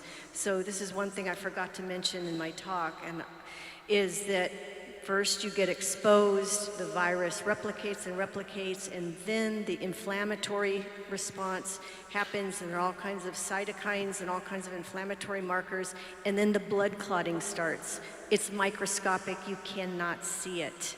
It's damaging the blood vessels, it's the spike protein, and it sets off these cascades so that they do an x-ray and it looks like COVID pneumonia. Well, we know pneumonia as, bacterial pneumonia. No.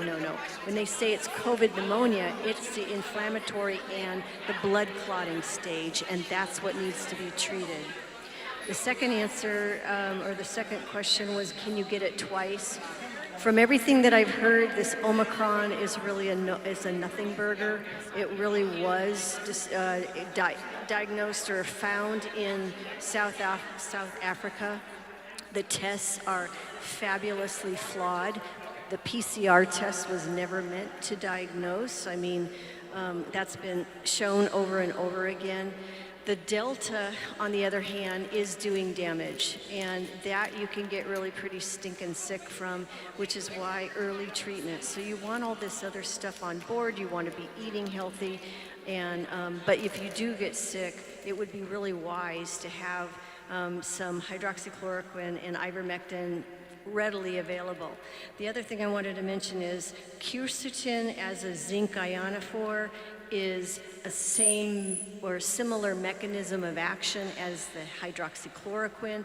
Hydroxychloroquine is a zinc ionophore. It lets zinc come into the cells, but it's got a bunch of other things. The other nice thing about hydroxychloroquine is that its half-life is 21 days. So where you have to have the quercetin every single day, you could really take one tablet of hydroxychloroquine every 21 days or once a month or once every 2 weeks and have that action covered. We deliver lunches. Thank you so much. Anybody else? No? Yeah.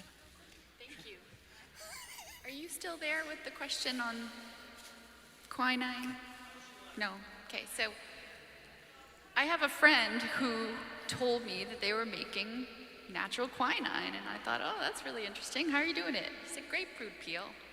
Actually, the pith of the grapefruit, and you cook it up for 24 hours, and it's super concentrated. So I tried it at home. Why not, right? I like grapefruit. We have grapefruit. So, so my family got COVID early on. We got it in January 2020. Yeah. So we haven't had to use it, but I did taste it. It tastes just like, tonic water.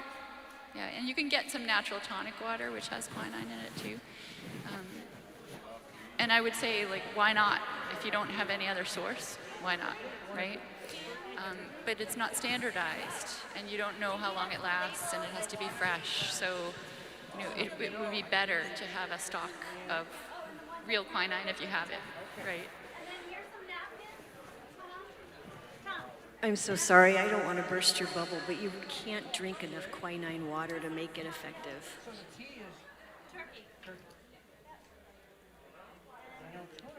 Anybody else?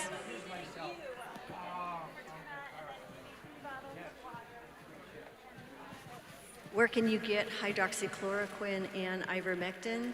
Well, for right now, probably the most effective is to go to one of the online sources. There's myfreedoctor.com, and you ask for an appointment. Dr. Stella Emanuel, she also has a website, and I believe there are a couple others that you may find. I encourage you to network and find like-minded physician, PA, somebody, a nurse practitioner if they can, and then get them into the network. You don't, anyway, there are some other ideas that I got. Thanks. Good afternoon.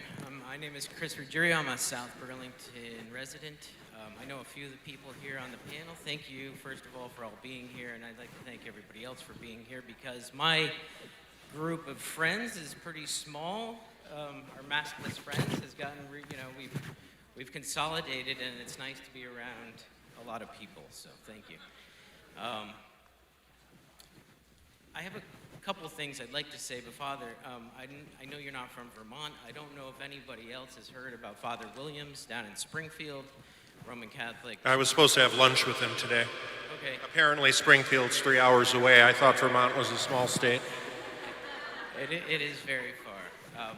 I called Father Williams as well, and I offered my support in any way that I could possibly provide that. But I just thought it was such a shame what they're trying to do to him. So thank you for the fight. Well, just to let everyone know, because I know most people here are not Catholic and we're not even in a Catholic church, bishops do not have the authority to tell their priests that they have to get jabbed or they have to wear masks. That's not in the Bible or in the Catechism or in the Code of Canon Law of the Church. And people say, well, you took a vow of obedience. Well, as a diocesan priest, is what we like to call in the church a secular priest, I didn't take a vow. I took a promise of obedience. But obedience is always different depending on your vocation. So the obedience a monk owes his abbot is different from what a bishop, what a priest owes his bishop, which is different from what a husband owes his wife and what a wife owes her husband. Obedience simply means to listen, from the Latin word to listen. Okay, that's why blind obedience doesn't make sense, all right? Obedience means to listen, all right? And I don't mean to sound like a modernist here, but listening is a two-way path, okay? The bishops are not generals, and we're not privates. Whether we're priests or laity, it does not matter, all right? So Father Peter Williams is doing a very important thing by saying, I'm not standing up to this. And bear in mind, Bishop Coyne of Burlington, who's the bishop of all of Vermont, he said, I'm putting this on your honor system. Well, God bless Father Williams, who says, even on the honor system, I'm not going to just simply ignore you. I'm going to stand up and say no. This is what I'm going to do. Now, I've not yet met with Father Williams or spoken with him. I'm going to write him a note because I'm only here until tomorrow, and he obviously has a busy weekend schedule, as most priests do. But thank you for bringing that up. I meant to bring up Father Williams when I was introducing myself, and I didn't, so thank you. He has a YouTube video. You can YouTube him. He put out his message to people. A very good video. And I think it doesn't matter what denomination we are. We just need to support each other in this long fight. I'd just like to say one other thing. There are things that we can all do. At the very beginning of this, I worked with Jennifer. We were on a call with some legislators. I'm sure she's been on many more since then. Heather Rice and I have worked, and my wife and I have pulled our kids out of a private school that wanted to continue to test and force vaccines on our kids. We found some families and created a little bubble and have a private tutor for our kids. So we're continuing to work on things like that. I also spoke the other week at South Burlington. I am not the reason why it happened at the city council meeting, but there were 9 of us there. We all spoke, all different backgrounds, a doctor, a couple store owners, myself, who has served this country 32 years and about to retire next year, In the military, I, have to think that I spent those years fighting for freedom so that we all have these freedoms. And by speaking, we don't have to wear a mask now in South Burlington when we go into the grocery store, or wherever you go in South Burlington. So we can do this. We just all have to really do it together. And so thank you all for being here and bringing us all together. Thank you. Quick announcement for anybody who needs a lunch. We have $10 sandwiches, ham, turkey, tuna with chips and water. We still have tickets left, so if you want to eat 2 sandwiches, you can probably get 2. Thank you. Hello, how are you? My name is Barry Fisher, and I'm once again very grateful for all of you being here. I'm an artist, a photographer for many years, and I have done a lot of things in my life by instinct and nature, and I wanted to know what you think about ivermectin horse paste. I grew up with horses and animals, and there's a lot going on with it, and just curious what you think. Well, it's for horses. And so I can't recommend horse paste for human beings, but it's been taken successfully. You have to convert the pounds, and what they've done though is they've limited some of the ivermectin horse paste, and they've made it actually with another anti-parasitic. That's not anything anybody should be trying. Okay. I have been listening to somebody by the name of Dirt Road Discussions. His name's Danny. He cured himself after being super sick on all pharmaceuticals for many years. And it's pretty unbelievable what he's saying, and it might be something that people might want to look into. Telegram, Dirt Road Discussions. I was told by a naturopath to maybe look into them, so just thought I could spread the word. All right.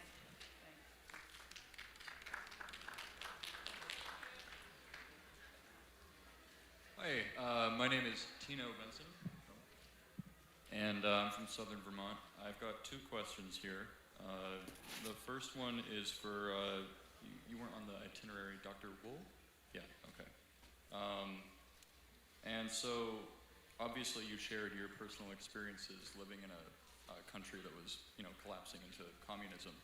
And I'm just wondering how many survivors of communism and socialism you have spoken to or heard from countries other than Venezuela?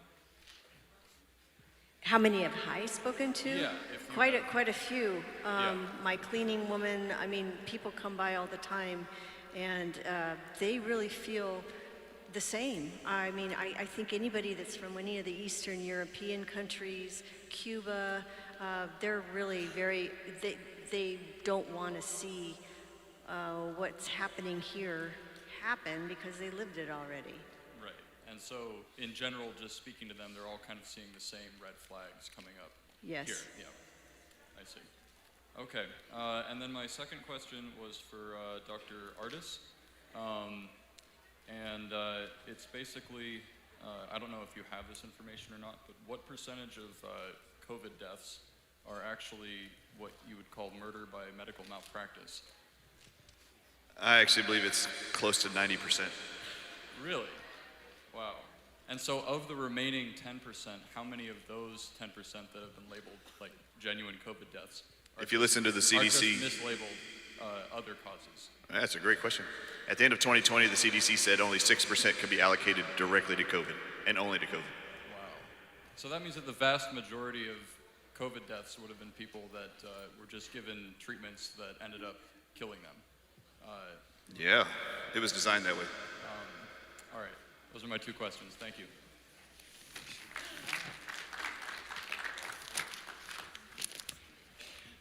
Hi, I'm Beth Ann. I'm from Central Vermont area.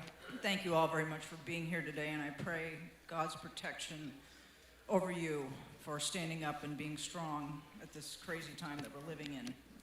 I have 3 questions.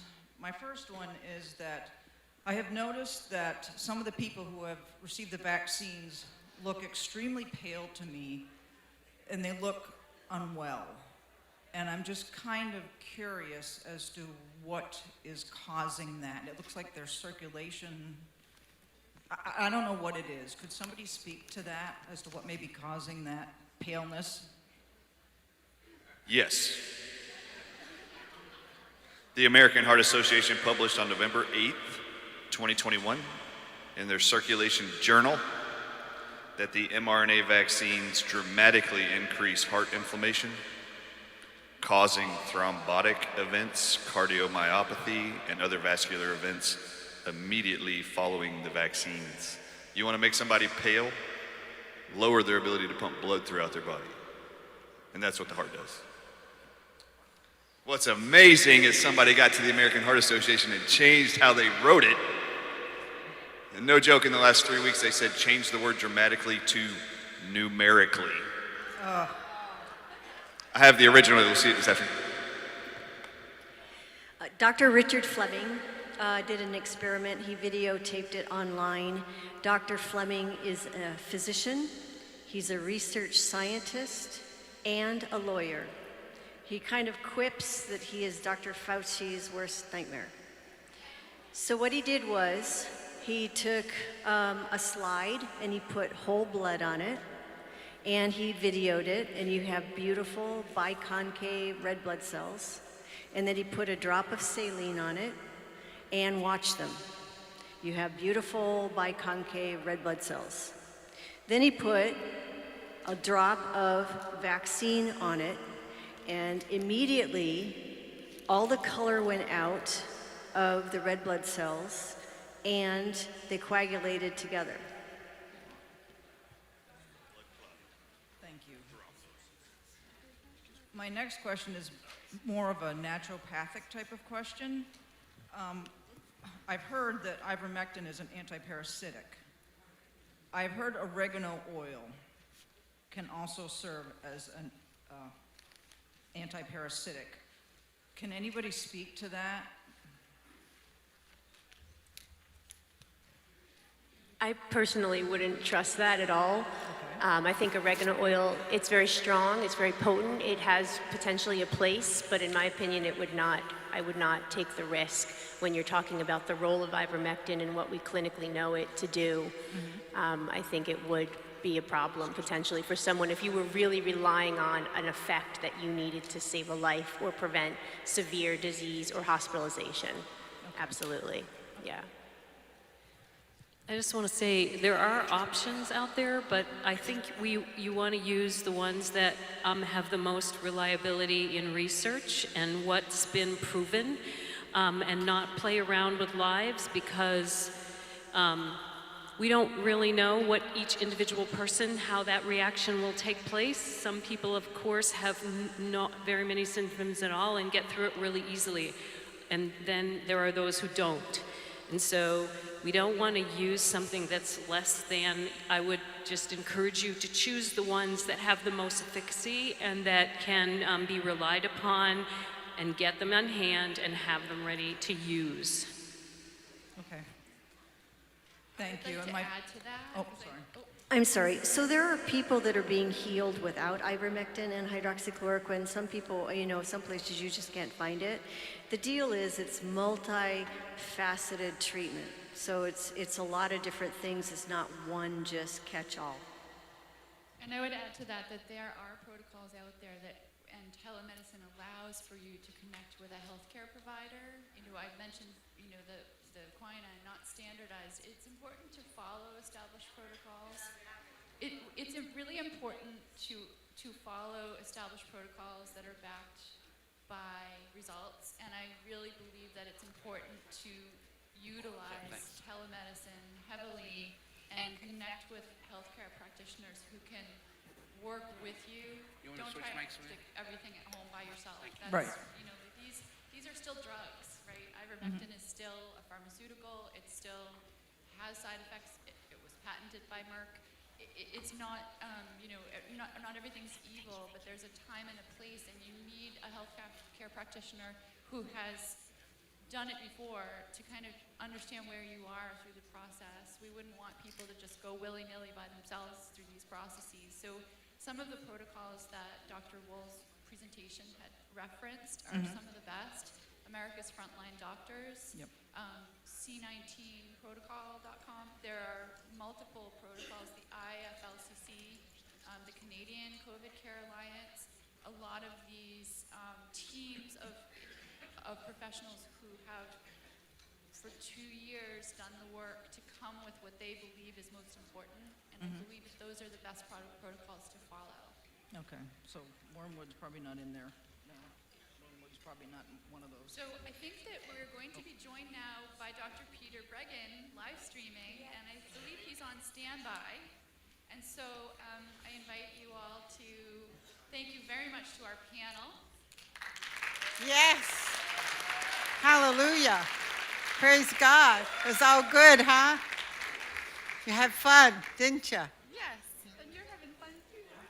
Yeah.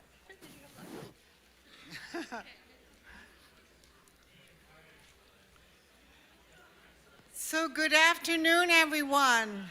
It's getting time. We're a little bit behind, but that doesn't bother anybody too much, does it? Now, where's my buddy, Ben?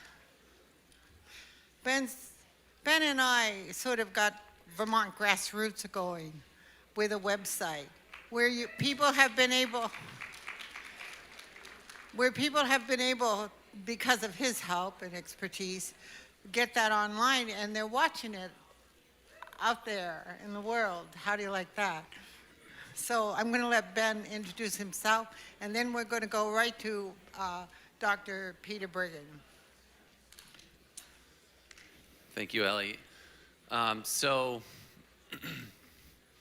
This country was created by a bunch of brave individuals. Am I the only one hearing this? This country was created by a bunch of brave individuals who took a risk. They had a dream, right? I grew up in Vermont, over in Lamoille County, and I've watched it go very, very in a direction that I don't enjoy raising my family in or running a business in all the time. And I think that you have to start with a dream. It's easy to poo-poo ideas, right? If I'm standing on a chair here, it's much harder for me to pull you up than it is for you to pull me down. I've lost sound. And I think that same thing goes for all the ideas that you all have as you're listening to this of what can I do? You go home and you tell somebody who didn't come to this event about your idea, they're not going to get it. You have to take the lead. You can't go home and expect somebody to rev you up, and you have to take the step, all of us. There's a lot of people here, but there's a lot of people that live in this state too, and if good people do nothing, then nothing gets done. And so we all have people that we can call and grind our axes with and blow off steam, and sometimes that's healthy and important. But I believe we have to take action. We don't have a lot of time left. So that would be my message to you, would be to just take this information, do whatever little thing you can. If God's put something on your heart, it could be big, it could be small. Whatever it is, do it. And I'll be praying for all you, and I hope you all will be praying for us. And I just want to echo some praise for Ellie, because she's really been the lead on pulling this whole thing together, and what a great event it's been. So.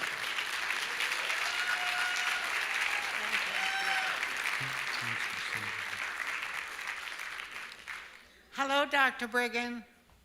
Hi, can you hear me? Louder. Yes. And can you see me? Oh, yes. Okay. Thank you. So I heard of Dr. Breggin, someone maybe in our room here, haven't seen everybody, mentioned that he was reading Dr. Briggin's book about COVID-19, We Are the Prey, and I thought, oh, Lord, I don't like to be referred to as the prey. That doesn't sound good. And I tried to get a hold of Dr. Breggin, and he wasn't contacting me. And then one morning, after a few doctors had canceled out on us, I get an email. I'm having a little trouble hearing you. So I get an email from Ginger, Dr. Brigham's wife. Okay. Oh, we missed knowing that you wanted us to come and speak. So there was my answer. Dr. Brigham would come and speak. So here he is today. Okay. Am I supposed to start talking now? Yes, we're all listening. We're all ears. It's all mine. All right. And everybody can hear me, right? Can everybody hear me? Okay. This is a wonderful, wonderful meeting. We have actually been listening into the streaming, watching a little, listening into the whole thing. And I'm just very, very proud to be here and to be able to talk, not really about the book. The book is, let me just tell you very quickly about the book, and then we'll talk about a part of the book, which is very, very important for you to know. The book is COVID-19 and the Global Predators. And you can buy the book at wearetheprey.com. So the book is COVID-19 and the Global Predators. The subtitle is We Are the Prey, and you can buy it from us at a discount at wearetheprey.com. Around the world and in America and Canada. You can also get it on Amazon. We thought we were writing a book that was going to be so frightening to people that we might, we'd have to publish it ourselves, which we did. And we thought we'd sell 500 out of the garage, and we've sold 65,000 now. 25,000 off our website plus, and then about 35,000 or more off of Amazon and other places. And the responses that people who write into Amazon, they're saying it's the definitive book. It has 3 introductions to it. One by Peter A. McCullough, MD, MPH. Probably every one of you know Peter. He's written a glowing introduction to it. Zev Zelenko, who my TV show I've called a prophet, a Hebrew prophet. He and I are both Jewish. And he wrote a wonderful introduction. And then the great Lee Valit, Dr. Elizabeth Lee Valit, MD. All 3 of them MDs, all 3 of them treating physicians. And they all 3 believe that this is the only, so far, book, and it seems to be, that provides a really deep understanding of the origins of this. So my talk today, I won't be as exciting maybe as this afternoon when I don't have a careful material I want to get to you, but rather want to communicate some really important issues about our lives. But here I want you to understand that nothing you're experiencing has been unplanned. It may look chaotic to you, it may look crazy to you, but in one portion of the book's about everything in COVID, anything you can think of. It's 650 pages, 1,000 references. But the thing that seems to be unique, that no one yet is caught up on fully, is our discussion of Ginger and myself. It's by me and my wife, Ginger Bregg, and I do the writing. She does a lot of the research with me, a lot of the thinking, and she's the publisher of the book. I have to be very nice to her because publishers are very tough on authors and writers. I'm going to start the plan in 2010 and carry it for you up to 2020. In 2010, Bill Gates announced the decade of the vaccine. And guess what? He got it down to the year. At the end of the decade, in 2020, he managed to create in the world, with a whole bunch of other people, a whole huge bunch of other people, exactly what he set out to plan. Now, who were his key planners in 2010? It may surprise you because there's so much lying in the press, but in 2010, Bill Gates was working with one of his henchmen, Anthony Fauci.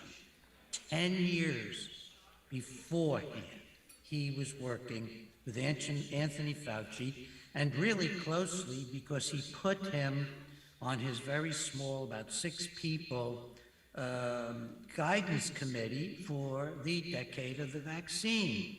So Fauci was planning all this nonsense he's talking about now with Bill Gates. But he wasn't alone. He was with Klaus Schwab, who wants to impose upon us and has succeeded the Great Reset, which is nothing more than global fascism. It's above the state, it's supernatural, national, or maybe even a little supernatural, but it's above the nations, and that's what I'm going to be talking to you about in part, is that governance above all nations, above God, above patriotism, above everything that those of us are here today believe in, literally, almost just about everything, and especially liberty. By 2012, Fauci, and in particular Klaus, Fauci is a henchman. Don't think it stops or starts with Fauci.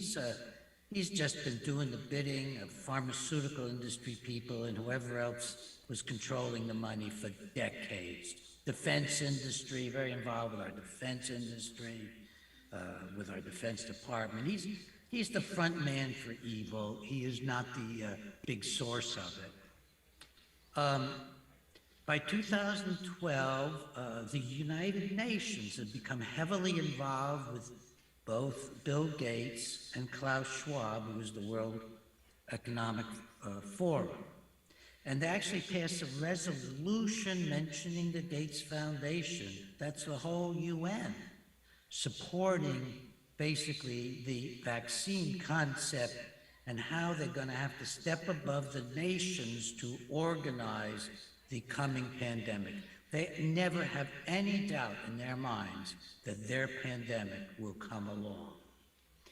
2015 is a very big year because Fauci funded gain-of-function research in 2015 at the University of Chapel Hill, North Carolina, developed the ability to create SARS-CoV viruses. I mean, that's how much Fauci's lying when he told Congress he hadn't supported gain-of-function. He was supporting it. Now, that's where we got started. I have a long history, you can find it in the book, and Ginger's worked with me for about half of it, of doing deep dives into the drug companies, into the FDA, into the reporting systems, as a medical expert. And I've written 20 books or more, and probably half of them, at least, prepared me to do the deep dive that, from what we can tell, no one else had the preparation to do. And I had to do it in court a lot of times. I've been approved in court over 100 times, and many of them about the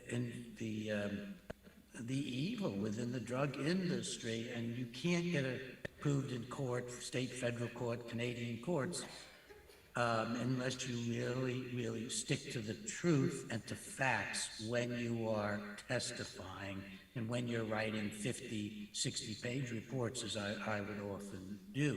And now I'm doing it, I'm donating it to anybody who needs it in our legal movement now. Well, what they found was that they could take a harmless, that virus. SARS-CoV has never been found in nature. What a lie that they're protecting us from nature by having to go into the lab and make these viruses so we can get the vaccines against them. That's the whole justification for this gain of function, outright lie. We have never found a single, no one, SARS-CoV pandemic virus in nature. Everyone we know of has been made in a lab. No one knows about no one can tell about the 2003-4 virus, which was the first SARS-CoV pandemic. No one could track it to nature, but within a year there were 4 leaks, 2 years, from labs in China leaking this virus. So the threat has always been from the labs and not from nature. What colossal lives have built their entire story on. In fact, we could wipe out this kind of risk by wiping out all of the funding for SARS-CoV and many other viruses that are being developed and sponsored not only by Fauci, but by our military and the Chinese military. Now, when we found this in 2015, this article describing, we noticed nobody was talking about it in 2020. I mean, in 2020, you know, the whole thing was nobody was making these viruses. Nobody could make these viruses. And we found out they were making them. But the most terrifying part was we found that the 2 top Chinese Wuhan Institute people, the Xi Li, who is called the Batwoman, and then her superior guy named Xi, they were being part of a funded Fauci, also funded by other U.S. groups, but mainly by NIAID, that we were funding the Chinese making essentially germ warfare weapons in the labs. And I looked ahead and found a 2016 paper that didn't have the Chinese names on them, but an acknowledgement to the Batwoman, and the acknowledgement saying, basically, thank you for helping us work on the protein, the spike protein. So Fauci was funding the enemy, making weapons, working with them. It's treason. Now, we found out a couple of things from this early research. First, this is in one paper, 2015 in Nature Medicine, a big journal. First, when they gave vaccines to the animals that had built-in human epithelium in them, Frankenmice, my wife calls them, and they have human epithelium in their chest. You give them the vaccine, many would die on exposure to the SARS-CoV virus. This is key. They knew it from the beginning. They knew they were killing mice from the beginning with this.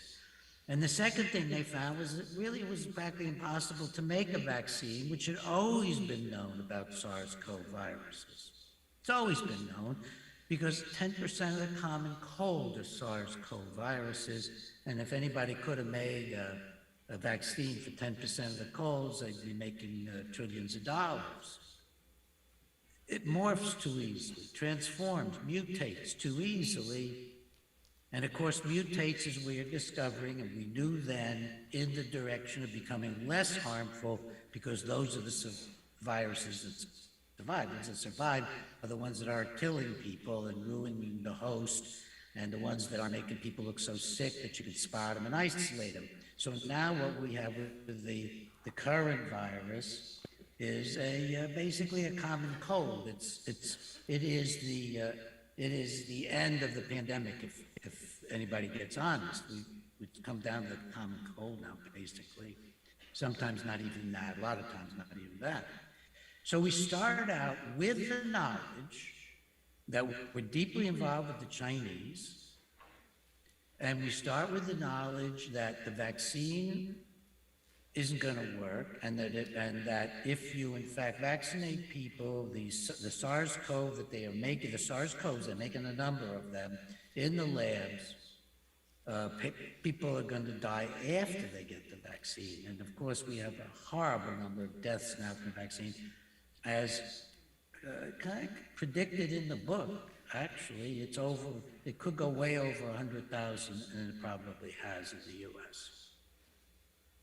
So that's 2015. That was a big moment for the people who had in 2010 created the year of the vaccine, the decade of the vaccine, because now they knew they could make a pandemic if they wanted to, and they could make believe they were making viruses, but it would making vaccines, but it would kill people. Bill Gates, remember, has always wanted to have a smaller population. Fauci wants a smaller population. Klaus Schwab wants a smaller population. They've all written about this. Fauci's got a Science article that is just a progressive, whole big progressive thing. Too many people, too much interference in nature. Interference in nature is causing SARS-CoV. One of the biggest lies of all time. It's Fauci tampering in nature, not humanity in general. Very early on, they are working with the World Health Organization, which is attached to the UN, which they've been working on for a long time. And Chinese communists really are the power in the World Health Organization, and to a great degree in communist China. All of these people are united really in one thing: destroying us. Because what stands in the way of their global plans? Very clear. They discussed it openly. This ridiculous phenomenon of people who believe in God, who believe in patriotism, and believe in individual and political liberty. That's us. That's who they want to destroy, because they know that if we are the majority rule in America, they cannot do globalism. So the whole point goes back to the spike protein is an attempt to destroy Western democracy, starting with the U.S. And they hit Australia and Canada first because they're more vulnerable. We are the ultimate goal, because once we are gone, these people can collude and exploit to their heart's content. Now, they're mistaken, by the way, because once they do us in, China's going to rule. And China doesn't care about, Fauci or Gates or Klaus Schwab. They'll just eat them alive. But they're so arrogant. They're so searching for their glory. They're so caught up in the money they make in China. All the major global predators are tied to China. We track all kinds of corporations. I mean, it doesn't matter whether it's McDonald's or a shoe company. All the big ones that go to these conferences with Michael Bloomberg, he runs one set, and Klaus Schwab runs another. They're all tied to making the money in communist China, and they all hated Donald Trump. They all hated Trump because he did something they didn't think could happen. He pushed the agenda when they needed to have the virus ahead, because he was really hurting the globalists. No one talks about this, but he openly, Trump, criticized the globalists in his campaign, and the Koch brothers, supposed libertarians who want to have open borders, reduce America to Venezuela or any other country you can exploit, with a poor labor force. That's what they want. They don't want freedom of a man to sell his labor. They want freedom to make everybody in the world so helpless they can use cheap labor like they love in China, North Korea, Vietnam, and so on. Really not North Korea, they can't get in there, but Vietnam. So in 2015, CEPI is an organization, CEPI, that's created, and I believe because they now knew just what they had in their hands. They could create a SARS-CoV, they had created them, a number of them. They were doing it with China. The whole thing was working out. So they created CEPI, an organization nobody hardly talks about, but it's the central organization for controlling the global dominance. And it was created by, guess who? Bill Gates and Schwab and a group, a trust in Great Britain that's based in money from the pharmaceutical industry. They quickly brought in Pfizer and big corporations of all kinds with the purpose of getting ready for the next, for the coming, really, getting ready for the coming pandemic. Now, by 2016, they had finished what we call the master plan. Nobody found this before. We first found a PowerPoint that CEPI, that's Bill Gates' group, had given to the World Health Organization in mid-2017, in which the PowerPoint basically divides the world into two parts. One part will be run by Bill Gates. Of the like 50 organizations they show participating, the only one that has a person's name on it is Gates. And Gates is going to take care of, but when you say Gates, you really mean the entire pharmaceutical industry and lots of other corporations working with them and everybody who's making money through China. The biggest goal of all is not just making billions and having glory, it's having China replace the United States as the dominant nation in the world. Communist China.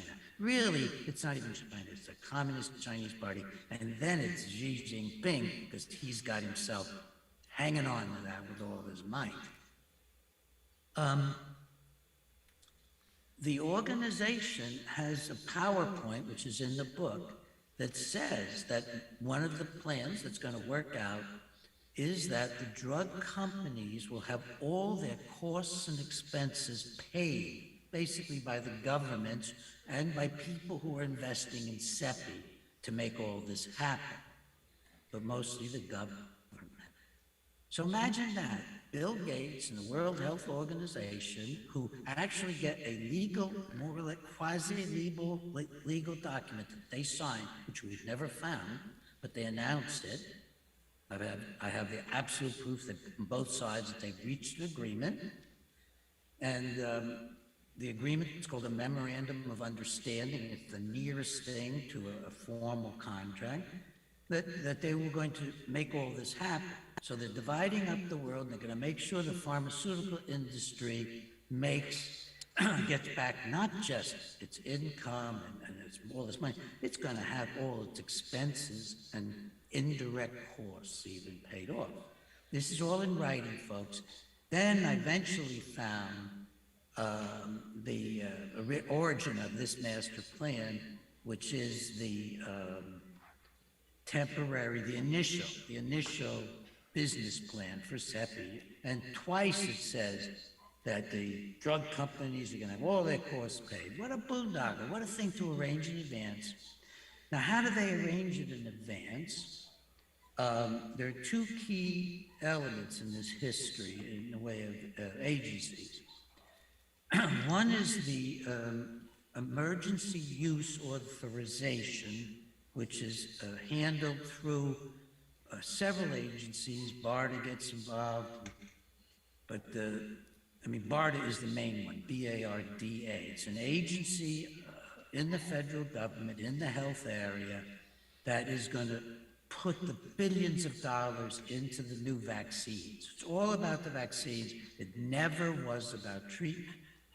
Now, one reason for that is the vaccines are what's going to allow them to take control of the world.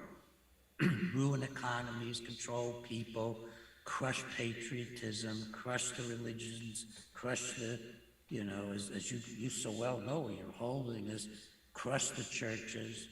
That's it's going to be, we got to get everybody vaccinated, and then we're going to close everything down along the way. And we're going to, now, why people wonder, what is this weirdness that they have to stop all treatments that work? Any treatment, any early treatment that works. Hydroxychloroquine works amazingly well. I think it's 87% of people, reduction in hospitalization, 75% in deaths, and it's probably even better than that because the stats are stacked against a good outcome. They manipulate them.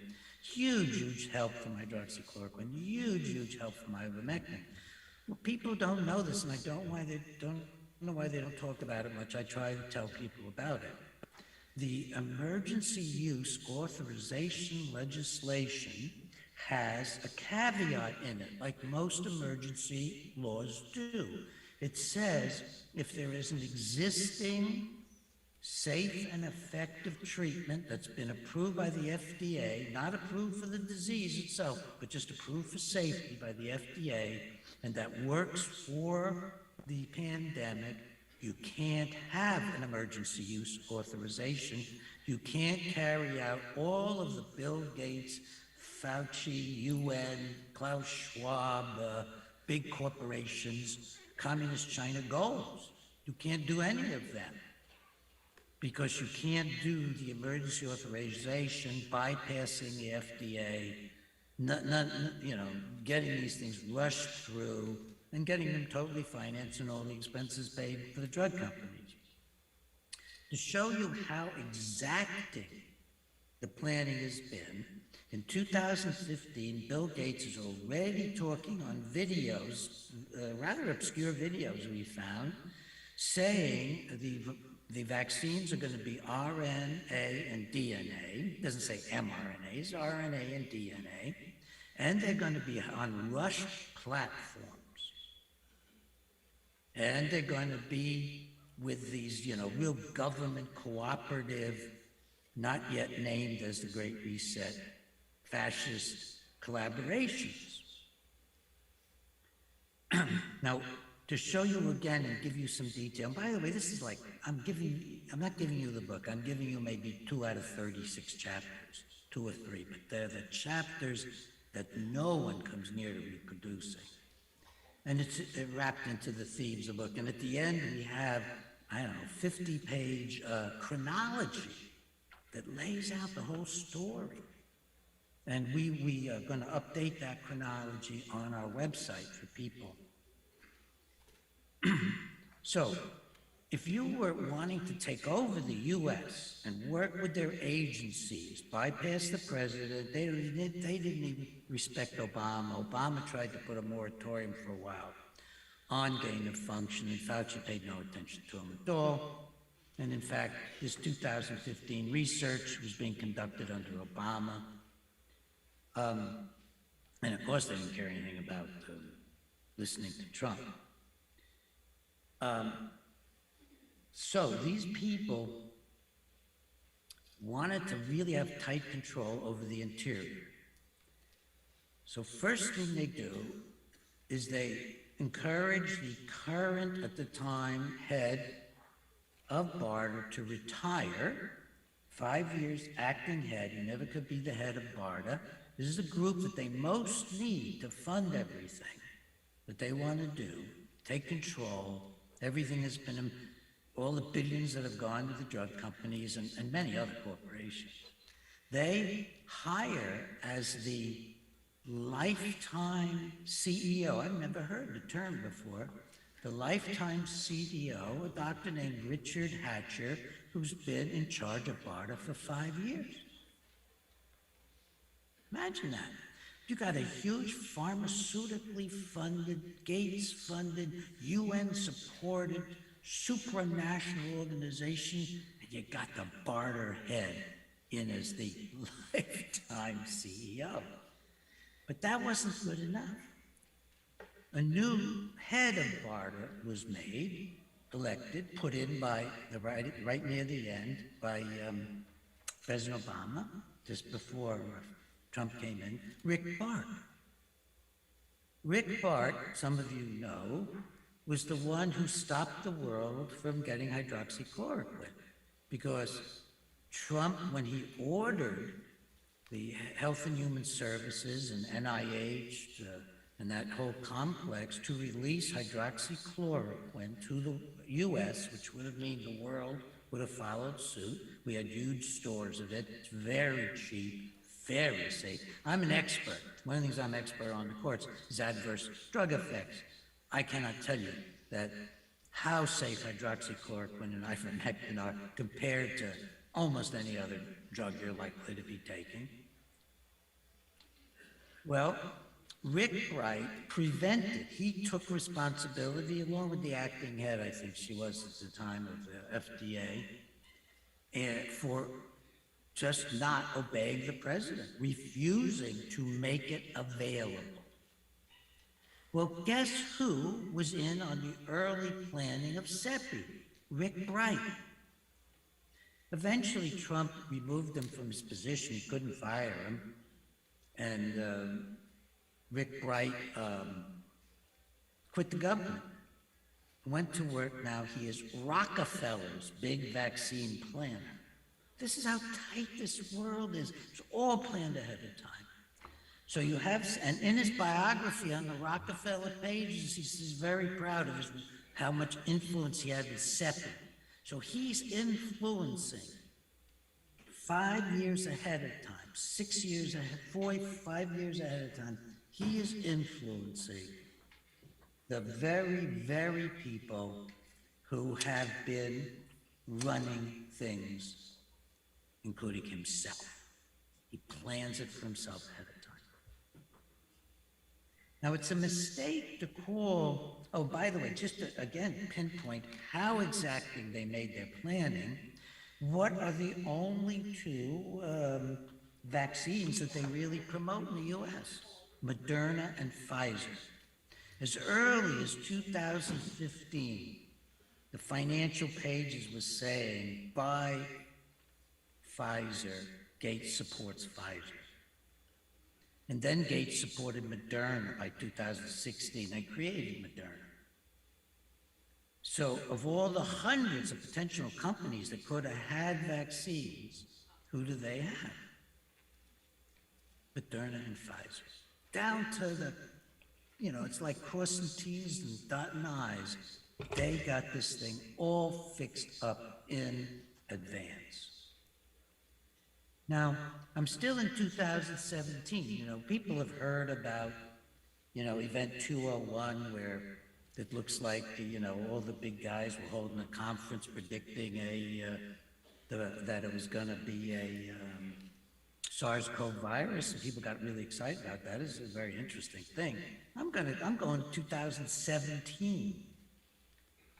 2017, Hopkins puts out something called the SARS pandemic. Johns Hopkins, funded by Michael Bloomberg, who's one of the biggest, nastiest predators of them all. Former mayor of our country supports China over the U.S. because he's big on working with investing in China. New stuff at China.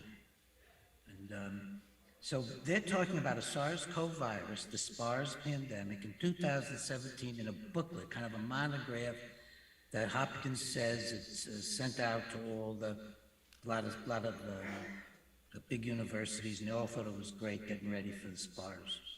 That's 3 or 4 years in advance of it happening.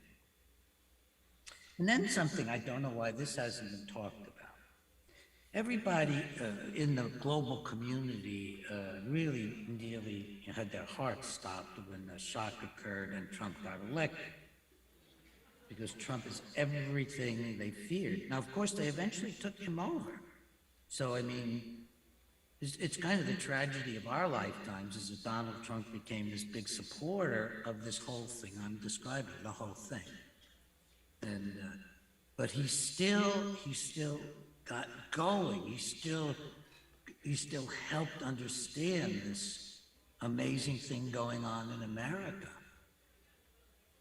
Amazing thing of us folks who actually believe in individual political freedom, believe in God, believe in patriotism, and believe in America. Now I'll talk a little more about that when I talk in the closing, because I have some unusual things to remind you about America and the world. Well, and this you've probably never heard before either, but it's in the book, it's documented. Everything in the book has a link, often many links. January 10th, 2017 is an interesting date because it's 10 days before Trump takes office. 10 days ahead of time in DC, when they're very preoccupied with the transition, I couldn't find a single conservative or Trump-oriented person at this conference. Of course, I could have missed them. I mean, I'm looking at videos and reading names and attendees. It's a conference at George Washington University, sponsored by Harvard. I wonder, what is my alma mater? I went to Harvard College. I had some of my psychiatric training at Harvard. What is my alma mater doing so interested in globalism and supporting China? Because one of the big speakers there is the head of a big part, the globalist section of their public health school. And I go and I just look up the stories, a little story of us. It says, something like that on the Harvard pages for the institute, from the public health school. Well, it turns out they actually evolved out of working with the communists. They're bragging about how they got started working with the Chinese CDC and the Chinese this and the Chinese that. These people love China. They love the globalism. They love the kind of government where they can run us. Essentially, what they're suppress us or kill us.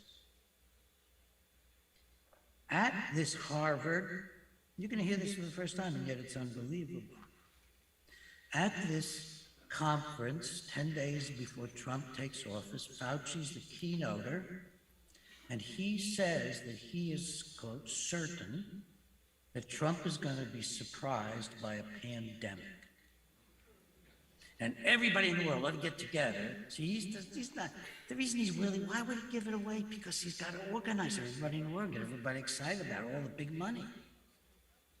They're all very excited. When he announces it, he's smiling. He's not saying, oh my God, Trump. He's going to say, and I can, the little slimy smile he gets. He's talking about, and he says 4 times, I quote them all, something to the effect of, first it's a surprise, and second it's a certainty. I know it's going to happen. Here I wrote down, there is no question that this is going to happen. We will definitely get a surprise. That's a quote.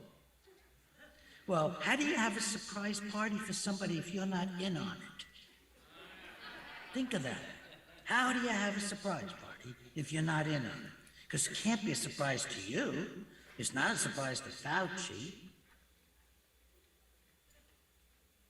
And the Harvard guy said similar things, but he's not as important as Fauci.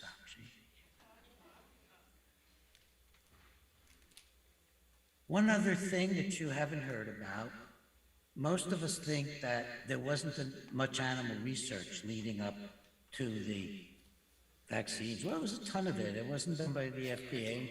And all the animal research continued to show what I found in 2015. And I talked about all this. We wrote about this in March. In fact, Ginger and I wrote a blog. I did a video in March, mid-April, exactly mid-April of 2020, talking about this paper, talking about the failure of the vaccines, talking about working with the Chinese. And we knew people very close to the Trump family. We sent them the video, they got it to Trump, and Trump canceled. It's one of the few things he did like this. One of them was canceling the flights out of China, which Fauci and everybody opposed. They wanted to bring the virus to America. China was determined to get it here. But Trump actually canceled the funding of Chinese research by Fauci on the spike proteins and on the gain of function. I show in the book that Fauci's found ways to get around that. He gets around everything. In part, I think, because he's much more deeply than we even realized in the book. We mention it, but we found much more deeply involved in the Defense Department. All the villains love him. He's they all love him. Well, there was a lot of animal research that continued with the theme that I first publicized from the 2015 paper, that you couldn't make a good vaccine and they were going to cause terrible overreactions and blood clotting, the whole works in animals. And the final one I found was published simultaneously with Operation Warp Speed in 2020. An article funded by NIAID, no less, big university, saying we can't give these vaccines experimentally to humans. We got too bad news from the animals. You'll find the link in the book. Now, what I want folks to know is that all of this is an attempt to impose totalitarianism on America. It actually doesn't have much to do with progressivism. It doesn't have much to do with capitalism. All of these big corporations, they like to say, oh, we're capitalists. They like to cater to the progressives and fund Black Lives Matter and things like that, which is a communist-founded organization. It's no longer, it's not a war between progressivism on the level I'm talking about mostly today, between progressivism and capitalism. It's just the world's being controlled by predators. They don't care who they work with. You know who Soros is? One of the nastiest human beings on the face of the earth. Hates capitalism, likes to destroy economies. He's gone in business, and we documented in the book with Bill Gates, who's supposed to be an American capitalist. You see, the only lines of predation on the world.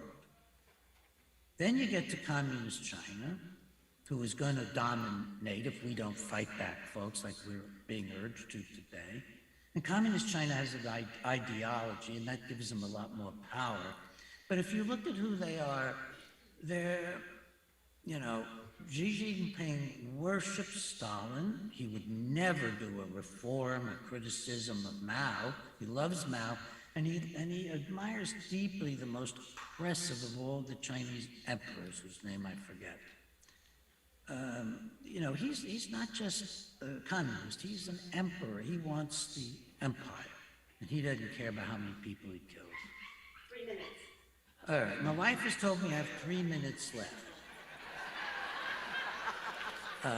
Thanks, Steve. She said it so loudly, I don't remember what I was going to say. God bless. We're facing a tremendously critical situation that I'll talk a little bit more about later. And the critical situation is that those of us who are here today and here around the world, we know people in Switzerland, we know people in Germany, in South Africa, Australia. Those of us don't really stand up for freedom.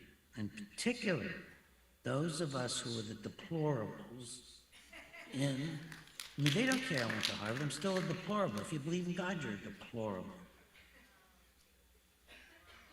If you're a patriot, you're a deplorable.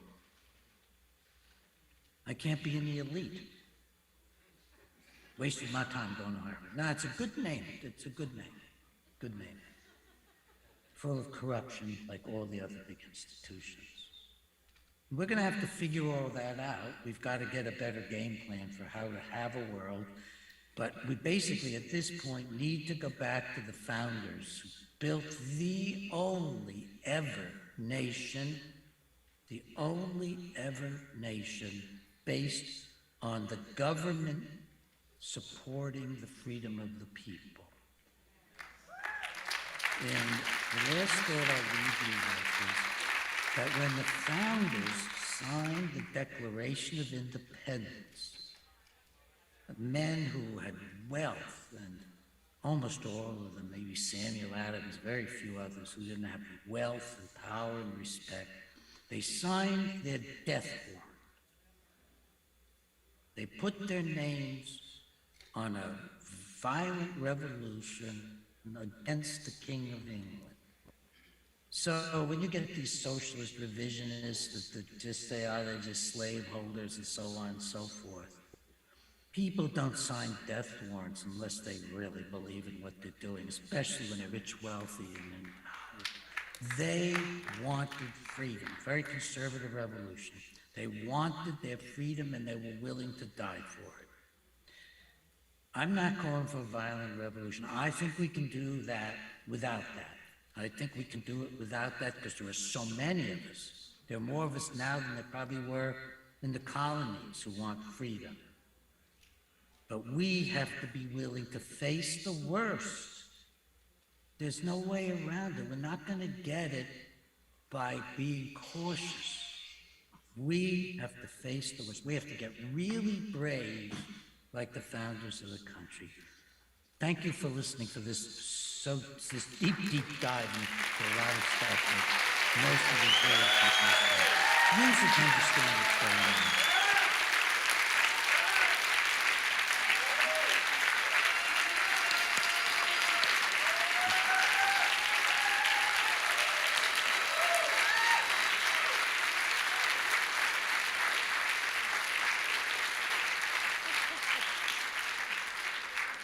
There's my answer, folks.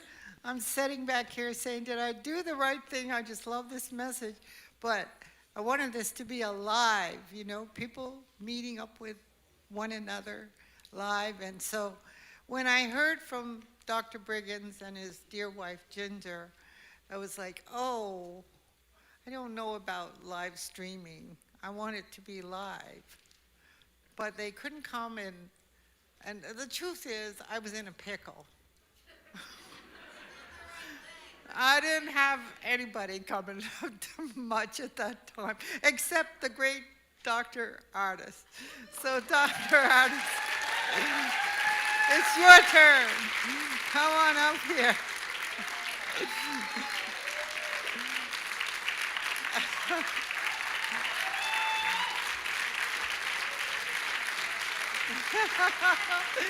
And he's live. God bless him. I am live. And that was a great presentation by Dr. Peter Breggin.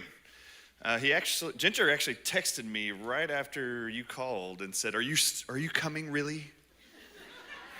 And I said, "Yes, I'm coming," because almost everybody else couldn't come that they wanted to come. And then Ginger Breggin called, and they were so excited that I was going to be here. So that'll be fun to have some interaction a little bit later with Dr. Peter Breggin and his wife probably, which will be great. Okay, I want to be mindful on time because I don't want to make this whole day late. So what time do you want me to stop?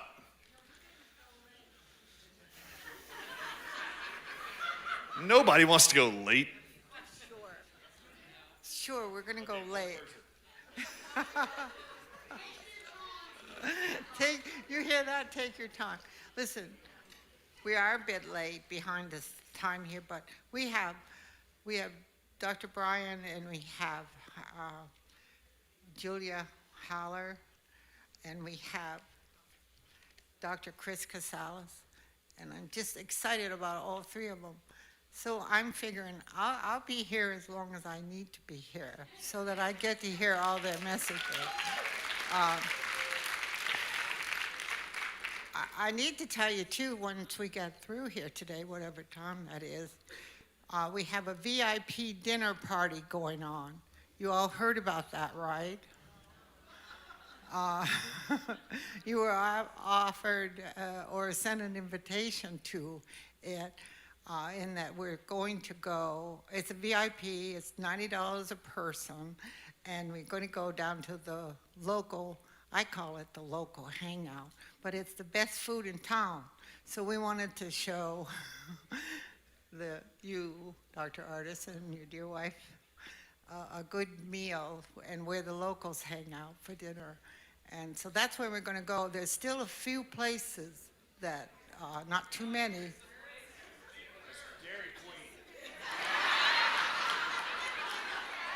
It's the Rotisserie, which is just down the road. So if you'd like to go, yeah, go sign up out there with Kathy and join us. Sign up with Kathy, right? Oh, you're not out there. All right. So that's where we're going to have dinner tonight. If you like to have dinner with these doctors and you just want to keep going like I do, I just don't want them to leave us right away. Well, if you've seen the flight schedules, we're all down here trying to reschedule flights. They keep canceling all our flights tomorrow. So this is going until tomorrow, just so you know. You're all sleeping in. All right, well, I will be mindful since rotisserie probably closes at some point. So we'll be mindful on time. Okay, so the most common word you're going to hear out of me is the word next for the next slide, because I don't have no clicker up here. But I want to get through this, and I actually thought while sitting there, should I just talk or should I show them? And I think it's good for people to relate info off the top of their brains, which I can do all day long, but I think it's great for people to see it. So I will take you through stuff like Bregan just talked about, and then he's got a book. The book's sitting up here. I'm going to give one away. He sent, him and his wife sent several copies to me this week to be able to give out to people I like. So, whichever one of you I like the most, I'm going to give it to you. All right, this is a QR code to my website. I am Dr. Ardis, for those of you who maybe showed up late. This is just a QR code that takes you to the website. It's thedrardisshow.com. No, I did not anticipate being here. I know you didn't plan on coming from Florida. You know, this isn't anything we anticipated several years ago in our lives. But we've decided to step up to the challenge to try to be a resource of logic and common sense and rationale and liberty. So here we go. You can find some resources there. Next. That's the first next, by the way. There's going to be a few of these. All right, so Anthony Fauci lied. He actually said that there was a study done in 2018 to 2019 on Ebola patients in Africa. It was November 2018 to December 2019 is when the study published. This is what I was reading at the dining room table in the middle of May 2020 when my wife realized something was really wrong with me. And I was reading this study. He said that this study found remdesivir to be safe and effective against the Ebola virus in Africa in this study. Therefore, he was going to use it against this novel new coronavirus in all hospitalized Americans. Okay? I had never heard of the drug remdesivir, so I was like, I want to know what Anthony Fauci knew about this study. So, next. In the middle of the study is this mortality section. If you look at this chart, to the left, you'll see the 4 experimental drugs that were in this trial. The second column from the left is ZMapp, which was a triple monoclonal antibody put in by DARPA. They funded that whole drug. The next drug is remdesivir, put in by a company called Gilead Sciences. The next drug over is called MAB114. This is a single monoclonal antibody put in by our Department of Health and Human Services. And then the Regeneron is the 4th one. You'll see REGN-EB3. Have y'all heard of that one? As this has played out, as COVID continued, I've started to call this trial Anthony Fauci's rehearsal dinner for his COVID wedding. Because what do you hear about now, right? You hear it's either remdesivir or monoclonal antibodies. That's all you ever hear about. Well, that's all that was in this study. If you look right below the names, you will see the first number given is what was the percentage of people who died in the trial on this drug. Halfway through the trial, the safety board for the study, which is independent of those funding the study, they're reviewing the data to see, is this drug safe and effective? ZMapp had a death rate of 49.7%. Remdesivir had 53.1%. MAB had 35%. And Regeneron had a death rate of 33%. You see those numbers? See, it's good I can actually quote it to you, but it's cool when you can see it, right? I'm not making it up. This is the table. Remdesivir was the only drug in this trial that killed over 50% of all the people they gave the drug to. It was the only one. But ZMapp was really close, and this is a triple monoclonal antibody. I mean, it's right at 50%. The independent safety board reviewing this information pulled remdesivir and ZMapp out of the trial in August of 2019 and said, these are too dangerous, they're not safe, we're not giving them to any more Africans for the rest of the 6 months of the trial. We're only giving Regeneron and MAB-114. So then all I knew right away was Anthony Fauci had said on his NIH memo that I was reading that it was proven safe and effective against the Ebola virus.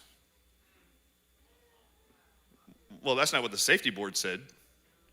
So I actually thought, surely this guy Anthony Fauci is not lying. Maybe he was just poorly advised.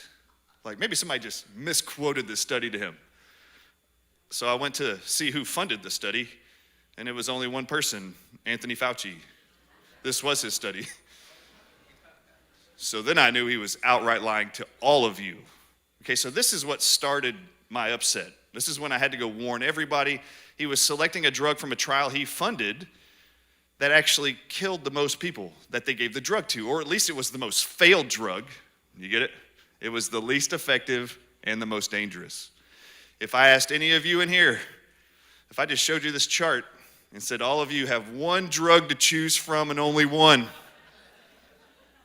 to try to save Americans, raise your hand if you'd have picked remdesivir because you can leave. Hey, she did it.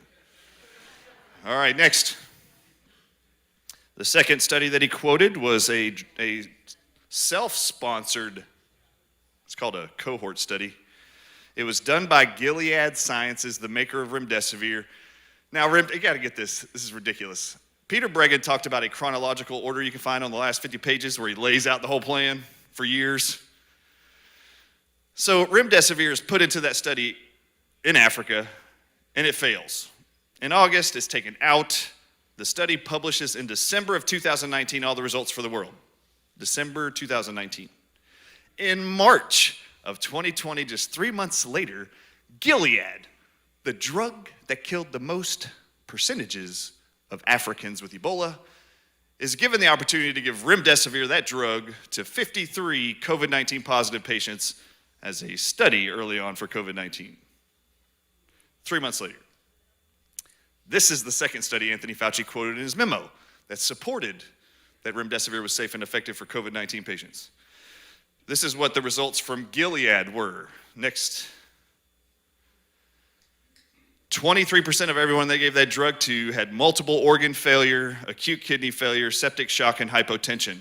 Another 8% had such horrible multiple organ failure or acute kidney failure, they had to come off the drug early. Several people needed acute kidney transplants because it killed their kidneys in 5 to 10 days. Add those two together, that's 31% of everyone they gave that drug to for 10 days had multiple organ failure, acute kidney failure. Now, you heard me earlier say I was listening to what the doctors in New York were saying. We've never seen a respiratory virus do this before. When we start treating it, it starts attacking the kidneys and causing acute kidney failure. It wasn't the virus, it was the drug. And every hospital in New York, I have since learned, were all, for March and April of 2020, which was the 2 months prior to the memo from Anthony Fauci mandating this drug, every single treated New York patient was put in an ICU room behind a closed door with a piece of construction paper on it that said, clinical trial drug remdesivir, do not enter. So when you saw and heard the truckloads of bodies loading up in semi-trucks, they were poisoning them to death with remdesivir to set the stage of fear. Okay, do you want to know why they needed remdesivir? Because their bioweapon wasn't deadly enough. I mean, it was killing less than 1% of all people. Remdesivir in New York, we've already got the statistics just for Medicare-age patients. 26.9% of all of them have died that were treated for 5 days with remdesivir. Just in that state. So, avoid the hospitals. They're targeting you with this drug. Next slide. Now, this is what I found in May. What gets published in September of 2020? France did a study on 5 only COVID-19 patients with remdesivir. They decided they're going to give remdesivir for 14 days. What did they find? Next. Remdesivir was interrupted before the 14 days of treatment. Why? because alanine aminotransferase elevations went up 3 to 5 times normal, which means you have such severe liver toxicity, the patient is going to die. So they took him off the drug. That was 2 of the 5 people they gave the drug to. Couldn't make it the full 14 days. But read the next part. And 2, because of renal failure requiring renal transplants, renal replacement. So 4 out of the 5 couldn't even make it the full 14 days because their liver and kidneys were shutting down so poorly, they had to replace 2 people's kidneys. 2 out of the 5 died. Only 1 person lived through all 14 days. You want to know why France doesn't have the same numbers you do for American deaths? They didn't use remdesivir. All right, so this is in September when this gets published. You can see the dates. Now let's go to November. Next. The World Health Organization in November of 2020. It's on NBC News. Remdesivir shouldn't be used on hospitalized COVID-19 patients.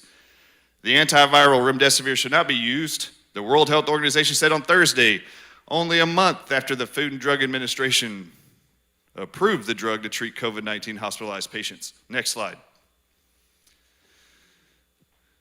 Let's go to the next. This is just in the body. This I wanted to show. Yours truly up here on stage has been fact-checked by the USA Today, by the Associated Press, on my claims that remdesivir causes acute kidney injury or toxicity or failure. Read this statement. This is November 2020. Remdesivir has potential side effects on the kidneys according to data Gilead shared. Even Gilead knows. I can't believe Dr. Ardis is saying this out in the media. Next. We've already heard references, even from Dr. Bregan, about Nature Medicine. This was actually sent to me possibly by Dr. Ryan Cole. He's a part of a big group that we all share documents in. I said since May of 2020, Anthony Fauci, the NIH, they're all going to tell you that the virus is causing the acute kidney failure, liver failure, heart failure, when in fact it's the drug they're giving you has all those side effects. I've been saying that since May of 2020. This gets sent to me like 3 or 4 months ago. It was just, hey, check this out. The title of this actual research study, published in July of 2020, is Extrapulmonary Manifestations of COVID-19. Extrapulmonary means other than the lungs, what the COVID-19 virus does to the rest of the body. And I read the abstract only. It caught my attention because it was a research study just pushed into this group, and I was like, extrapulmonary, what else is there? I've been talking about this. Anyway, you get into it, and it says, other than the lungs, the second sentence, these conditions include thrombotic complications, blood clotting disorders, myocardial dysfunction and arrhythmias. This is the virus they're talking about. Acute coronary syndromes, acute kidney injury. You don't think that was like a red bell that went off, or a siren that went off in my brain? And then gastrointestinal symptoms and hepatocellular injury. Hepatocellular is just a big fancy word for liver tissue, okay? Now, where you see the blue highlight here is where I stopped reading. And I was like, oh my gosh. All I wanted to know was, who funded this study? Who do you think I thought funded the study? Do you know every time I ask this question, everyone says Fauci? I actually didn't think Fauci funded this at all.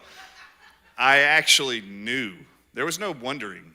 I actually knew Gilead was allowed to participate in publishing this study. The maker of the only drug given the contract to treat 100% of all Americans.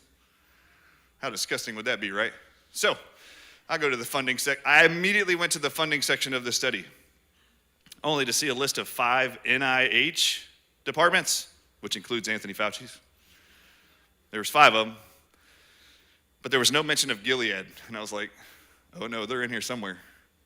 So in every research study, they have this ethics declarations page or portion underneath the funding, which is everyone who's contributed to this study to publish this information has to disclose, is there possibly any conflicts of interest in me being allowed to participate? Next. Next. Watch this. Next. JMB reports an honorarium for participation on a grants review panel for Gilead Biosciences. Now, what's amazing about this was it's almost ridiculous when you can just see it before you even go look at it. How disgusting is it that somebody on the payroll of Gilead, the maker of remdesivir, the only one drug giving 100% contract federal money to pump that drug into every vein of every COVID-19 American, is allowed to sit and contribute to the compilation of all the deadly effects of the virus? This one and only drug is going to be pumped into the veins of all those people. This is how disgusting it gets. The moment you go into the hospital, they tell you you test positive for COVID or have COVID pneumonia, they're going to start pumping this one and only drug, remdesivir, into your veins. Every doctor every day is going to be looking at your blood panels, doing testing and diagnostic testing, and they're going to start to see that you have elevated kidney enzymes, elevated liver enzymes, arrhythmias, heart failure. They're going to notice this. Every doctor would go like this. I wonder if SARS-CoV-2 or COVID causes these problems we're seeing. Then they would have went to the internet, they would have found this Nature Medicine research study, and it would have said these are all known side effects of the virus. Unbeknownst to them, Gilead was allowed to produce and put into the list every known side effect of remdesivir. Isn't that amazing? Wait till you see who else they invited. Next. This is amazing. Advisory boards for United Healthcare. That's wonderful. IBM. I don't know why. Advisory board for Facebook. Why do they need to be there? Okay, it's weird. Isn't it weird that things get censored on Facebook? That's weird. How'd they know what to censor? Next. All right, so we know, I keep claiming, World Health Organization in November of 2020 says it's bad, don't use it in COVID-19 hospitalized patients. And there's this guy, Dr. Ardis, in the media nonstop projecting all over the world that this drug causes acute kidney failure. And when they shut down the kidneys of your loved ones in the hospital with that drug, they're going to flood your body with water through a saline IV bag. And the water has no place to go but flood in your stomach, then fill up into your heart and then to your lungs. And they're going to call it pneumonia when it's actually pulmonary edema. I'd love to see somebody challenge me on that one. I watched them do it to my father-in-law. They called that pneumonia too. And it was pulmonary edema. There was a flat line of water in their body, requiring to vent and force air into the lungs, which is the protocol you see. They are drowning your loved ones to death with this drug. So I'm out there chirping and making a whole bunch of people angry, upset, and scared of hospitals. Thank God that's what my intention was.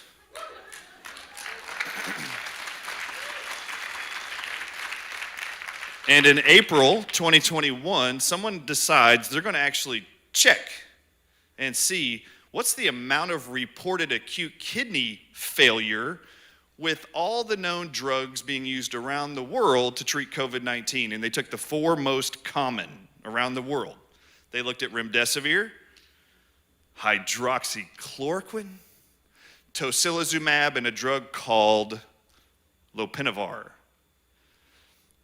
Now, if the virus in every COVID-19 hospitalized patients around the world causes acute kidney failure, they should all have similar amounts of acute kidney failure reported. You follow me?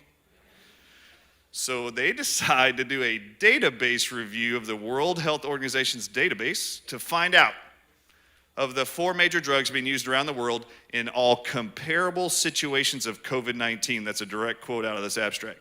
In comparable situations of COVID-19, which drug reports the most acute kidney failure? Because there's this guy, Dr. Ardis, making all these claims.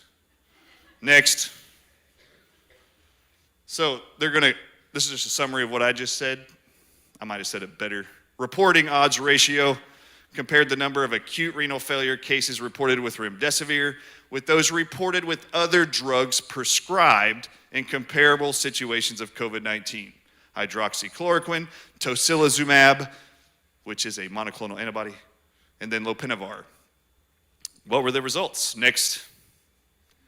Reporting odds ratio of acute renal failure. Renal means kidneys. Acute renal failure with remdesivir was 20-fold that of comparable drugs.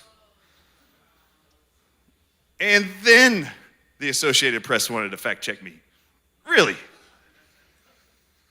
If the virus is causing acute kidney failure, all these people would have comparable amounts of kidney failure. They don't.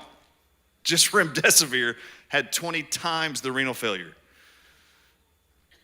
Is there a nephrologist in here anywhere? I would love one to come up on stage with me one day and explain what this chiropractor is saying to you. Next. Multiple organ failure, remember, was actually what Gilead found in their little COVID-19 test before the mandate protocol. This was just published in October of 2021. This is the Cardiovascular Toxicology Journal. I wasn't really excited to find this, but I want to read a statement out of here. You'll see where it says remdesivir in the blue part. Remdesivir can also induce significant, and you have to recognize these terms they use. They didn't say mild, they said significant. Remdesivir can also induce significant cytotoxic effects in cardiomyocytes, which are the heart muscles. That is considerably worse than chloroquine cardiotoxic effects. Then it goes on to say remdesivir-induced cardiotoxicity, heart toxicity, is due to its binding to human mitochondrial RNA polymerase. You don't need to know about the last sentence or know how to scientifically define that, but the first sentence I read in there should be very significant. It was significant to me. The NIH memo from May of 2020, when Anthony Fauci said this one and only drug we're going to use to treat all COVID-19 patients, it's called remdesivir. He only bashed one drug in that memo. It was actually two, but they're very similar. He said, you can only use remdesivir. No one can use hydroxychloroquine or chloroquine because of its cardiotoxic effects and death that occurs in COVID-19 treated patients. This was just in October. This isn't my study. I didn't publish this. I've been talking about nonstop the severity of causing acute kidney injury with this drug, and I've been hammering it nonstop because it complicates your ability to breathe, which is why they're requiring to vent you. Now we know it can stop your heart. Oh, next, it actually says it can cause cardiac arrest and heart block. If you remember from the Nature Medicine study, they said that the virus causes thrombotic episodes, arrhythmias. You remember this? That's what they said the virus said, and then Gilead was allowed to participate, who makes remdesivir. Remdesivir reports sinus bradycardia, hypotension, T-wave abnormalities. AF means atrial fibrillation. That's arrhythmias. Remember, I said it's disgusting that Gilead was allowed to contribute to tell you these are all side effects of the virus. How in the world could you do that? It's ridiculous. A few cases of cardiac arrest from infusion with remdesivir and complete heart block following remdesivir infusion, which is delivered into your body of your loved ones through an IV bag. Next. Anybody seen this chart before? Okay, so Thomas Renz. Did any of y'all see Thomas Renz yesterday when he was here? Okay, great. So Thomas Renz is a great buddy. I love that guy. Peter McCullough calls him and I Vikings because we're big, and Peter McCullough's little. It's pretty funny. He always acts intimidated when we're standing next to him. But this chart is updated July 8th of 2021, and I actually found this chart. No one had seen it, but it was buried on the NIH's website. And about 4 months ago, as soon as I found it, I called Thomas Renz and I said, you have to be aware this exists. And then I went into the media even more to let everybody know that the NIH on their website has a chart that actually has not only remdesivir, but ivermectin listed as either approved or under evaluation for the treatment of COVID-19 patients. This thing went around the world. And all I would do is tell patients, just print the form, or loved ones of anybody in a hospital, to get your loved ones off of remdesivir, just print this form and take it into your hospital and tell them the NIH says it's just as approved or under evaluation as remdesivir. That's exactly how the chart reads, by the way. We have gotten reports of thousands of people coming out of renal failure while on remdesivir in hospitals, having the doctors agree to switch to ivermectin because of this chart, because they had never seen it.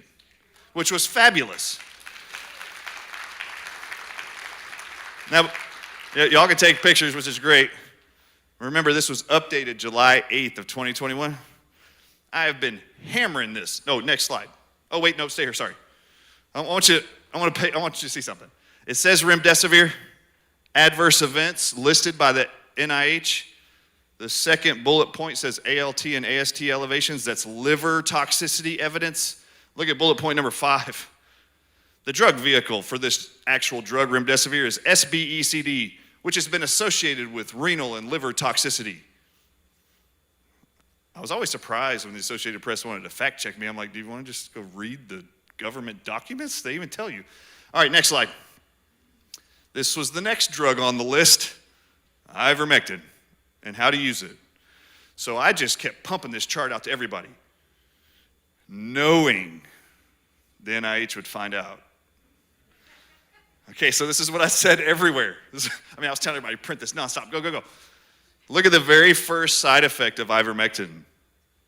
Generally well tolerated by all. Now, I have to tell you, I have been in the media nonstop for 4 months, and it always includes this chart. And I would take a laser pointer in live events and circle just one side effect of ivermectin. Generally well tolerated by all. And then I would point out that there's not a single listed liver or kidney toxicity mentioned in any of those adverse events. Next slide. Well, now it's not called Table 2E anymore. As of December 16th, the NIH decided they were going to bastardize this chart because Dr. Artis won't shut up. So they called it Table 2F. They actually include remdesivir, and underneath it now says, approved by the FDA for the treatment of COVID-19 in individuals older than 12. Next slide. Ivermectin. Right underneath it, what's it say? Not approved by the FDA for COVID-19. Hold up, it even gets better. Do you want to know how I know they're listening and watching, paying attention to what I'm doing? Can you see which first adverse event isn't there anymore? They only deleted the one I keep circling nonstop on the screens of events. Look, look, look. Okay, the deception is very extreme. All right, so just so you know, Vicky was up here talking earlier. Oh, actually, there was a video of a girl talking about what you need to have in place before you go to a hospital and what you need to know. When I saw this chart was updated on December 16th, this is exactly my reaction. Yes, I got the NIH's attention. I know they changed this because of me. And I know hospitals were reporting that they're using ivermectin because there's this chart on your flippin' website, NIH, that says nothing about it not being approved. It's categorized exactly the same way as remdesivir, only without all the side effects. So they had to update it and change it. So they did. But my next reaction was this, because everybody started calling me. Media people were calling me. Did you see they changed the chart? I was like, of course they're going to change it. That one was an updated one from one prior. It said July. I've been checking every day waiting for them to update it. And they said, well, are you concerned now? How are you going to help people in hospitals? I said, no, this makes it way easier. I used to tell people to print 4 charts, 4 forms. Now I only have to tell them to print 2. You need a medical directive to physicians form where you tell the hospital that you do not consent to remdesivir, you do not consent to being vented, you do not consent to the COVID-19 shot while you're there. I used to have you print that, sign it, notarize it, also a medical power of attorney form, sign it, notarize it, print this one, and a CMS one. Once they changed this, I was like, great. Now I can just tell the audiences to use the 2. It'll be just as good. I just want you to know. I find this ironic. They're deleting stuff to make it look like it's not as good as what they wanted you to be aware of. Next. Why? Oh, this is good. This is actually what I used to have audiences produce. I want you to know something. On that chart I just showed you, Table 2F from the NIH, they list only 1 drug FDA approved out of now a total of 6. Only 1 is FDA approved to treat COVID-19 hospitalized patients. What's the drug? How's it pronounced? There's only 1. Okay. All right, now, if you're in a hospital and a patient comes in with COVID, the NIH says you can only use one drug. What is it? Run, death is near, remdesivir. Only one. Anthony Fauci says there's only one drug that you can use to treat the virus. What is it? Run, death is near. This whole audience already knows this. Okay. There's only one approved drug, period. Remdesivir. There's no, is ivermectin approved? Did you see? No. Is hydroxychloroquine approved in hospitals? No. There's only one. So I have a question for you. I have a question. If remdesivir is the only drug approved to treat all COVID-19 hospitalized patients, why is Medicare bribing hospitals with a 20% bonus payout if they'll just use remdesivir? Why? If it's the only approved drug, why would Medicare be bribing every hospital with a 20% bonus payout to use it? There's only one big difference if you look at the NIH chart for all drugs they have listed on that chart. There's only one that causes acute liver failure, acute kidney failure, and now we know heart failure. Why would they be incentivizing hospitals to use the one and only drug they're told they can use? This is where it exists on cms.gov. Next slide. Medicare is actually bribing all hospitals and incentivizing them with a 20% bonus payout if you'll just put on the form, on the insurance claim forms, and on the patient's diagnostic form, if you'll just diagnose them with COVID-19, and if you'll give them remdesivir, and here's the codes to get it. And that's what this is. NCTAP claims are those that are eligible for the 20% add-on payment under the CARES Act. If you just diagnose a Medicare patient with COVID-19, we'll give you an extra bonus. If you'll just use remdesivir in our Medicare aged group, we'll give you another 20% on top of what we're already paying you. When I said you need an advanced medical directive form for the hospitals, they're being incentivized to injure you, hurt you, kill you. Then they're also being incentivized. Dr. Peter Breggin just talked about Elizabeth Valette. She did a great write-up on America Out Loud. She did this great write-up on all the ways hospitals are being bribed by our administration to do everything related to COVID. They are also being given bonuses for every COVID-19 death they will diagnose, even if it was caused by something else, which is disgusting. All right, next. This is the woman I believe should be in prison with Anthony Fauci for life and on death row. Her name's Chiquita Brooks Lesore. She is the head of the CMS, the Centers for Medicare and Medicaid Services. There is a direct attempt, and it has been from the beginning, to murder the elderly in our country. And they're targeting you. The same organization that you've worked your butt off for your whole life and pumped money into are now incentivizing and bribing patients. I consider that murder for hire, by the way. That's why I think she should be in there. Next. All right. C19early.com was brought up earlier on a slide when Vicki was up here. I just have to show you. This is C19early.com. If there's not one website, you should just have this one to look at if it's not the Dr. Ardis show, you know, if you want to watch me. This gets updated daily. It's all research studies around the world, how they're treating hospitalized COVID-19 patients with every herb, mineral, vitamin, OTC, prescription drug. I just want you to see this is January 13th, updated, all research studies around the world. I just want you to look at this. It's all mortality results, and improvement is the first column, and the percentages of improvement in hospitalized COVID-19 patients. I highlighted it so you could see it. Do you see where remdesivir is on that list? It's at the bottom. It's in blue. It only has a 19% improvement worldwide. Almost every other mineral, including zinc, selenium, ivermectin, budesonide, I mean, you can almost name anything, Everything is better above there. You heard about black seed earlier, that's right above melatonin. Almost everything in the world is performing better than remdesivir. For mortality, like, staying alive. Just want you to have that as a reference. Next slide.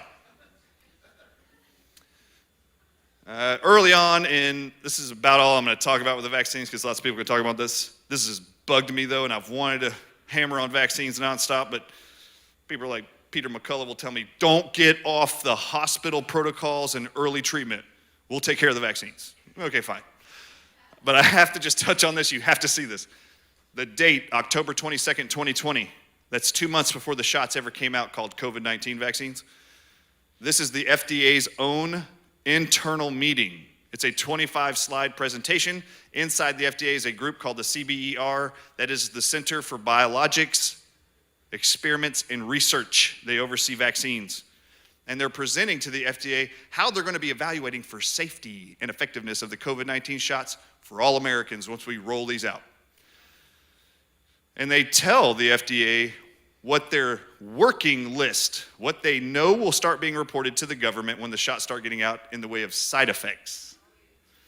And slide 16 has become very famous worldwide because I won't shut up about it. Slide 16, next. Oh, gosh. I want to make sure everybody see that.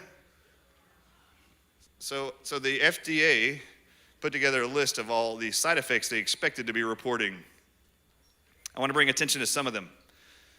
On the right, starting with thrombocytopenia and the next two. Those are 3 blood clot disorders. Have y'all heard about blood clot disorders with the vaccines? They already knew that was going to happen. Now let's just look at neurological conditions. First at the top on the left is Guillain-Barré syndrome. You heard about someone here who was having a hard time walking. I think Jennifer was talking about it. Someone in her family got the shot, the Johnson & Johnson. Guillain-Barré syndrome is like modern-day polio. Paralyzed legs first, then your arms, half your faces. Guillain-Barré. Transverse myelitis, that's being paralyzed from the waist down. Encephalitis, which leads to things like Asperger's, autism, that's swelling of the brain. Convulsions and seizures, these are all neurological. Narcolepsy. Third bullet point on the right from the top is other acute demyelinating diseases. Can you think of any demyelinating diseases? How about multiple sclerosis? Isn't that great that they're listing that there? Okay. What I found fascinating right off the bat is that death wasn't their first concern. They actually put it at number 13, I believe. All right, if you've listened to Dr. Peter McCullough and others, Ryan Cole, there's a huge concern around myocarditis, heart inflammation. Pericarditis is the sac your heart sits inside of. They knew that was coming. Second from the bottom on the left. Underneath there is autoimmune diseases. That's where your body destroys itself. There's currently 80 diagnosable autoimmune diseases in our country. All of them can be results from these shots. Deaths, pregnancy, and birth outcomes. I like how they list that. Pregnancy and birth outcomes. I mean, what are the outcomes? You either give birth or you don't. You either miscarry or abort. So any of these, I guess you could have birth defects, stillbirths, loss of life, loss of pregnancy, and miscarriages. There are multiple countries who've already reported over 80% of the individuals pregnant have miscarried. Some provinces of Canada have said 93% of all women that were pregnant have lost their children. Multi-system inflammatory syndrome in children. I like to bring this forward to people because no one really talks about this. When I did my interview with Dr. Rainier Fulmick, this is the only one I talked about. And if any of you saw that interview, he actually put his head down and he goes, "This is getting worse. How can this interview get worse with you, Dr. Artis?" Multi-system inflammatory syndrome in children means, if you look at the Mayo Clinic's definition, multiple organs all at once in a child only will become inflamed severely, including the brain, the eyes, your skin, your heart, kidneys, liver, spleen, intestines. And if you read complications on the Mayo Clinic, death is going to be a complication from this. Bottom right. I don't need to talk about this much, but what's the last one say? Vaccine-enhanced disease. What's the disease the vaccine's treating, supposedly? They're telling you it's going to have a side effect to enhance the disease process. Next. Everybody got a picture of this?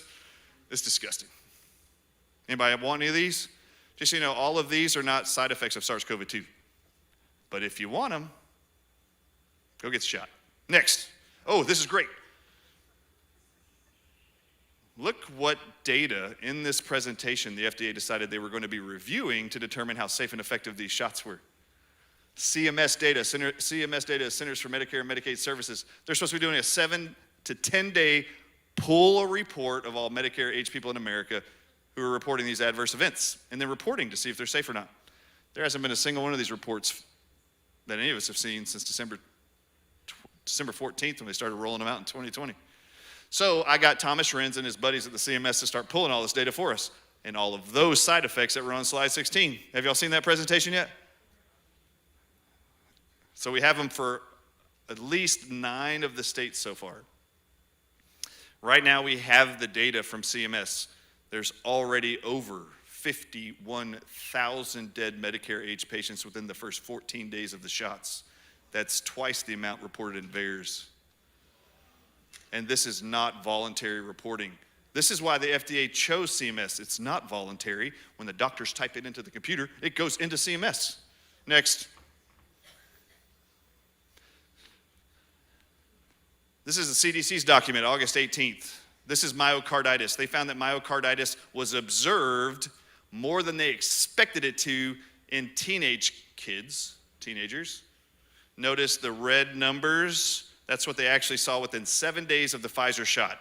This is in August 18th, bottom left by the logo. August 18th, 2021. 2 months later, the FDA says we don't have any data that concerns us about giving these same Pfizer shots to all children in America, ages 5 to 11. There's only 28 million of those. Next slide. This is myocarditis in 7 days of the shots. Circulation Journal, I mentioned that earlier today. This is an American Heart Association journal. Next. This is in November 8th. The FDA said October 26th, we're going to give all these shots to every 5 to 11-year-old child. October 26th. This is November 8th. At this time of these reports, we conclude, just look at the next sentence, we conclude that the mRNA vaccines dramatically increase inflammation of the endothelium and T-cell infiltration of cardiac muscle and may account for the observations of increased blood clots, called thrombosis, cardiomyopathy, heart disease and inflammation, and other vascular events following the vaccination. This is the American Heart Association. Their job is to worry about your hearts, and they're publishing this. If you look it up now, it reads numerically, not dramatically. Yeah. Okay, next. Myocarditis, by the way, I left this in here. Dr. Hinton of the NHS in the UK. This is very significant. They're pumping these mRNA shots into every child in America, 5 and older, that are known to cause heart inflammation called myocarditis. Dr. Hinton has already published for all age groups worldwide, those diagnosed with myocarditis, 20% will be dead in 2 years. 50% will be dead in 5. That means all the 12-year-olds on that CDC report, it's possible 50% of all of them could be dead by the age of 17. That's how significant myocarditis is. And you'll hear Peter McCullough say, there is no such thing as mild myocarditis, which is what the CDC and FDA were saying. These are mild cases of myocarditis. Next. Early treatment studies. Hey, we're getting close. I'm almost wrapping this up. Y'all learn anything?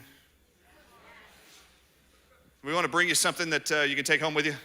On C19early.com, they give you a list of everything that's working to beat COVID-19 early. C19early.com, it's on the screen right up there, C19early.com, January 13th. It gets updated daily. So early treatment studies, and then it gives the percentages of improvements for those who get COVID-19, and when you treat it early, what they see success out of. I love the human body, and I love that God created this human body. I love that God put everything on this earth that the human body needs. I know that man manipulates it and tries to make it better, but he doesn't. So from this list, inside this list, you will see things like vitamin D, and vitamin A, and vitamin C, and zinc, and black seed. You'll see all kinds of stuff on here. Povidone iodine. You'll see remdesivir on there. Okay, now on this, if you ever go to c19early.com, updated daily, if you click any of those, nutrients, drugs, it'll actually just pull up all the research studies, and you can just click through all of them and read them. But I wanted to do something for you guys that would make it very easy for you to take all that data and then have a cocktail at home of everything published here that you just have in your medicine cabinet. Ready? Okay, we can't call it a medicine cabinet. It's going to be a nutritional cabinet. Next slide. This is exactly the doses, exactly each of the vitamins and minerals and plants from c19early.com and the link that takes you to those research studies. The povidone iodine, nasal wash, and gargle. I actually put your instructions on there how to actually do it. So just take a picture and you can have it zone. Isn't that great? Early treatment. Just start doing this stuff. Oh, can't see the screen. I'll lay down. Casey. Somebody take a picture and airdrop.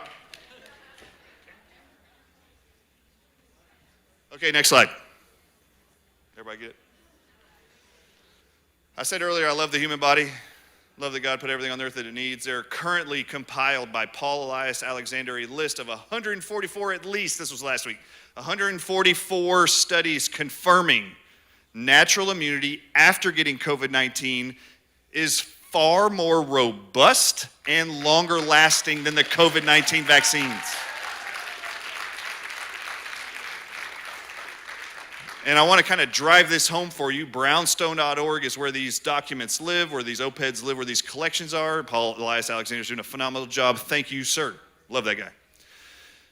But there's one I would want to point out there for you guys, and this is going to wrap up my presentation.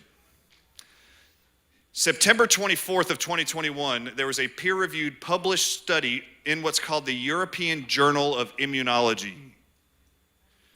And they found in September, anyone who had been infected with COVID-19, they found that 13 months later at that point, they all had enough CD4, CD8, and natural antibodies and T cells still 13 months later that were enough to handle any variants.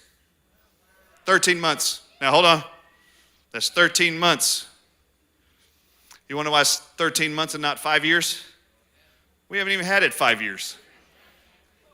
Imagine if they'd have published that we have found robust antibodies 8 years after SARS-CoV-2 infection. It's only been around for 2 years. All right, so we're at 13 months. They're going to keep compiling the data, and it's going to live on indefinitely. The University of Washington State at St. Louis, published in June of 2021, they found long-living plasma cells in COVID-19 infected patients. And what do long-living plasma cells do for the human body? The scientist published and said, this proves there will be indefinite immunity. Indefinite, not 8 months, not a year. These are cells that live in your bone marrow and produce antibodies in case you're ever infected by SARS-CoV-2 or any variant ever in the future. What does Pfizer and Moderna both tell you? They tell you how long does their immunity last from their shots? 6 months. And they're telling you, that means you need to get a booster shot every 6 months. We're only 2 years into this pandemic, but we already have confirmation that natural immunity is showing up at least 13 months later from our own natural immunity, which is already proven twice as long as Pfizer and Moderna's. Trust God's creation that he spent all of day 6 building. He's all-knowing, all-powerful, and then he made this thing. Do not be convinced that a man in a lab figured out how to make God's creation better. He didn't. Thank you for coming. God bless Vermont.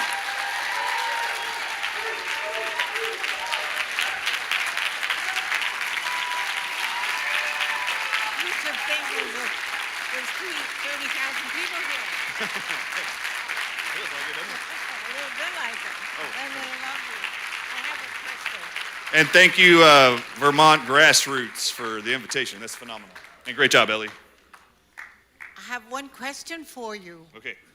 I've heard a lot about this remdesivir. Did I say that right? Run, death is near. Run death smooth. Run, death is near. That's what we call it. Listen, that's the protocol. I just learned this from a friend who ended up in the hospital taking that. She survived it. So what next? If they survived it, what's next? Well, thank God it was a miracle. You do know that everyone that's poisoned with arsenic doesn't die, right? You've seen those Dateline shows where somebody's like poisoning their loved one for like 6 months and the person won't die, so they just triple the dose or shoot them. When I said in May 2020, the reports were 31% of all people within 5 to 10 days develop multiple organ failure, acute kidney failure, septic shock, and hypotension. I have said nonstop, it's going to be roughly 30% of all people they give this drug to for 5 to 10 days in hospitals will die from these multiple organ failures. I have never said 100% of them would die. So miraculously, 70% have survived. Do any of you guys think it's okay to kill 26 to 30% of everybody you're treating? No. Has ivermectin ever killed a single 1% of people they've treated with that drug in its lifetime? No, none. Nor is hydroxychloroquine. If the question is, what do you do after they've been poisoned with the drug? I actually have a show called Healing Intel with Ann Vandersteel and their group at Steel Truth. On September 16th, I did a show teaching people how to identify what side effects to specific organs they're living with. Based on their symptoms, I can tell you which organs were damaged by the drug the most, and then I taught the audiences how to repair those tissues nutritionally and target them. So, Ann Vandersteel, they have a podcast called Steel Truth. And when I did a first interview ever with them like a year and a half ago with me and Thomas Renz, they were blown away at all the information I was throwing at them and said, can you create a Healing Intel show with us? And you just teach people how to heal? Well, yeah, I'd love that. That's what I've been doing for years. So September 16th, it's also on the drartistshow.com site. People who are vaccine injured. Oh, it's not up there still. There is actually one more slide after that, but I created what's called the disease prevention cocktail, which was just for the vaccinated and the unvaccinated, because the vaccines are designed to shed on you too. Okay? They did this in animal studies. They figured out they could vaccinate a few animals and let them loose in the wild, and that they would pass all the crap to the other animals in the woods. And they're now doing it with you. So I created what's called the disease prevention cocktail, and it's 4 nutrients that protect every cell in the human body, nutrients that God put on the earth that protect every cell from disease, regardless if it's caused by a spike protein, a virus, a bacteria, a poison, graphene oxide. It's toxic, right? So I created this. It's called the disease prevention cocktail. I just want everyone to know, if you go looking for it, it just got updated yesterday because the Texas Chiropractic Board got upset. Actually, I'm certain the NIH called them. And they wanted to try to threaten this retired chiropractor somehow, like defame me or something, my chiropractic board. So they reached out to me last week and said that there were issues, including this disease prevention cocktail's title, because chiropractors aren't allowed to treat diseases. And I said, I already know that. That's why I didn't actually name a disease. I just called it disease prevention cocktail. You can't use the word prevention either, because that in terms, you're treating something to prevent something, okay? And I was like, man, y'all are really stretching this. So I just want you to know, if you go in there now, I decided to change it. I decided that if the NIH could try to kill you, I was going to create a cocktail to save you, and I was going to use the same abbreviation. So it's NIH cocktail, and it stands for Natural Immune Health Cocktail.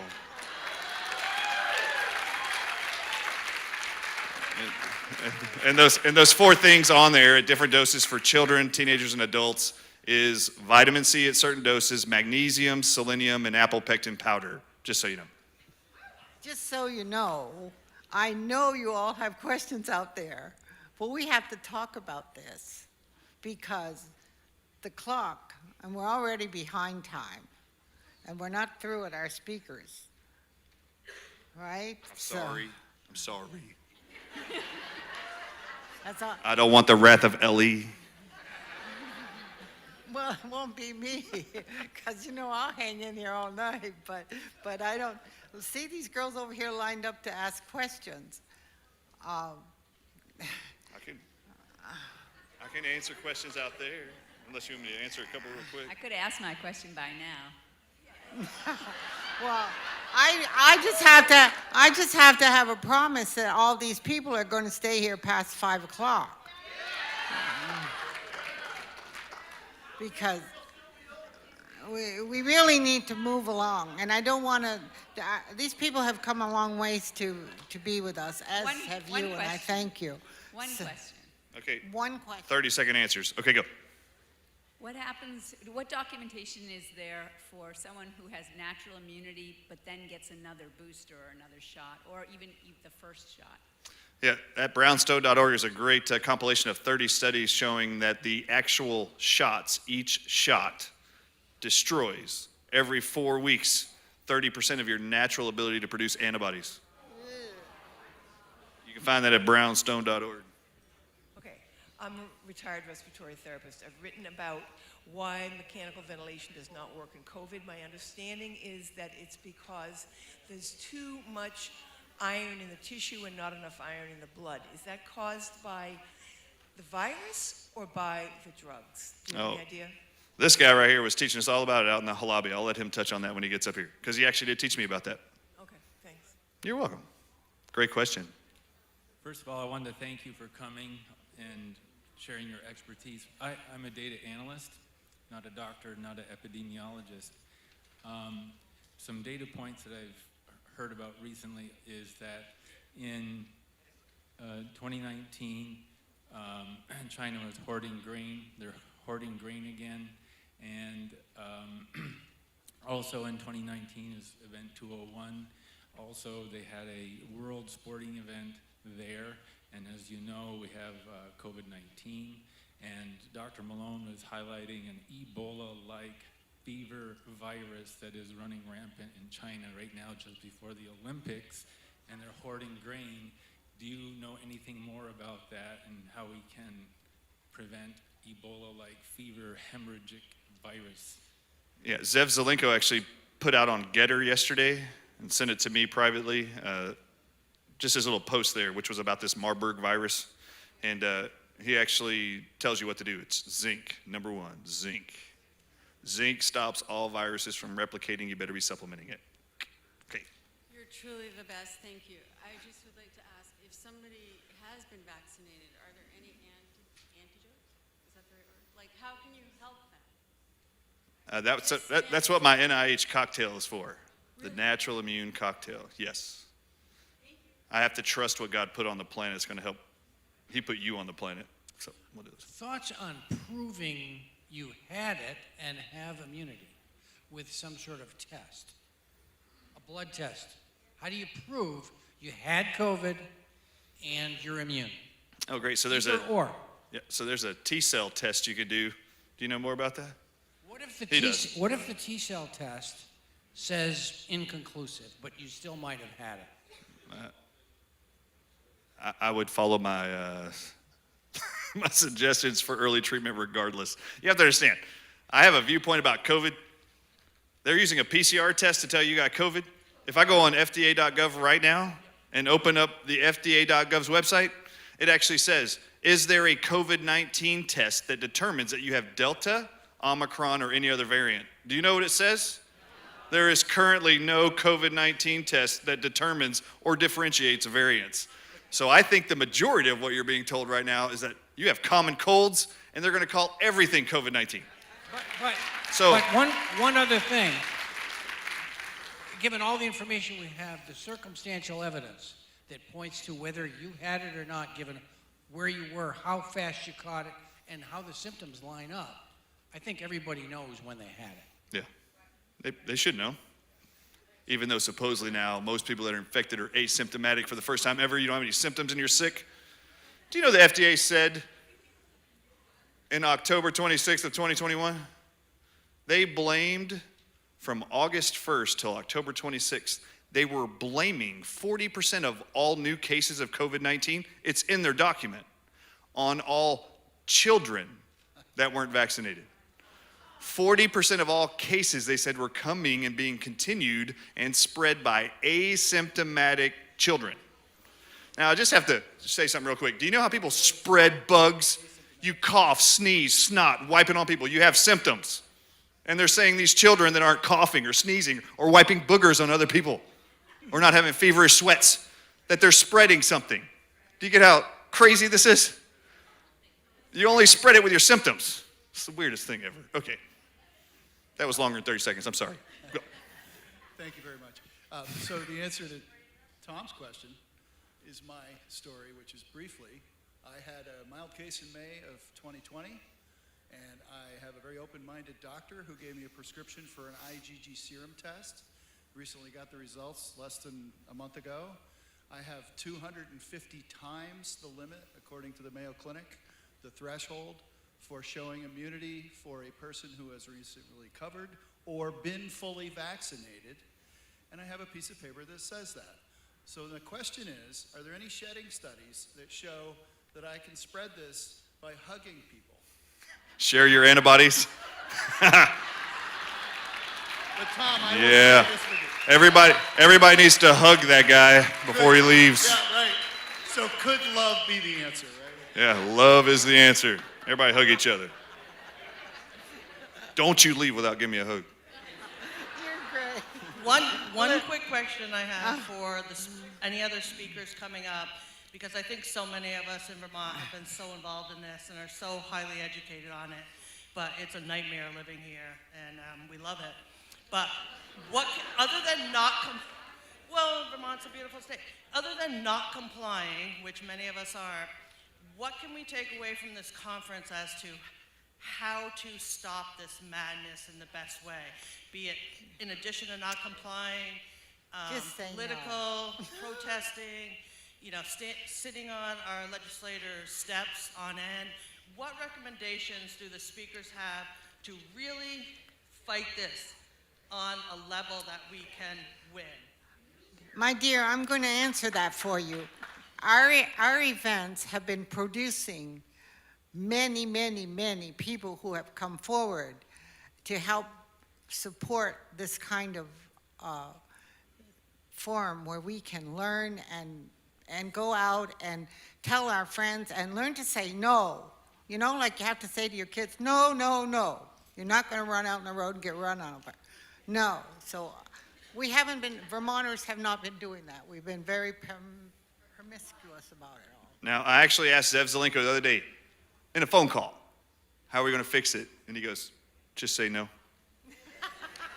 And I was like, that's funny, I've been saying that nonstop. When Nancy Reagan said, don't do crack cocaine, she didn't say we need to hold public hearings in state legislators' buildings. We need to have conferences at churches all over the place, rallies, grassroots. It was way simpler. Just say no.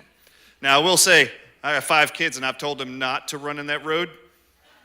And there have been times I've had to force them off the road because they didn't listen. You can really demand of your legislators to hold public hearings and invite us to come talk to them. This is the 6th state that we've been invited to in the last 4 weeks, where we'll meet with senators, state legislators, state reps in buildings, in Capitol buildings, and they're blown away by what we bring them. I've heard from multiple senators from Monday's meeting in Iowa's state Capitol building. They've never had more than 2 senators ever show up at a rally ever, and they called for one. And when I agreed to, I was the first one to say I would go. So I showed up, and then 5 other MDs came, one from Maui. Dr. Kirk from Maui flew out there and wanted to join me, which was phenomenal. They said they'd give us 1 hour. There were 10 senators and 20 state reps.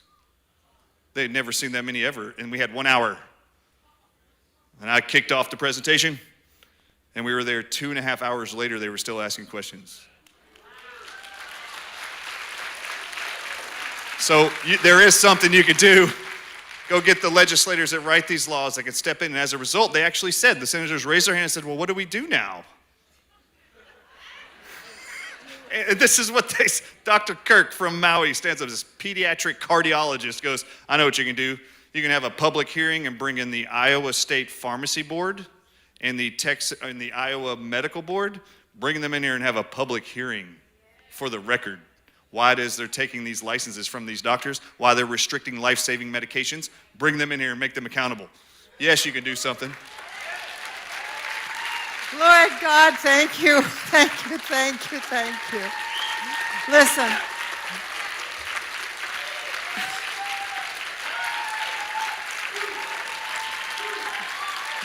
Woo.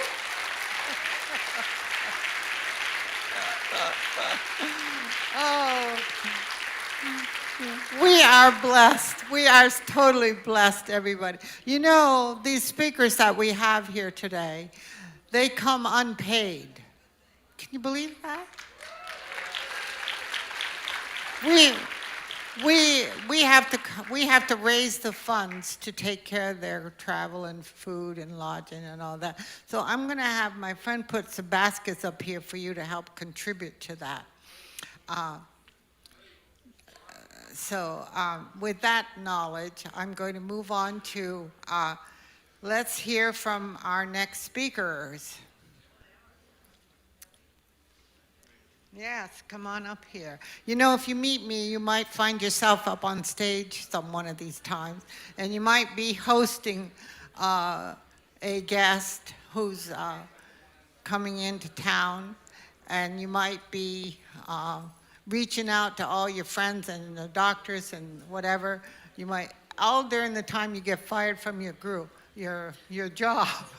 So I'm gonna, because my dear friend who I first met at the Gordon Chang, was that it? Gordon Chang's event here is here, which is what I hope from all of you, is that you'll be here helping make these things happen. Because they don't come because of me. They come, I don't do anything by myself, do I? You know that. Big influencer. Yeah. Everything happens because of Listen, you. I don't. Everything happens because of Ellie. Everything happens because of people like Lynn who come forth and help and support. So that's what matters. So I got sucked into introducing the next speaker. I am not the speaker. So this lovely lady drove up here from Washington, D.C. She drove. She didn't fly. And on her way, managed to get her car towed in New York. So she's had quite the adventure. She's an attorney with a law office at Defending the Republic. She has worked very closely with Sidney Powell. She served in the Trump administration. And I'm going to keep it short because it is my honor and my pleasure to introduce you to Julie Haller.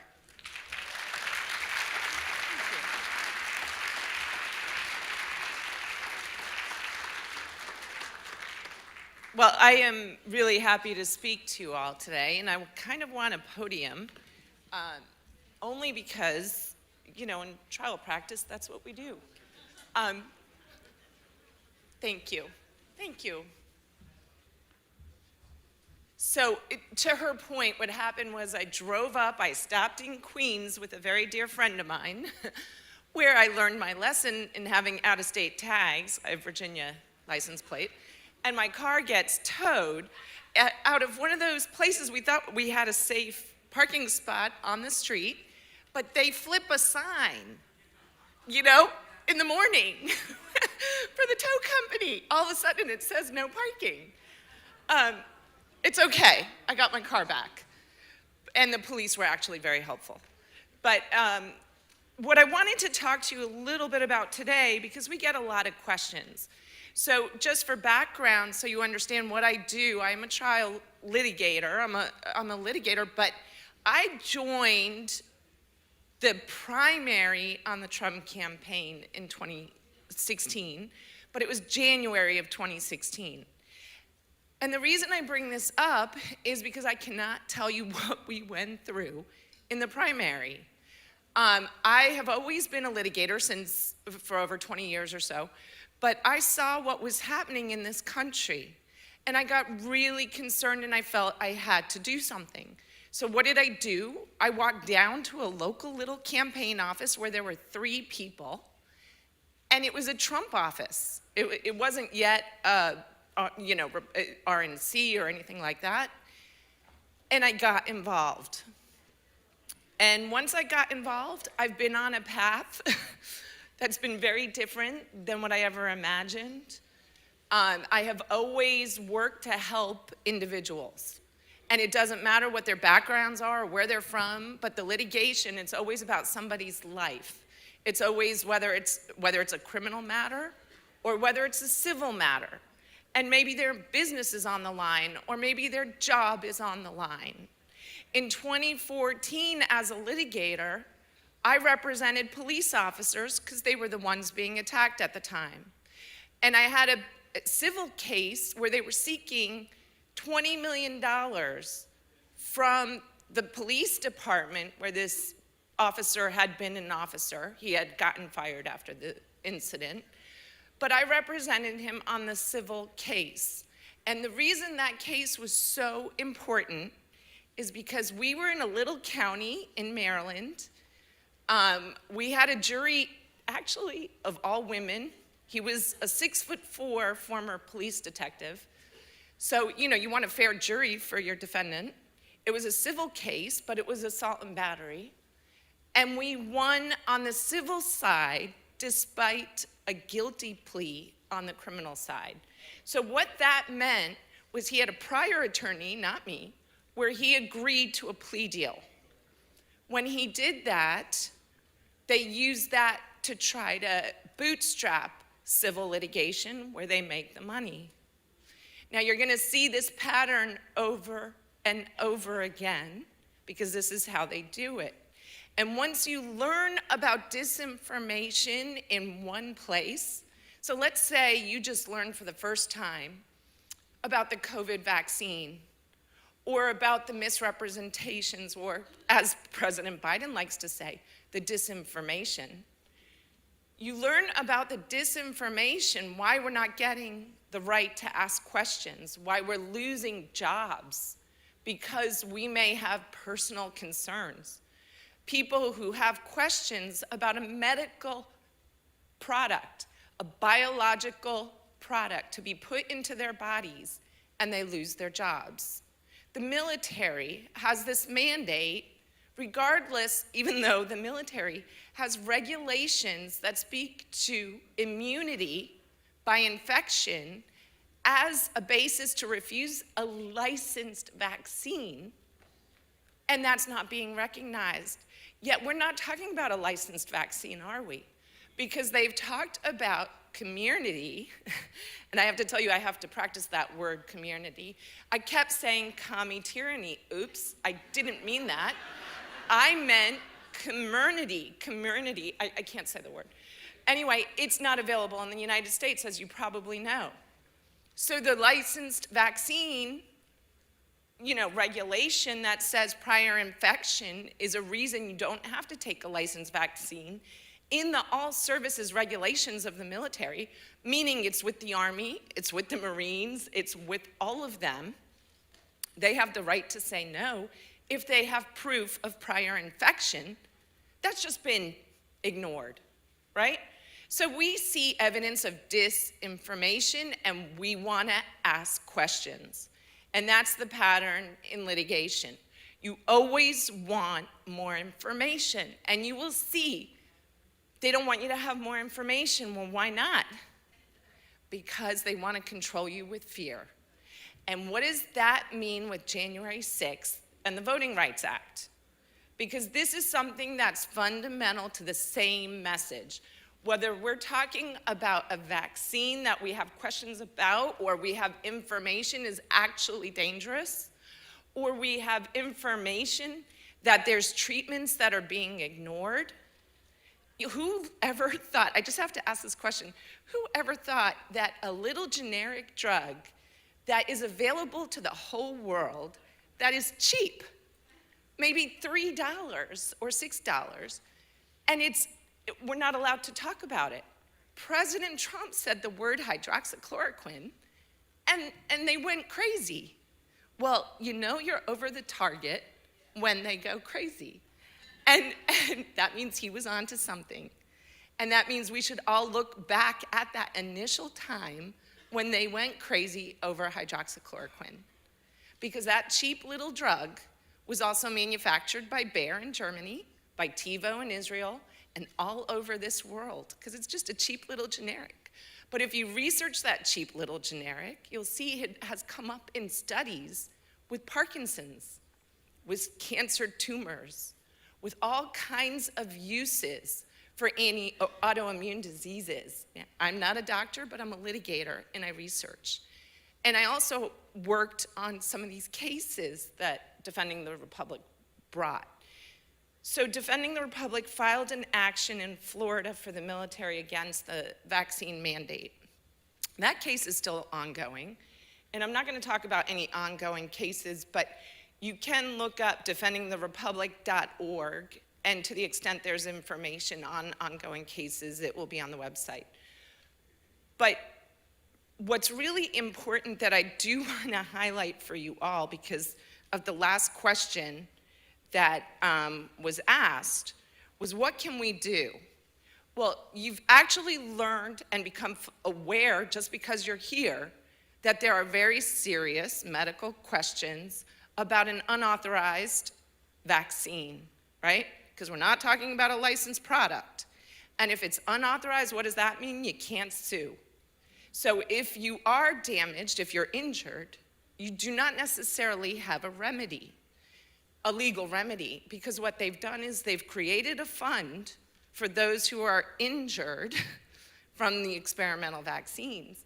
But that fund decides for itself whether your injuries are caused by the vaccine, or, like they're both dispensing the money and deciding if you have a meritorious claim. So it's not exactly like a trial where you have your plaintiff, your defense attorney, and a judge. That's not what's happening with this fund. So I really wonder if we're gonna have a licensed product, because then there will be liability, right? So I think that it's great that this information is out there and people are becoming aware. But it now educates you on the disinformation campaign that's out there. And I'm gonna tell you a couple of stories which you'll see through our litigation that we saw. Back about a year ago, there was an All-Stars game that was supposed to be in Atlanta, Georgia. And that All-Stars game got a lot of media attention because President Biden said they passed Jim Crow laws in Georgia. So everybody went crazy over the Jim Crow laws, in quotes, and Georgia was suddenly under attack. And Atlanta, which is over 51% minority city, or black city, suddenly was racist. And they were not allowed to have the All-Stars game. Basically, the message gets put out, Atlanta's racist because of its voting law. So everybody leaves. So you have all your large corporations, movie companies leave. Atlanta is under fire. What happens a year later? After the MLB takes the game from Atlanta, puts it in Colorado, which is under a public entity where they play baseball in Colorado. So the state's involved. The Colorado governor makes tweets and comments. The game gets moved to Colorado, which is not a 51% minority city, but it's not racist. I mean, Denver, I'm not saying Denver's racist, but I'm just saying the picture between Atlanta and Denver over an All-Star game is crazy, right? Misinformation. But I love what happens a year later. Who won the World Series? And where did the MLB commissioner have to take the pennant? So there is hope. There is victory. We just have to remember that. And one of the things I want to talk about today is what happened in Virginia, because it's a beautiful story. Hillary Clinton picks Tim Kaine from Virginia as a running mate. The Democrats know how important Virginia is. Virginia is the bellwether. When Bush won the presidency in 2004, I think it was, Virginia went for Bush, right?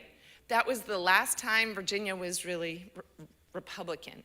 And I have a problem with the red and blue thing because I don't know if any of you remember this. When President Reagan won, he won in a sea of blue. So the Republicans weren't always quote unquote red, but that switch was made maybe for a reason, right? Because red is also proudly in Moscow and in the Communist Party of China. They like red. Anyway, we like red. But what I do want to talk to you about today is, now I have to correct something I said earlier. I didn't think Youngkin was in office yet, but it looks like he is because I got some news while we were talking. And Governor Youngkin signed executive orders, which just came out, which include to restore individual freedoms and personal privacy by rescinding the vaccine mandate for all state employees.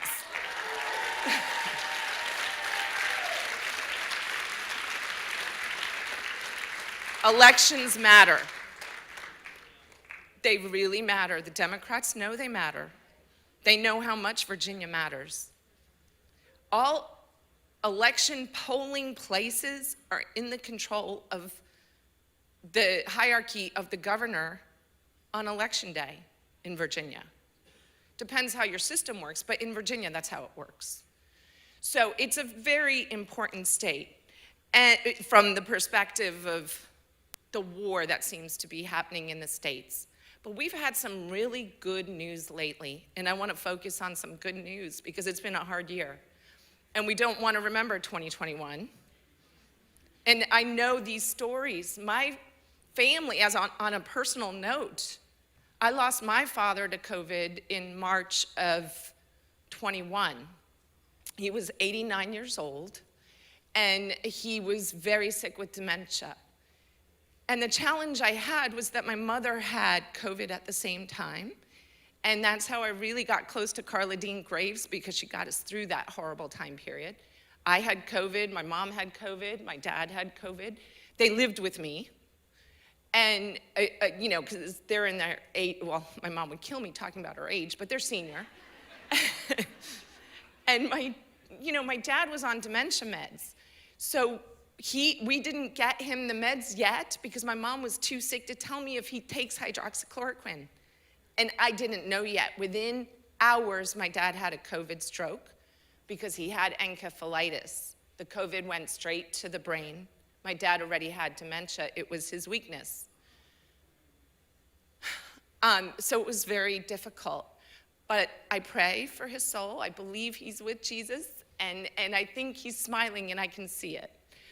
But my mother, it's been a hard year. 21 has been a hard year. But she got better from hydroxychloroquine. And I got better from hydroxychloroquine. And I think it's an amazing drug that when you do some research on, you realize it comes from the bark of a tree. And I think it comes from the chinchawa tree or something. I can't pronounce it, and I won't pretend to know. But the aspirin is the other miracle drug that comes from the bark of a tree. And I think this is fascinating. And I work in the science of understanding, herbs and the various nutrition, and, I don't. But I do know that when a doctor does something to help someone and has the right to prescribe an off-label medication, then we have to worry about defending them on their licenses, right? And we have to worry about defending other lawyers. And the whole reality is they're trying to attack us. But the good news is we have victories. And they do worry when you are basically a threat to them. And that's why they then want to scare you with January 6th and the Voting Rights Act. I think they want you to underestimate your own power, your own ability to have elections succeed. And everybody gets discouraged by what we saw as questions in 5 states where suddenly voting systems shut down at the same time in the 5 swing states. And if you ask questions about election integrity, you're targeted. So we get discouraged. But what we have to remember is with big numbers, we still win. And that's really what happened in Virginia. And the other thing that happened in Virginia is McAuliffe ran on a campaign about the vaccine mandate. So while he got Virginia, Loudoun County got a lot of attention on CRT and the education issue, right? I mean, that was huge. That poor father was arrested, as was talked about earlier, because his little girl got raped. And what father isn't gonna go crazy? And they throw him on the ground and arrest him. So yes, we had big problems in Virginia on the education.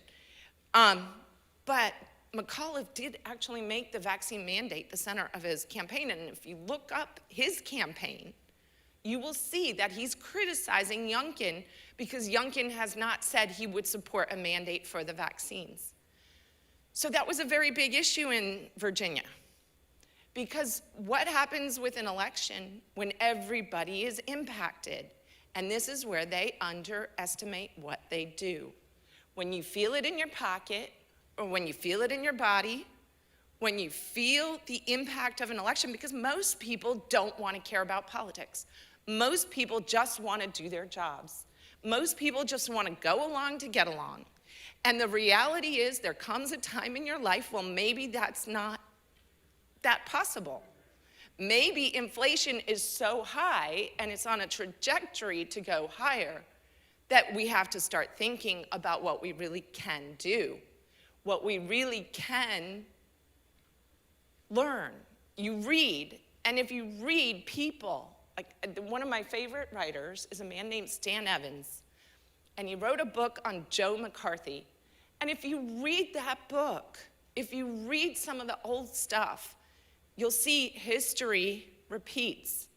You'll see information about what went down at the State Department or at the Treasury Department in the 40s.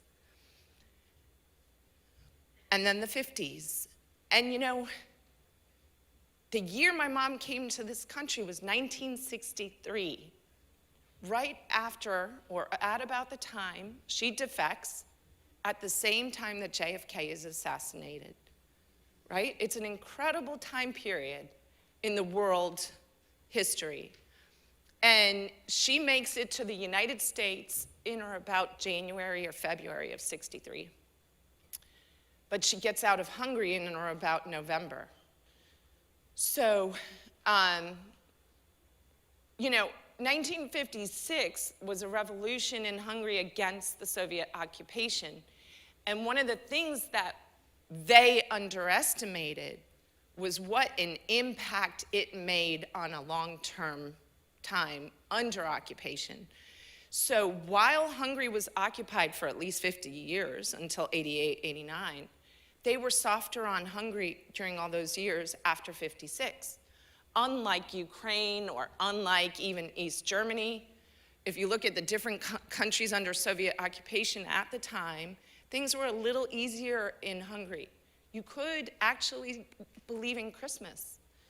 In other places, you couldn't. You couldn't say the word Christmas.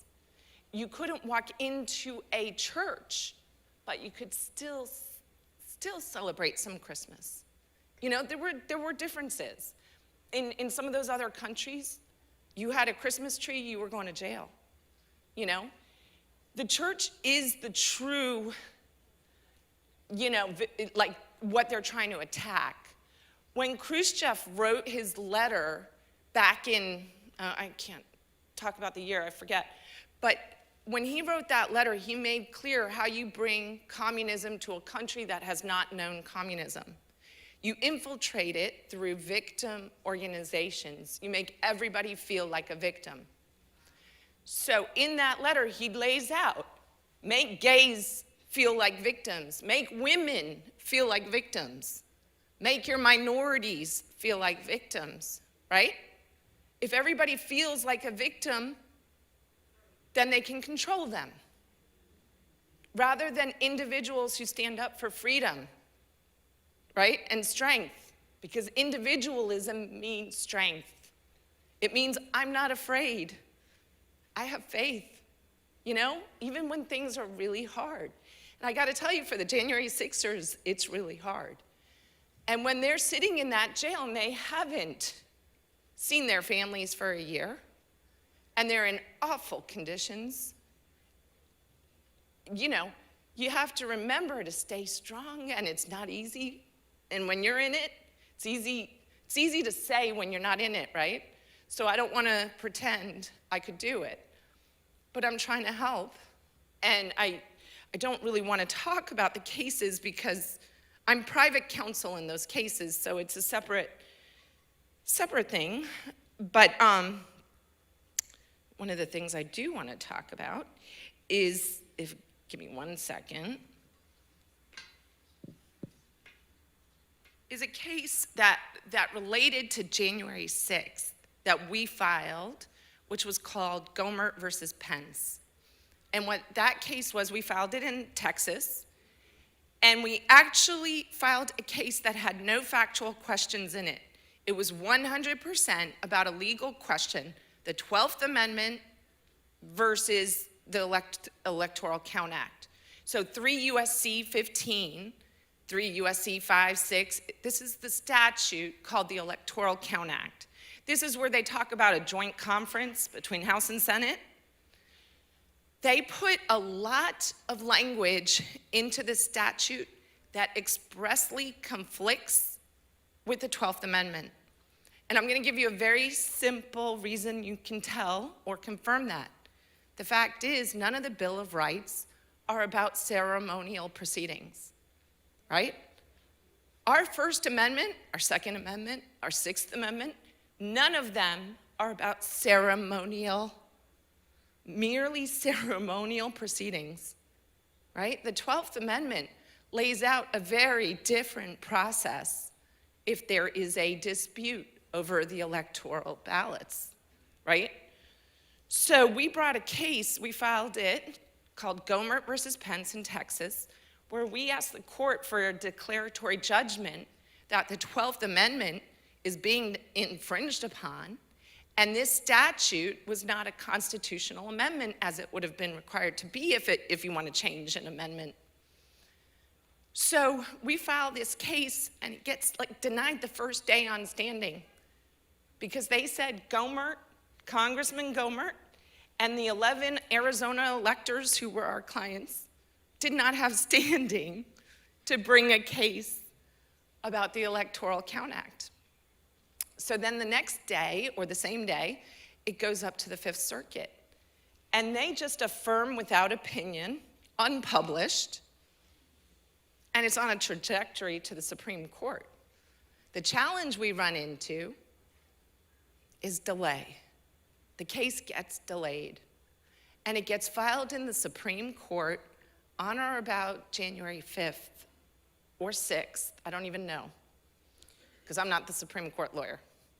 All I know is that the case is delayed, and it finally gets filed, and it's with the court during January 6th, and it gets denied on January 7th after full presentment to the court as moot. It's moot on January 7th. And what was really interesting in that case is there was an amicus brief filed by House counsel on behalf of the majority, Madam Pelosi and Steny Hoyer and another Democrat, and then the 2 Republicans in that group dissented. So Congressman McCarthy and Scalise dissented. And what that meant was that they couldn't file as interveners, right? They had to file amicus because they had dissension from the minority. Now, this is very significant when you look at the select committee on the attack, to investigate the attack of January 6th, because the resolution was issued by Madam Pelosi. And you've got Benny Thompson as the head of that committee, who wrote letters in July of 2020 about the constitutional rights of the protesters in Portland. And if you start pulling the letters and the lawsuits filed in the summer of 2020 And you look at the protests, whether in DC, whether in Portland or Seattle, and you look at the fact that none of those protesters were charged with 18 USC 1512 C2, which is from the Sarbanes-Oxley Act. And our January 6th protesters, in large, at least the ones I see, are charged with these felonies. They're not charged with misdemeanors. They're not charged with trespass. Not the Oath Keepers, not the Proud Boys, not some of the other more significant ones that you can think of. They're charged with felonies. The statute I'm talking about that came out from Sarbanes-Oxley, it's the obstruction of justice statute. It has a 20-year maximum sentence. Do you think these people knew when they went to a rally on January 6th that they could be facing a statute that carries a 20-year maximum sentence?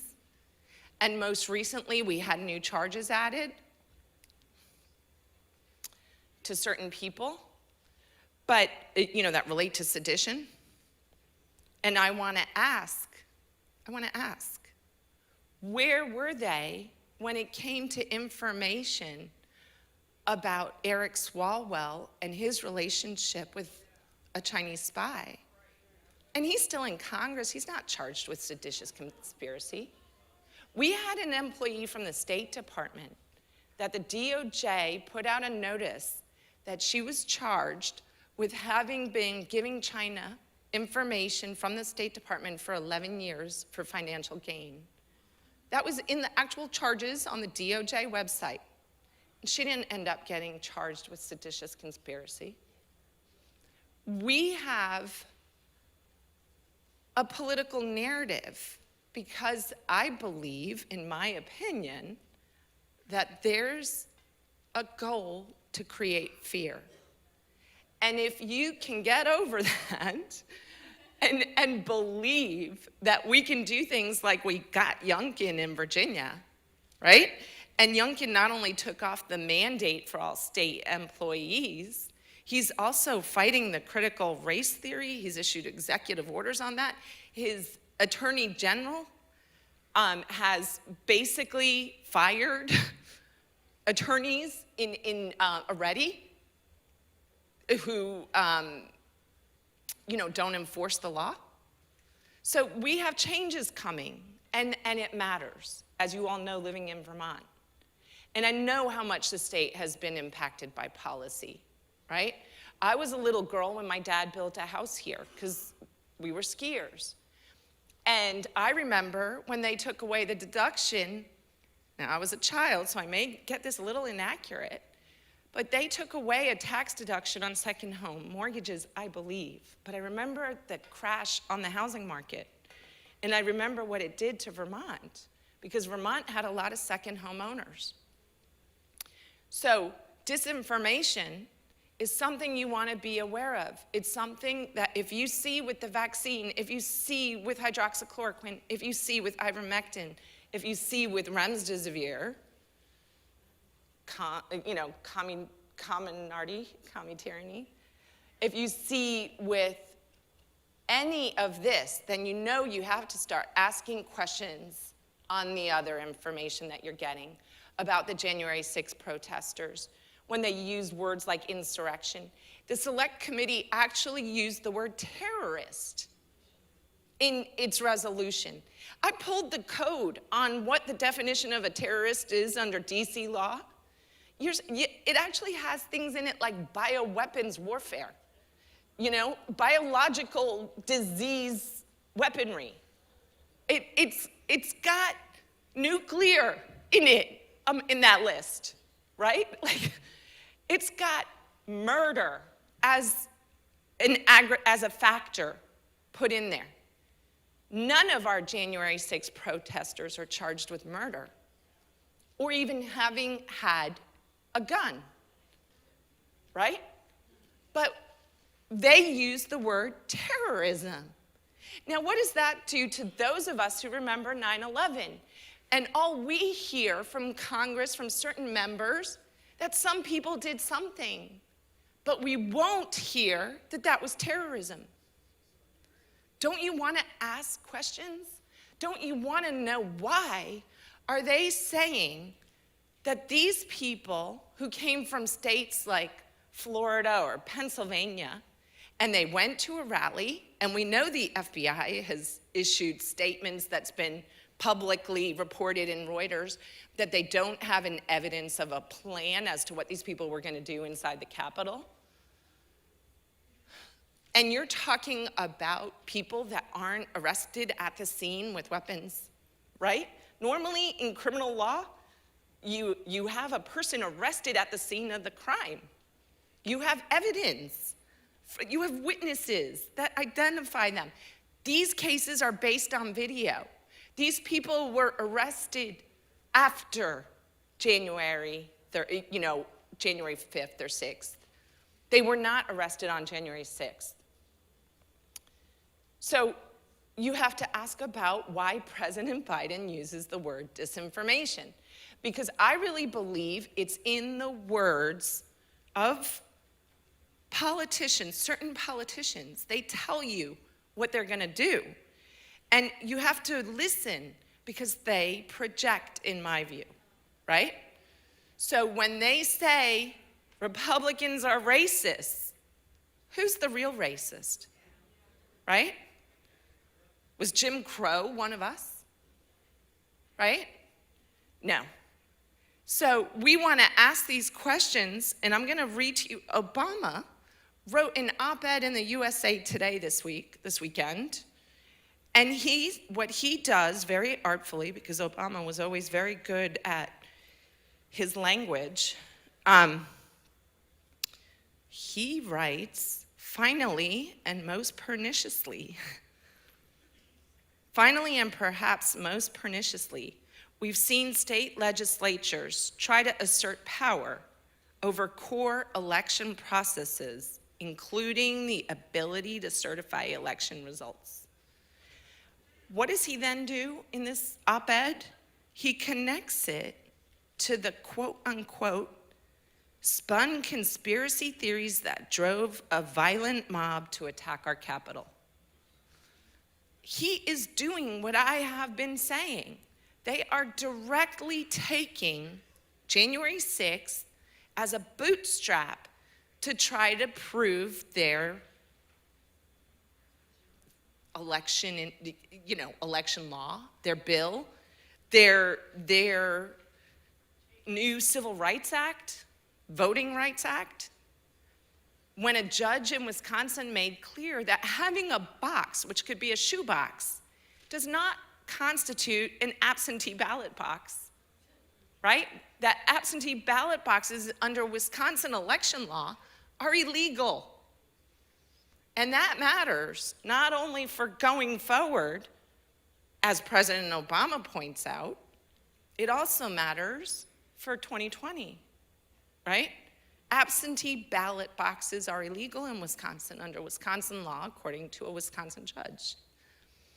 So you want to ask questions and pay attention to what they say, because they do map out their intentions. And God bless Vermont. I really think, like today, listening to the stories about Venezuela, your heart breaks for them. And my mom was in Venezuela in the 60s before Chavez and all that, and she was in Simon Bolivar's house, because it's like a museum. And it was beautiful. She tells me how beautiful it was and how beautiful Caracas was. And yet you see what they did there. But I can tell you, Hungary was also under an occupation for 50 years, and it became free. And today there's a man named Prime Minister Orban who runs that, who's the prime minister of that country, of Hungary. And that's a very different day from what happened there in the 50s. Right?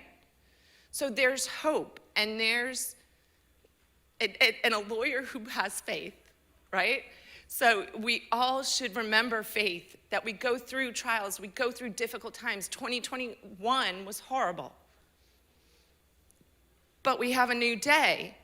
And Virginia, let it be a light for other elections, and that is what matters. Elections matter. And thank you for your time.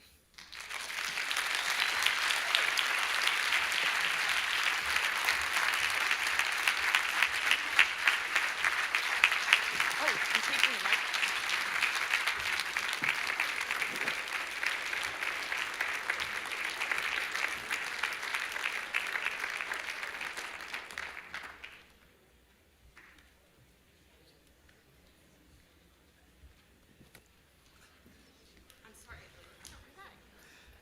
Julia doesn't know that, I don't think she knows that she was talking about me. You know, the FBI's after me. In Vermont, just a few days before we were to head for DC, I organized a bus within 2 days, 54-seat bus. We filled it up with 52 people because we said, let's keep 2 seats empty. And we went to DC. So I have been very careful not to